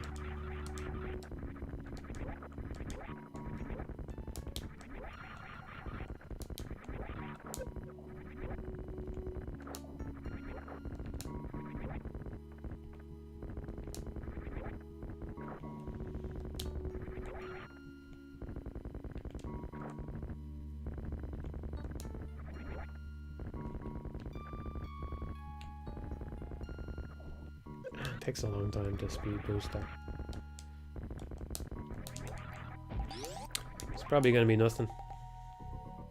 Statistically, it would be very shocking if this actually turned out to be a...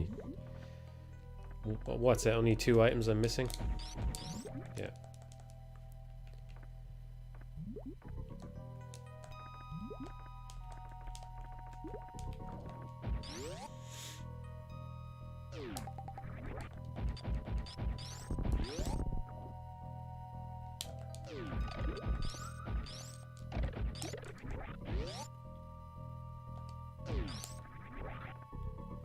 I could reset now and that would get me back up to the sand pit so I could just fall in again, but I'll play it out. I wish I knew if taking that tunnel was faster. It probably is.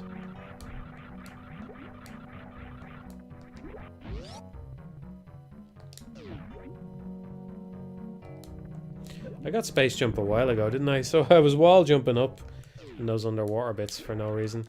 At least now I know it's possible.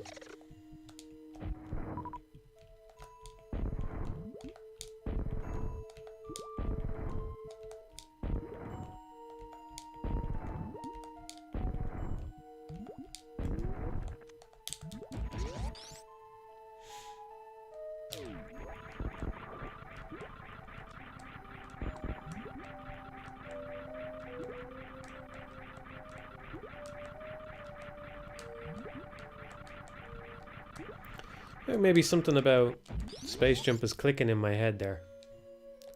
I think something may have clicked.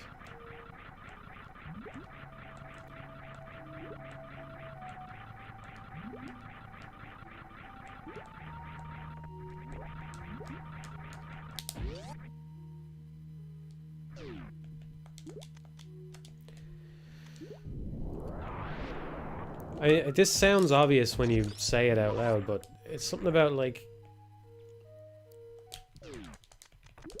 the rhythm of your space jump can vary, because sometimes you want to go up really high and sometimes you don't, because you don't want to hit off a platform. But the amount of time after the space jump where you want to press it again tends to stay the same.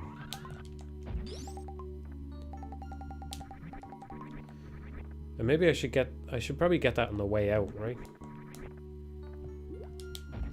Go do Dragon and then try and find my way back here. Plus, it's probably going to turn out to be nothing anyway.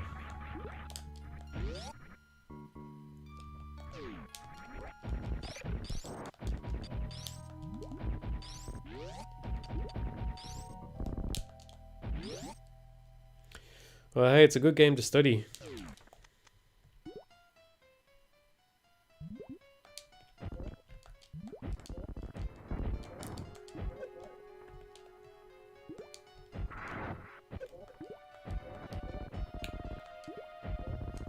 I need to check that regular missiles can hurt this guy before I carry on. Okay.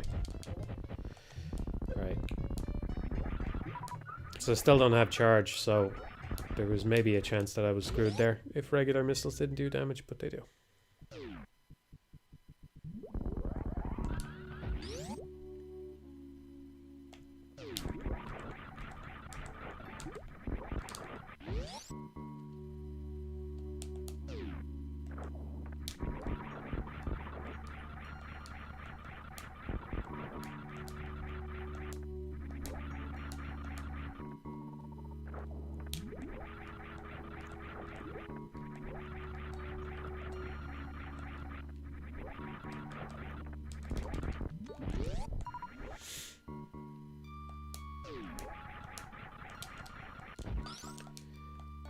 Missed the Capcom section of this stream, but just want to say thanks for recommending Ghosts and Goblins Resurrection. Would have skipped it otherwise. I'm glad. Glad to help. Yeah, I nearly skipped it myself.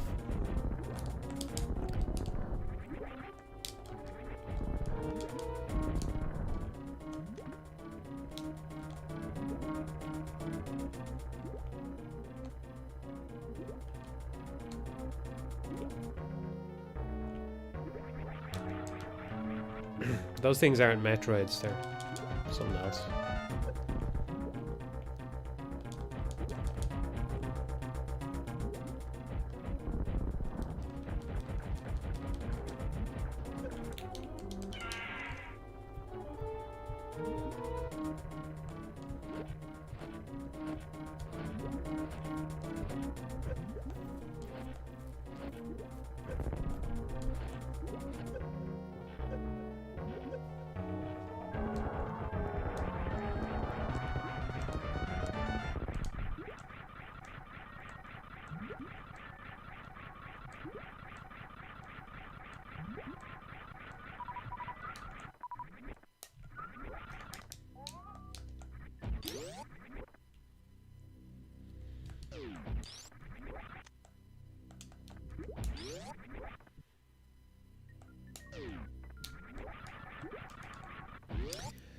So now what is there? I have to go to that plasma room.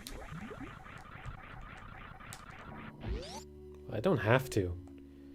Basically, at this point, I'm just operating on the assumption that it's good to have morph ball, bombs, and charge.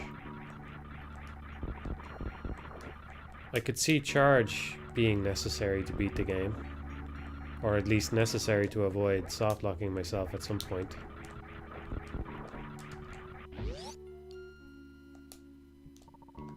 But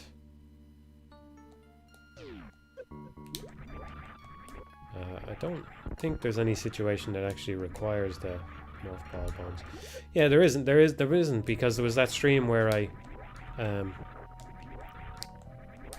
got to the end and then I tried to save the animals and I couldn't, you know? And I didn't realize that the block disappears.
Oh, that's where the tunnel exits out. Okay.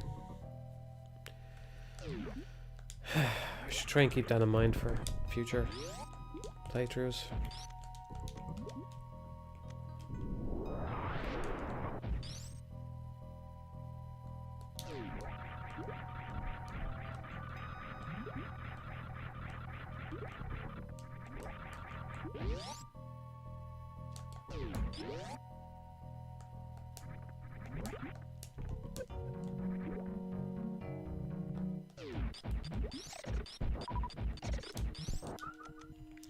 You get 6 attempts at this.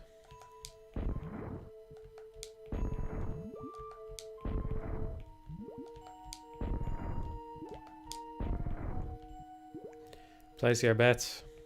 Here we go. I was kind of hoping he'd drop another one. Ah. Oh.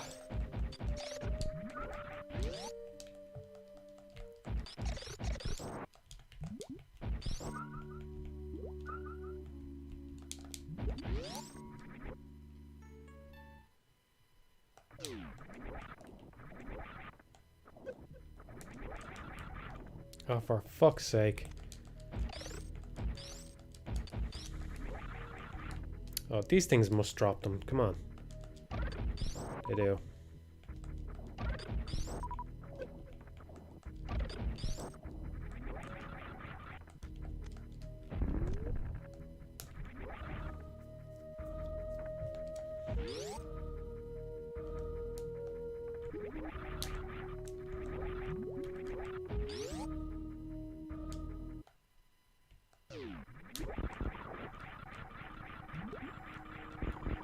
Which order would you recommend playing the G&G series? I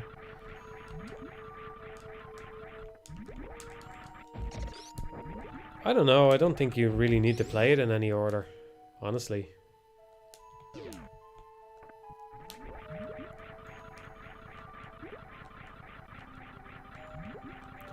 Forget where I'm going.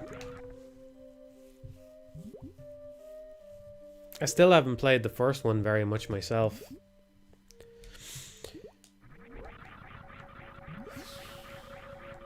I'm trying to go to the sand pit. Yeah.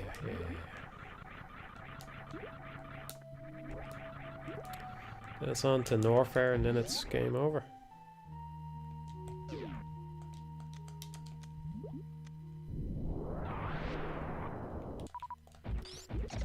Have you played XCOM? Feel like you weren't very much into PC games.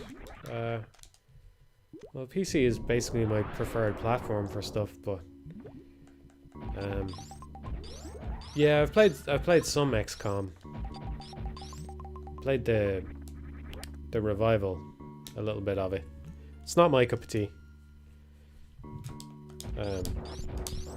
I know that it's kind of different, but I enjoyed Invisible Ink a lot more because I feel like it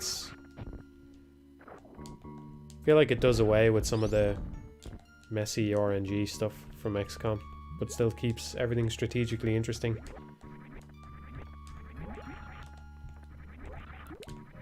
I know it's a tired complaint, but there's something absurd about having a guy holding a rifle to an alien's head and with a 99% chance to hit and he misses. It's just insane. And that you're expected to just like roll with that. I don't know. I think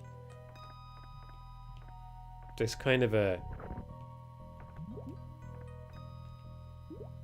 I think that you can get strategy out of a game without resorting to something like that to make the player think on their feet, you know? You can just make the game, like I think the way Invisible Ink accomplishes this, for the most part, there is a little bit of RNG here and there, but for the most part the way it accomplishes that is just by making the situation complex enough that you're bound to fuck up or not factor in something somewhere, or that you're just gonna have to eat a certain complication sooner or later, you know?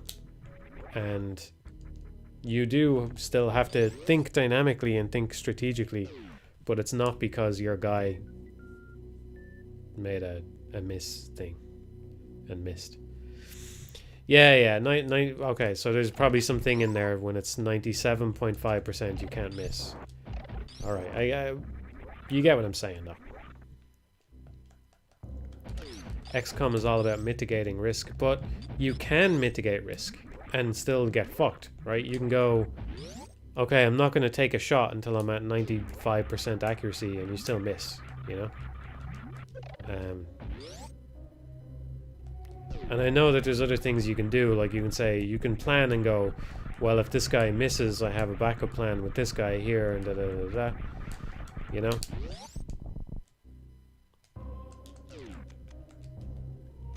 I don't know. It's not like I played very much of it, so I'm not going to deny that there's maybe a strategic layer that I would enjoy if I stuck with it more and really did play it as completely risk averse as possible, and like,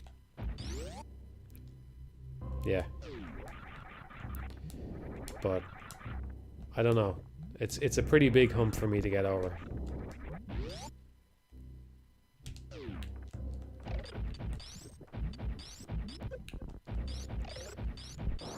Druid Stone is fun. XCOM-ish gameplay with no RNG and more intricate mechanics. Very fun. Oh, that sounds like my cup of tea. All right, yeah. Druid Stone. I'll take a look at that.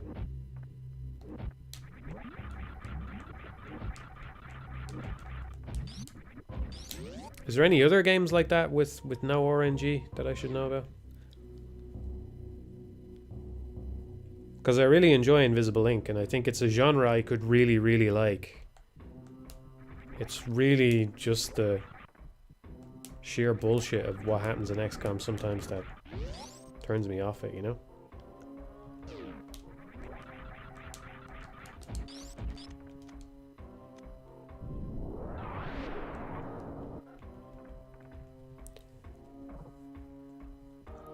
Steam World Heist.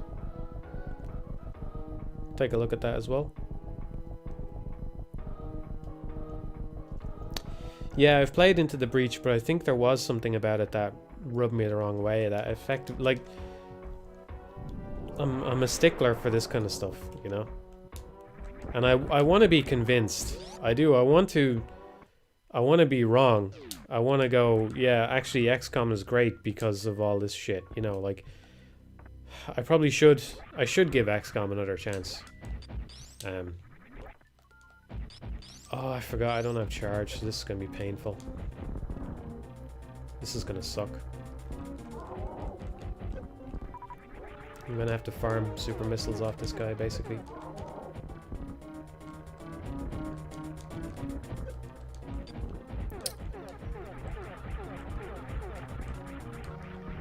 You know, I want to be wrong about it. I want to see the value in it. And I think there could be, you know, there can be something there about, like, I think Invisible Ink is the same way. Like, it's kind of achieving the same thing, where you have to consider every possible fucking angle on something and think about where you're going to be 3 moves from now. You know, while that guard is waking up and all this other shit is happening over there. I could see a version of XCOM where the RNG works to the point where you need a backup plan for every single move you make, and the game knows that, and so the missions are built with the sense that you're gonna have to be very cautious in how you behave. But that wasn't really the sense I was getting from XCOM. But I could be wrong. I could be wrong. I would like to be wrong about it. My gut reaction, though, is that even though I haven't seen Druidstone, I am more interested in it. Just because of the no RNG thing.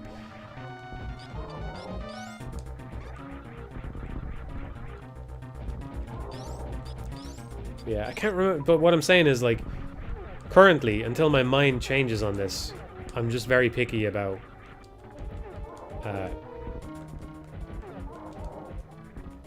I'm very picky about what does or doesn't work for me, you know? And there was something about Into the Breach that rubbed me the wrong way. I think maybe it was the way the enemies burrowed up from the ground in random positions or something like that. There was something about it that you couldn't quite plan for, which kind of left the game in a middle ground where you were supposed to know everything ahead of time, but then there was this one thing that you could never factor in. You know? Like, I don't know, I'd have to play it again, but I feel like there was something in the game that kind of left it in an awkward place where it was almost like a puzzle game with a tactic skin on it or something. But then there was like this one element that was kind of out of sync with the rest of the game. And you know, I think Invisible Ink kind of has that to some extent as well. Like, there's one of the things about it which is truly random is there's extra guards that spawn as the mission goes on and the alert level gets raised, but there's 2 elevators in the stage, and the guards will spawn at a random one of the elevators, you know. Yeah.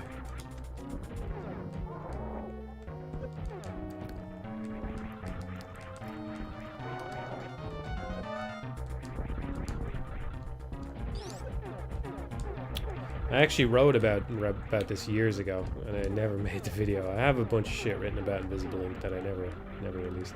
But basically, one of the points I was going to make, maybe I'll still make this video someday, but whatever, I'll spoil it on the stream.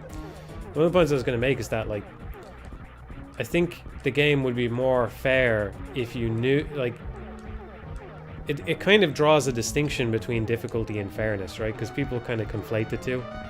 But I think there's a... What makes this guy spawn stuff? Come the fuck on and spawn something. Spawn some fucking bubbles or something, man. This is tiresome. This is getting tiresome. It kind of draws... My thoughts on the game kind of draw a distinction between difficulty and fairness, right? Because people kind of, like, conflate these two ideas sometimes. But basically, if you spawned... I think if you spawned more guards... right, in Invisible Ink, every time the alert level raised, you spawned guards at both teleporters instead of one random teleporter. The game would basically become more difficult, but also in a sense more fair, because you would have the perfect information that you want to have. You know, you would know that in advance, okay, there's going to be guards at both of these things. I don't think I've ever seen that attack before. What the fuck? I didn't know he could do that. There's something interesting about that, I think. Jesus, that took forever. There's gotta be a way to make him spawn stuff.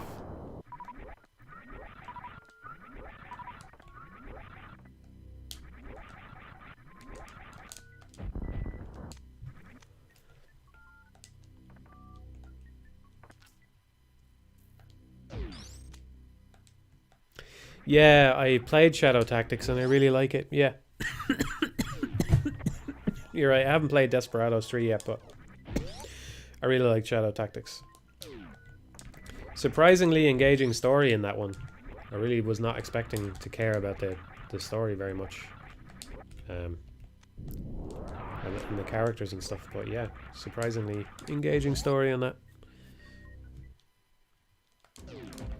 I had one super missile, maybe he was held back from spawning as long as I had one. Yeah, that's a good theory, alright, yeah. Waits until you run out. Probably what happened.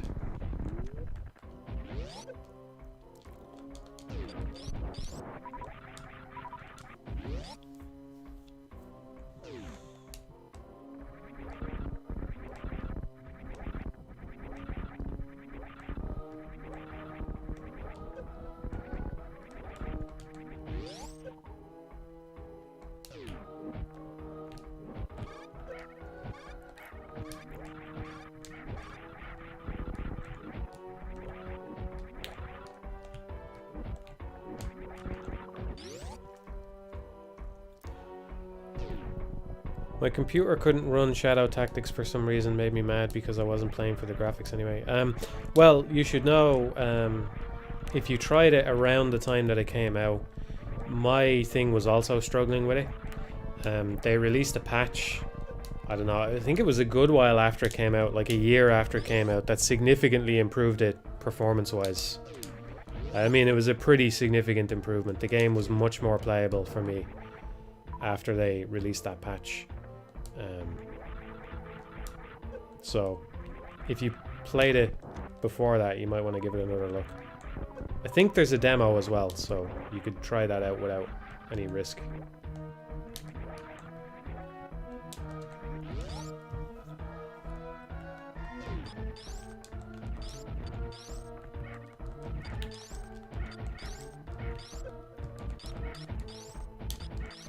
I thought those guys would die more quickly to plasma than they do.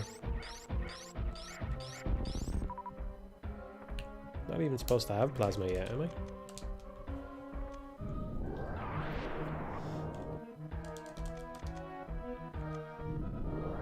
Yeah. I know it probably sounds like I'm overselling it, but it really is like one of the biggest performance gains I've ever seen in a game from a patch. Because it was really excessive. I remember thinking that, like, for the kinds of graphics that are in it, the performance really wasn't there, you know. But they got it to a much more reasonable place after they patched it.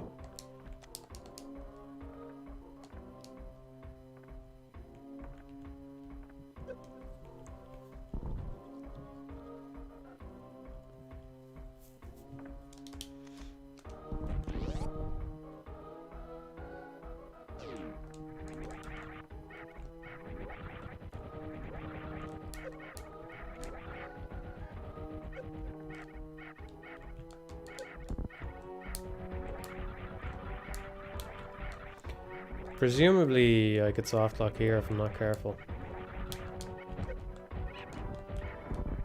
Presumably.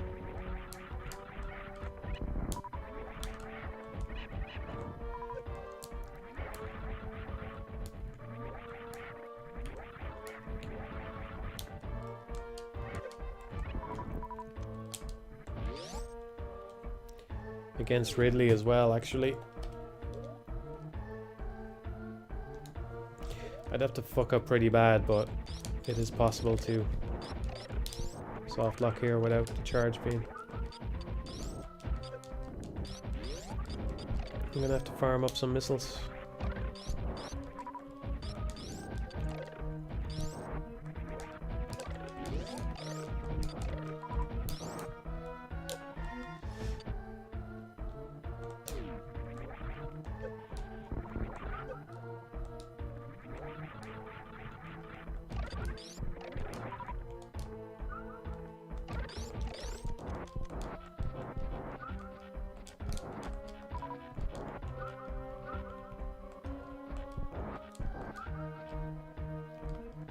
See you later, Boulder.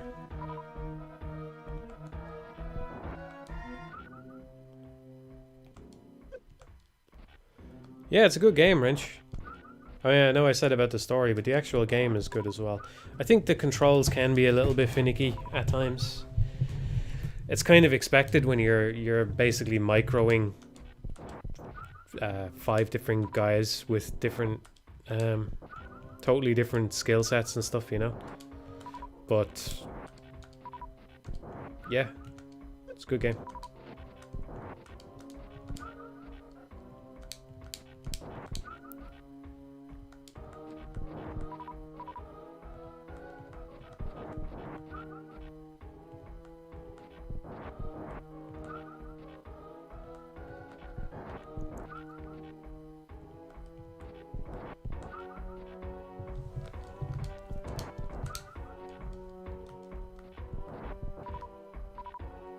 I think it's bad design that Super Metroid expects you to get hit a lot, so they give you a lot of health upgrades. More or less, yeah. I kind of talked about this in the Environmental Station Alpha and Axiom Verge video. I think that it's one of the things I would like to see more games take from Environmental Station Alpha is just basically in ESA, when you touch a checkpoint, that's the only way you ever get your health back. So it really, more than any other Metroidvania game I can think of, it really made me see every single thing on the map as a threat, because let's say you have 20 health, and yeah, each enemy might only do 1 damage or 2 damage or something, which seems like nothing individually. But when you can't ever heal other than checkpoints, it really stacks up fast. So you actually really try to avoid damage in that game more than any other Metroidvania that I've played anyway.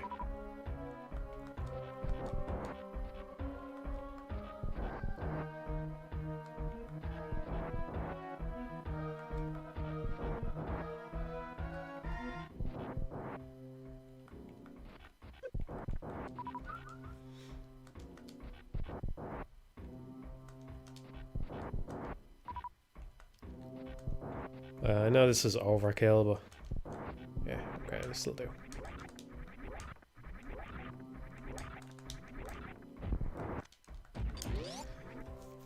I can miss 22 shots, which seems unlikely.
Still don't have charge beam or morph ball bombs.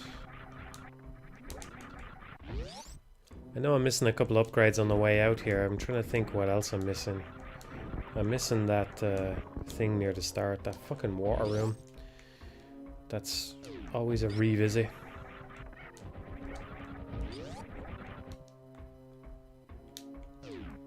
It's maybe the one way the randomizer kind of doesn't work. It's because there's just... It doesn't... If it has any kind of logic to it, it doesn't want to give you gravity and speed booster early, because they're very powerful upgrades. And yet, unless you have both of them, you have to revisit that room to pick up everything. But I suppose the whole point of these randomizers isn't really to pick up everything, it's just to get whatever you need to finish it, so I'm kind of already done. I'm going to be calling it quits soon.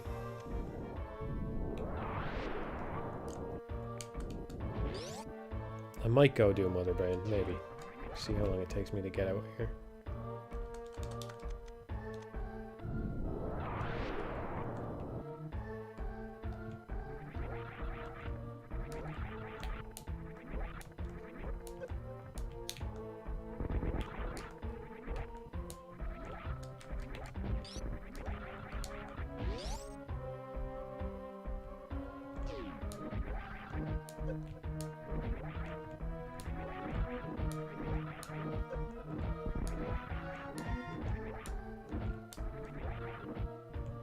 I can check what this thing is before I get it. Just a missile? Oh yeah, there's those missiles near the start as well.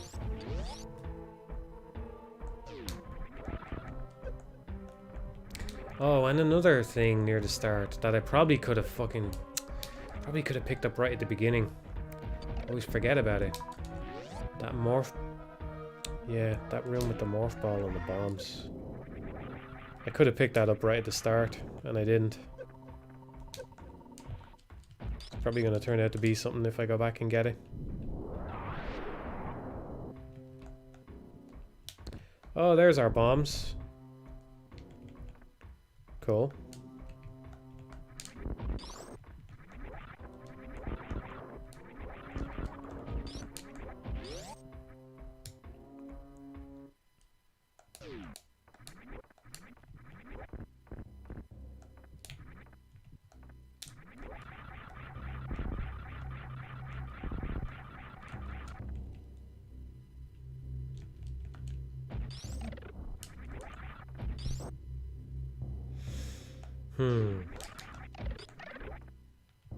That's all I can think of.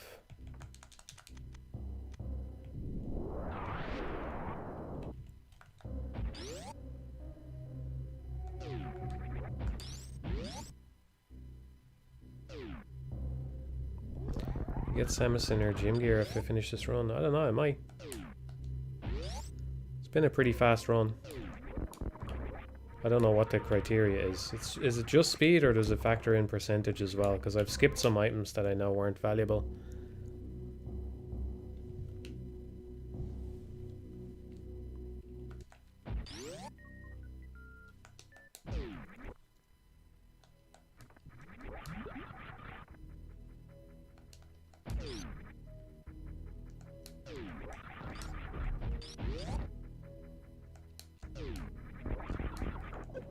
You ever heard the term search action to describe Metroidvanias? Yeah. You think it's a much better term? I suppose I more or less agree, yeah. It is a better term.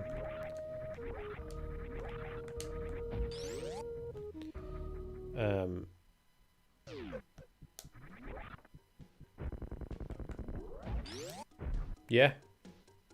I might start using it. I think there's probably still a better name to be found, but it is a good name. Like, it's a decent name. And it's better than Metroidvania.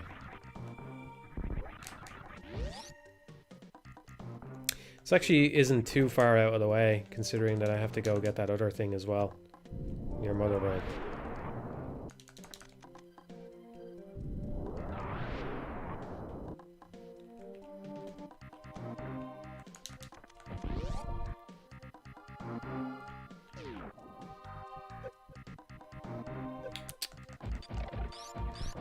Space just perfectly to catch out. Oh.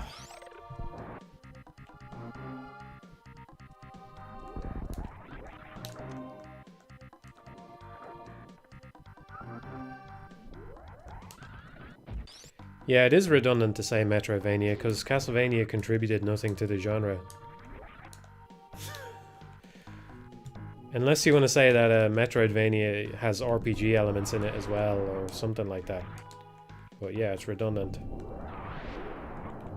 Like, whatever about the first Metroid, even Super Metroid predates Symphony of the Night by 3 or 4 years or something, so...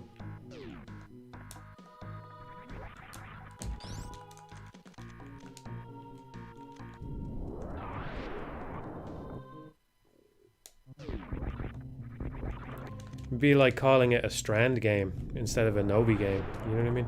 It just doesn't make any sense.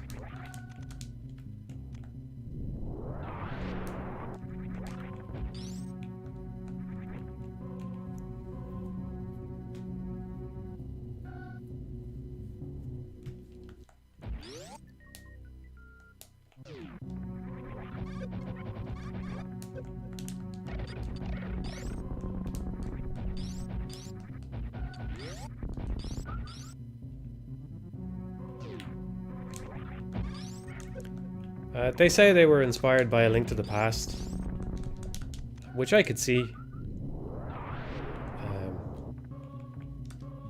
But either way, it doesn't really matter what they were inspired by. It's just it's not significantly different enough from Super Metroid. It didn't contribute to the genre the way the Metroid games did, you know?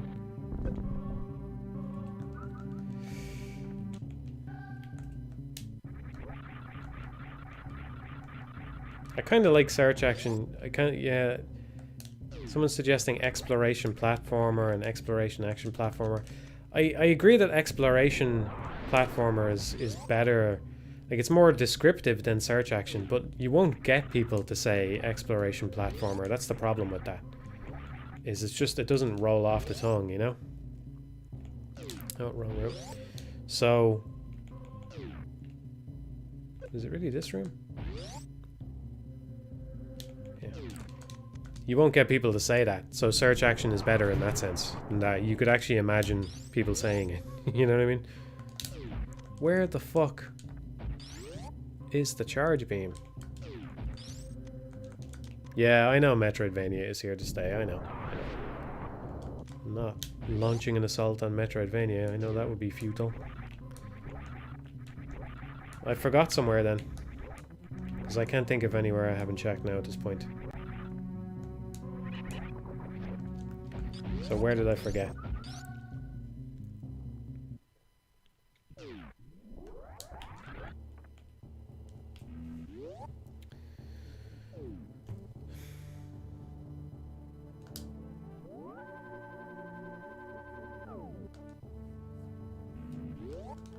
Where did I forget? Somewhere in Meridia, maybe? Think I... Oh. Did I get everything in Meridia? There's like one behind a wall I'm not sure I got.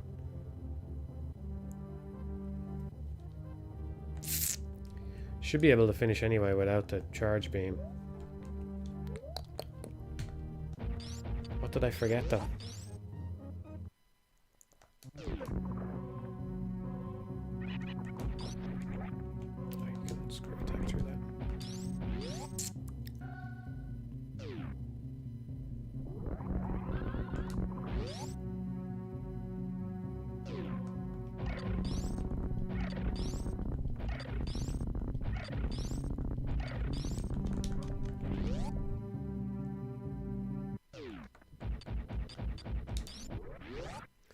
Yeah, character action doesn't make sense to me either. I don't get it.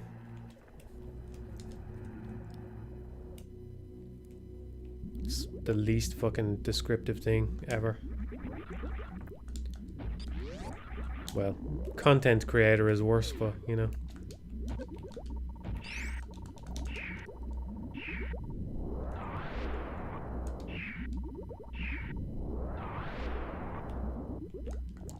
Do I get these fucking things off me again?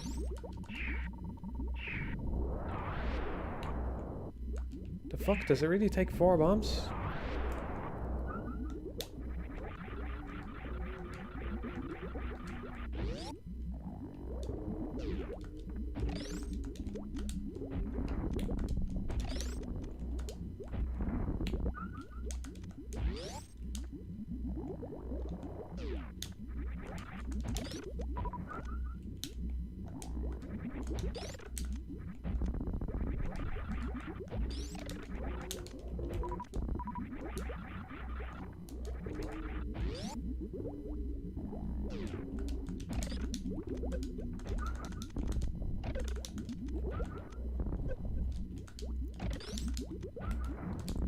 Not bad. That's more awkward than it appears. For the one guy in chat who has never played Super Metroid.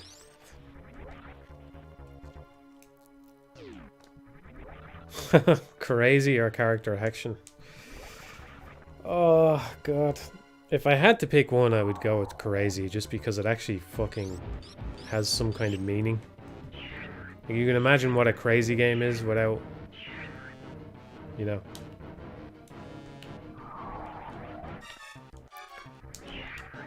Without putting every single game into that category. Character action game.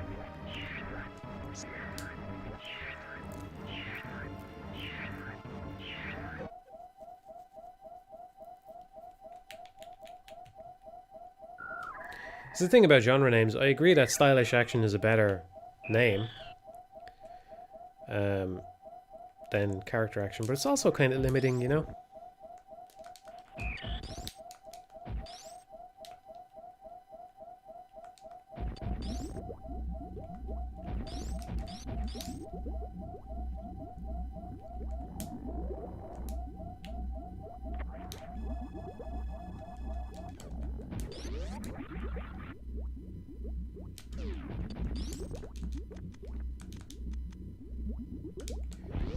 Debating whether to use a few regular missiles for that, but whatever. 75 should be enough, right? Should be plenty. I'll take a save here anyway. I suppose I'm finishing this one.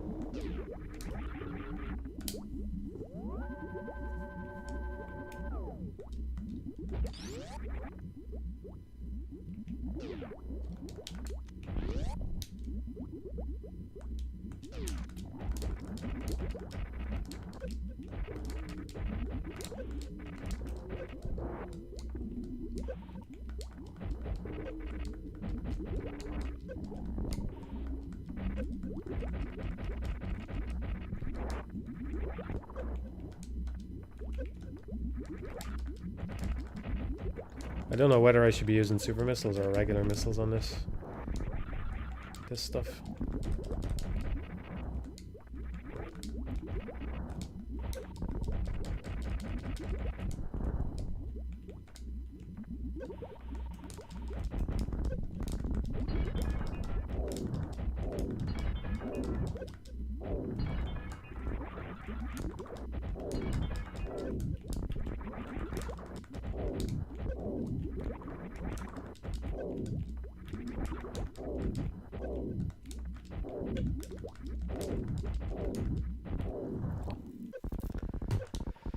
And we're too late on the epilepsy warning, so there goes that.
I know I've praised this sequence enough, but I think a little subtlety that I really like to it is that the beam presumably does a fixed amount of damage, and then in order to freak you out even more, Mother Brain just does like a kind of regular attack to get you even lower. There must be some kind of thing in there that's just, you know, that tells it which attack to use to get you down to the right amount of health. Or something, I don't know. It's just cool. It's just cool that it can use a different attack like that at the end. The way it spat those things at me to get me down to 1 energy tank. It's real in a way, you know what I mean? Like it has to actually use one of its attacks to bring you down to the right health level for the rest of the scene to kick in. I don't know.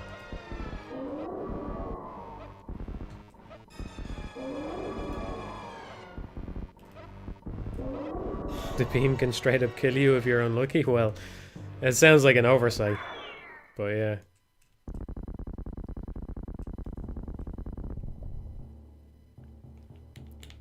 Why does this work but Nello Angelo doesn't? Because this happens basically during the game.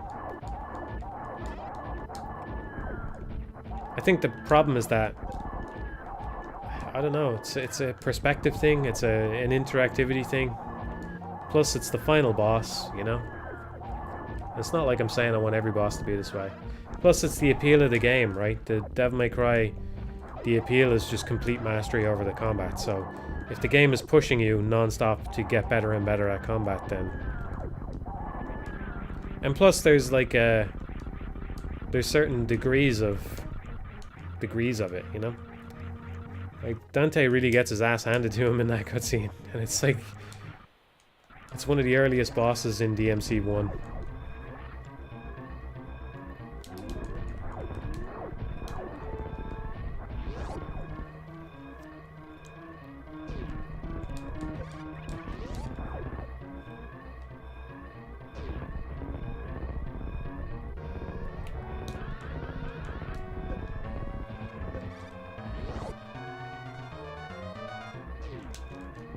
Oh, you're not supposed to fly here.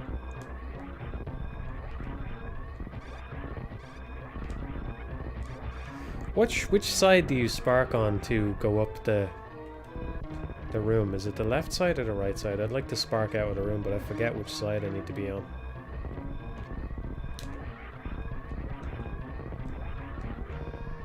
Maybe it's either side.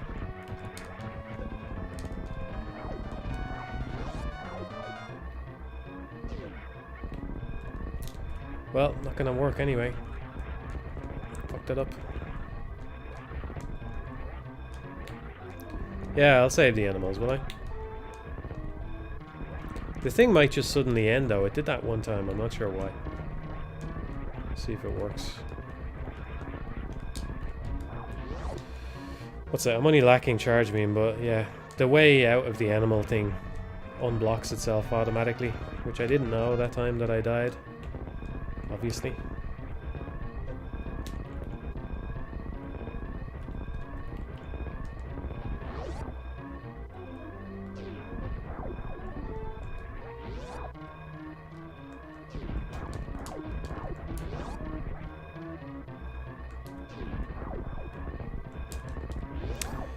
Okay, I have some spare time, so let's see if I can get out the awkward way.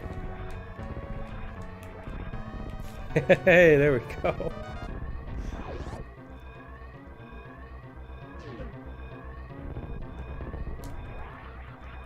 Whoa.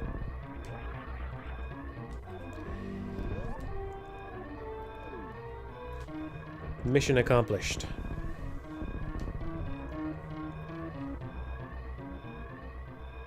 Hole in one, yeah.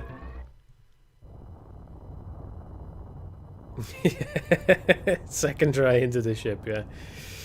Oh well, you can't win them all.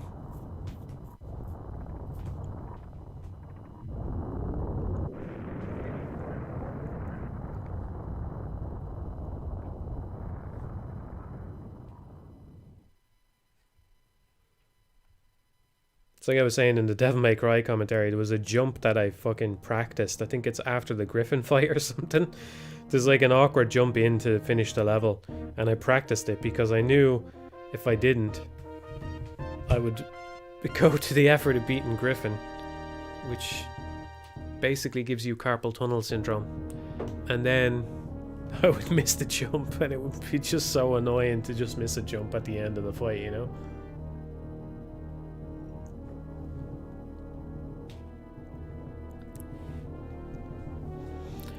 Well, that's going to close out the stream for today. I think you all want to see what Samus I get at the end though, right? So, let's wait and see.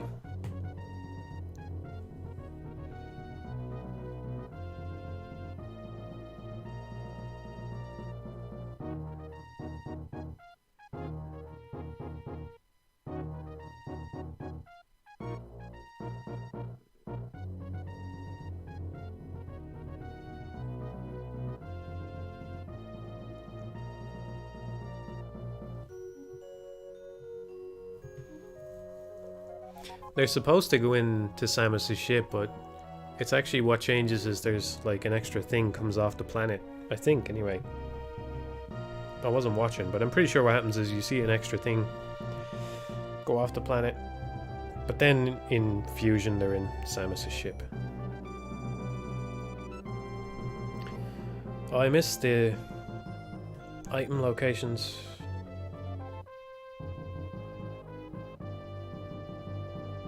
That's one.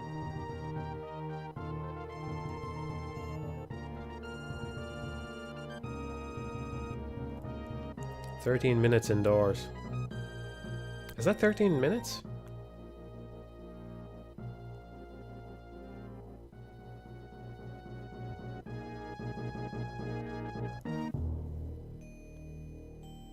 What will your future game dev studio be named? I'll work at that problem if I ever get there.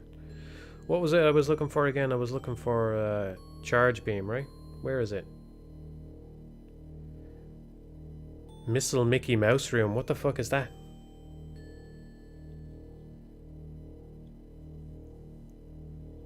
Oh, I think I know what they mean. It's the... Oh, it's in Lower Norfair. It's on the way out, I think. I didn't get it. It's like a heart-shaped room.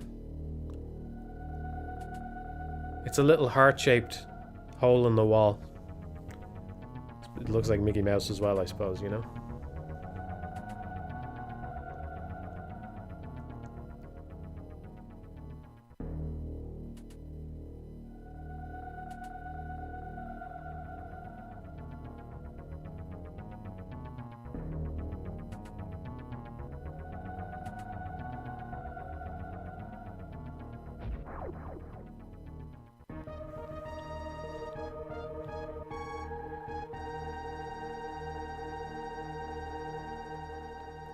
Nice.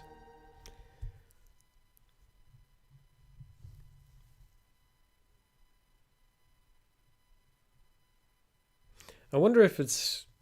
I don't know, I should probably play a vanilla Super Metroid now. I wonder how fast I can beat it now.